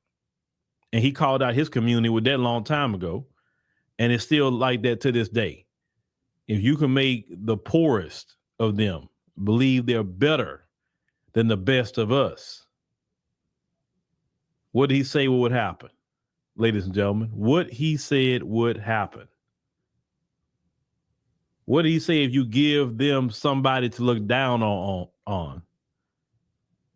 That they can pick their pockets, steal from them, and now they're looking up and all their pockets is picked. You should see how many of them crying about student loan debt. You think Black people crying? It's them. They got the student loan debt. They're crying online, talking about, they told me to go to school, get an education, do this, and I came and get a job. They're crying. They're consuming themselves now. Why? Because we have moved out the way. See, all this I'm just showing you is that moving out the way and be ye separate is a biblical principle. Not under the guise of the evil they want to do when they talk about, I want segregation. No. They want to segregate based on hatred. We're saying we want to delineate and separate based on righteousness' sake, because God has never told you to be around anyone who is practicing, who is talking, who is living like Satan. He's never told you that. On the contrary, what has God told you to do? Run from evil. Do not be in company with those who commit sin and unrighteousness. The Bible told you so many times. I know the Quran then told you so many times. Do not be around anyone that is violating the scripture, violating the Quran, or anything else. The Bible and the Quran is very clear on unrighteousness and sin. So if God himself do not want to be around and will not and cannot be around any sin and unrighteousness, who are you to let someone deceive you to say that you need to be around that, and if you don't want to be around sin and unrighteousness, you're wrong and you're not. No.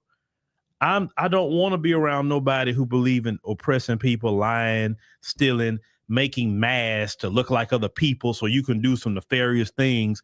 You know what I'm saying? I don't want to be around a culture like that. The Lord told me to be around righteous people and do not commit sin. And that's right, Eric. The Bible warns about being around unrighteousness and sin because it will influence you to commit sin and unrighteousness too. And that's a lot of, a lot of our people that got problems have taken on that ideology that they have in their culture.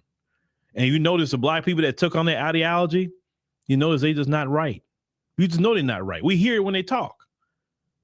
And all that you could do at the time is just shake your head and you just walk away from them. It's the only thing you can do. Now, if they can turn around, great. It'll be a blessing for them too. But we do not have to be around any sin and unrighteousness. If you say you following the word of God, right? Well, that's part of following the scriptures. Didn't the Lord tell Moses, tell your people to get in that house and put that blood of the lamb over the door?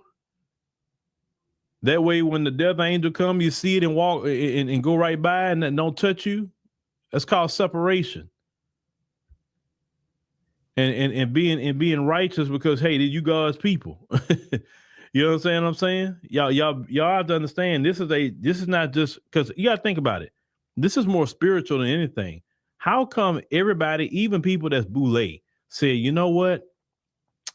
Yeah, I'm sitting down now. I ain't doing nothing no more. Even those who are hardcore Democrats and boule who believe in getting out there and protesting and all that stuff, even they said, I'm good. Even them. And they're even admitting that, hey, you know what? This is one of the best decisions we ever made. This is a great decision. And they trying their best to get us out there. And we're like,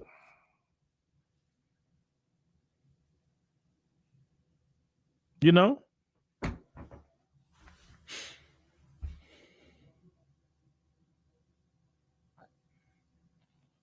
Yeah. Eric say even the Lord himself got away from his disciples when he needed to go pray, you know, and that it's power in that. It's power in that. And the Lord didn't call us to be around sin and unrighteousness or unrighteous cultures. No, he's never called us to do that.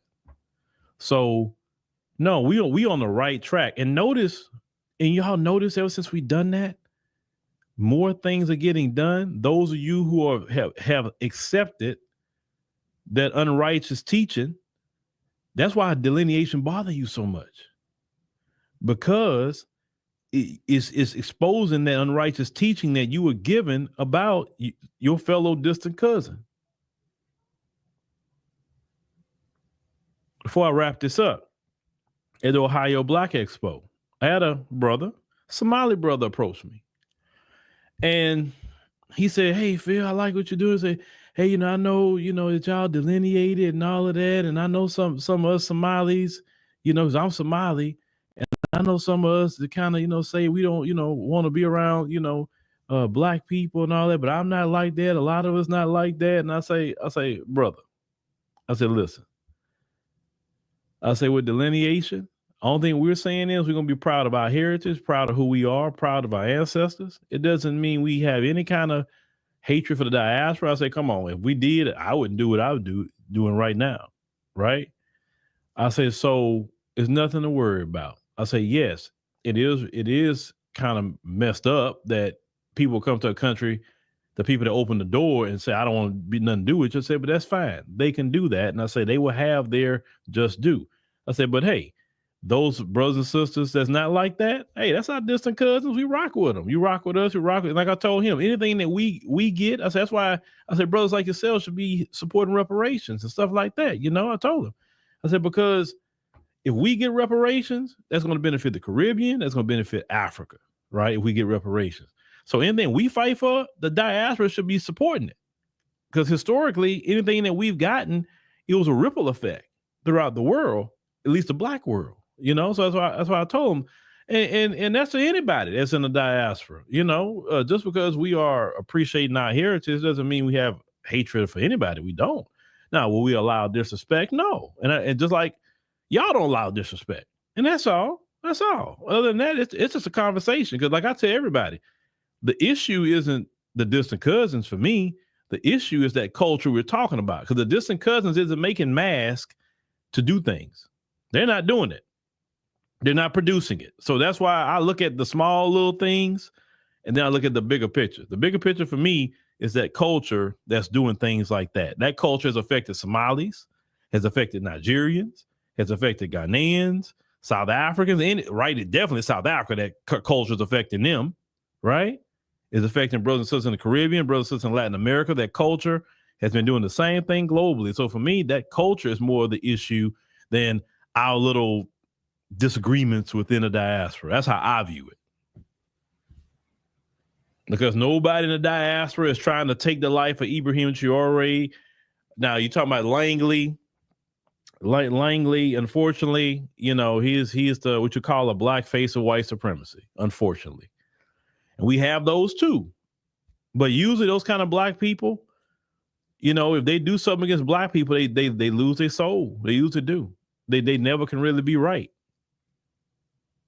So hopefully Langley walk off from that post and say, I don't want nothing to do with that. I'm not going to be a part of that. You know, I'm not saying he can't be in his position, but don't let them people use you to do something that they are cowards to do. That's the only thing that I'm saying. Make them do it. Because they know if they do it, it's going to be a problem. That's why they want Langley to cause the chaos. I already know to play with Langley. Langley, he didn't sign up to go do any of that. I know he didn't. You can't tell me he did. But unfortunately, when you are in their system, you either get down or lay down. That's it. All right, ladies and gentlemen. Thank you for joining us on the stream tonight. We greatly appreciate it. Oh, I didn't realize that many people was in here. Well, thank you for coming in. Make sure you subscribe. Also, we have 16 spots on the Ghana trip. We got the pinned comment in the chat there. It's $199 down to secure your spot. 16 spots left. And you know, pay payments and come with us November 14th or the 21st. You'll be back way before the holiday, and you know, secure your spot because I can see it go pretty quick. I have seen it. I've been getting emails about it. So yeah, let's go ahead and secure your spot so you can go on with us to Ghana and and enjoy yourself and take your family, take your kids. All right, y'all. I got to work on the podcast. So thank y'all.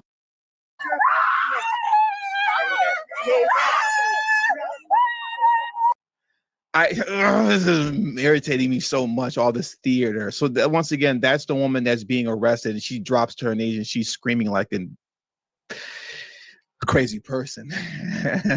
She's screaming like a crazy person. There's so much more that I want to say. But you know, I'm trying to keep it as professional as possible. She's screaming like a crazy person. Let's just carry on with the video.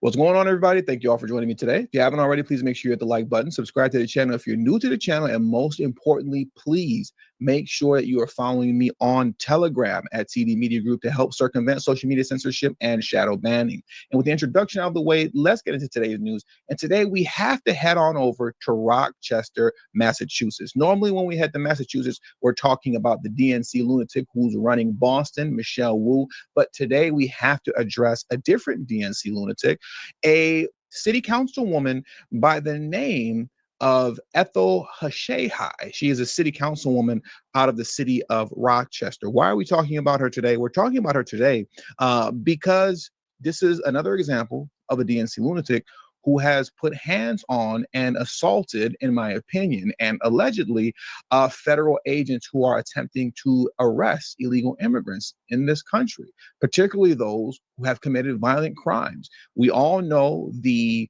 foolishness of LaMonica McIver that took place in New Jersey at the Delaney Detention Center, but we now have this situation here that occurred in Rochester, Massachusetts. Now, this isn't a new story. This occurred roughly around, I want to say, close to 2 weeks ago. And I've been aware of this story for quite some time now. I just haven't had an opportunity to address it yet. But I say all that to say this. I'm very surprised that this has not gotten the level of attention that a LaMonica McIver got, because this was equally just as absurd. And it should get the attention that LaMonica McIver got as well, because something has to be done and examples have to be made that you cannot put hands on a federal agent who was attempting to conduct an arrest of a violent illegal immigrant criminal. This is completely ridiculous. And this is another situation like what we saw with LaMonica McIver, where this city councilwoman created a situation making the arrest and attempted arrest that much more dangerous and toxic than it needed to be,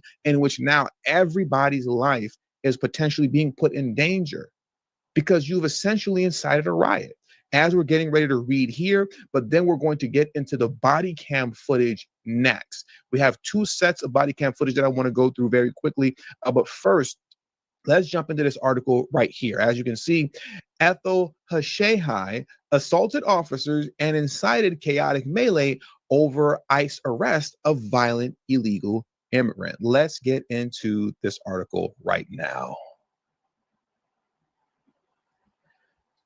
A Massachusetts police union is calling for charges against a city council member who allegedly assaulted local and federal officers and incited a caught on video chaotic protest of an immigration and customs enforcement arrest of an accused violent criminal. The aggressive protest saw as many as 25 neighbors wailing and chanting, "No warrant and not the mother." Boo-hoo. Oh my God, don't get me started on family separation nonsense. Anyways, sorry. Okay. With the daughter of the apprehended Ferreira de Oliveira jumping in front of the unmarked ICE vehicles while holding her own infant in an attempt to stop the arrest, the video show. We're going to get into that. These people love engaging in theatrics. So this name here, Ferreira, if I'm saying the name right, Ferreira de Oliveira. This is the illegal immigrant that's being arrested. And what occurs within this whole melee is that her daughter jumps into the mix of all this while holding onto her infant. Obviously, in the video that we're getting ready to watch, the infant's face is blurred out, but it just goes to show how psychotic these people actually are, because what we're getting ready to see next in the police body cam footage is complete chaos. Why would you put your child in danger like that? As far as I'm concerned, you know, that child should be taken away from the mother. When you want to talk about family separation, there's sometimes family separation needs to happen. And if you're that boneheaded, to say the least, to jump into a chaotic protest incited by a DNC lunatic city councilwoman, and you're boneheaded enough to jump into that with your infant in hand, as far as I'm concerned, you probably shouldn't be a mother. But let's get through this article, and then we're going to get to the police body cam footage, because I know that's what you guys want to see. So let's get through this first. Etel Haxhiaj, who represents Rochester's 5th district, helped incite the mob into assaulting ICE officers and cops during the Department of Homeland Security's apprehension in a suburban neighborhood that escalated out of control Friday, the Rochester Police Patrolmen's Union said in a statement obtained by the Post. Etel Haxhiaj injected aggression towards the police during the incident. The counselor participated in the conduct of the unruly crowd and eventually assaulted both Rochester police and federal law enforcement officers on scene, the union said in a statement. Her behavior also emboldened others to act in this manner. Counselor Haxhiaj, in our opinion, broke her oath and these ethical laws, and in doing so, she put the safety of our officers and our citizens at great risk. So now let's get into the police body cam footage next. Like I said, there's about 2 separate angles that we're going to get into. We'll start with this one first, and let me pull that up for you right now. Guys, you got to step back. Don't take her. Sit down. No, ma'am. This is like the situation. No, you don't touch me. Do not touch me. I need you to go over there. I need you to not touch me. Federal arrest. Do not touch me. The woman that she's holding on to, that's the woman that came into the mix of it, holding her daughter in hand. Like I said, there should be some family separation that occurs because you're a lunatic for entering into this kind of madness with your infant in hand. And you're going to see that more in the next video afterwards. Come on. Come on. Let's go. Come on. Please don't touch me. Come on. You're obstructing federal arrest right now. Do you understand that? Let's go. You can be charged. We could absolutely. Step out the vehicle.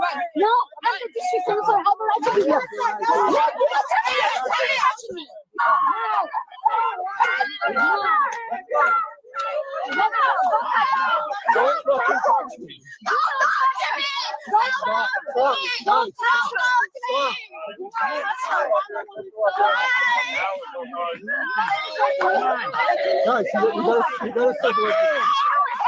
This is all theater, man. I mean, why is this woman? That's the woman that they came to arrest. She's holding on to a baby bottle, screaming, why? This is all theater. This is to garner sympathy over the fact that she's getting arrested and is probably going to get deported, as she should, right? As she most likely should. She's sitting here holding a baby bottle, screaming, why, with this idiot DNC lunatic city councilwoman standing in the way, obstructing justice. This woman needs to be arrested for obstruction of justice.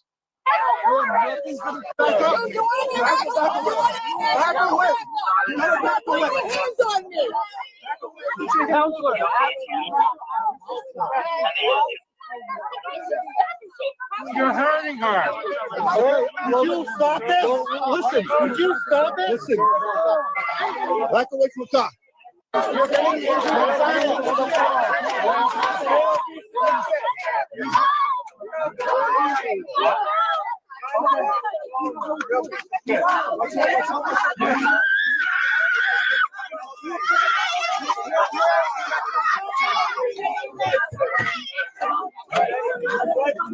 If you're not understanding what's happening right now, they're not grabbing her up just for the sake of grabbing her up. And you can see that this idiot is holding her infant in hand. They're leaning on top of the vehicle so that the vehicle can't leave. You see, like that's what's happening right now. Like, are you kidding me? Like, that's what you're doing with your infant child right now? You're gonna sit there and lie on top of a vehicle with your child in hand in an attempt to block the vehicle. That's what everybody's doing that you see that's standing around chanting as well. They're blocking the vehicle. If you notice, and I rewind it back just a little bit, you see it, the vehicle's trying to reverse a little bit, trying to figure out its way out. If I'm not mistaken, they just reversed slightly. Look at this. This is all so ridiculous. Like I said, that dumb city councilwoman needs to be charged and arrested, and there needs to be family separation that occurs with this mother that put her infant in danger.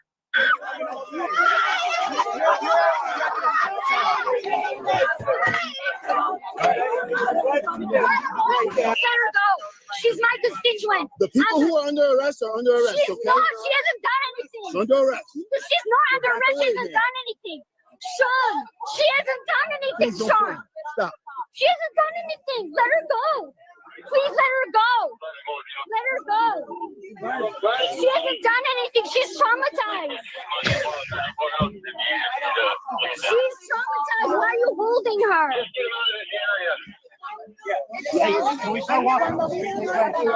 I can't stand Democrat politicians.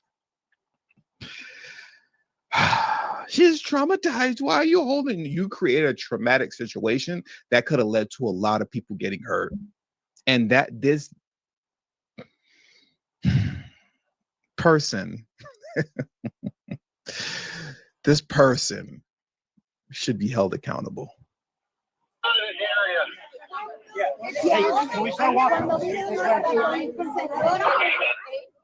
Let her go.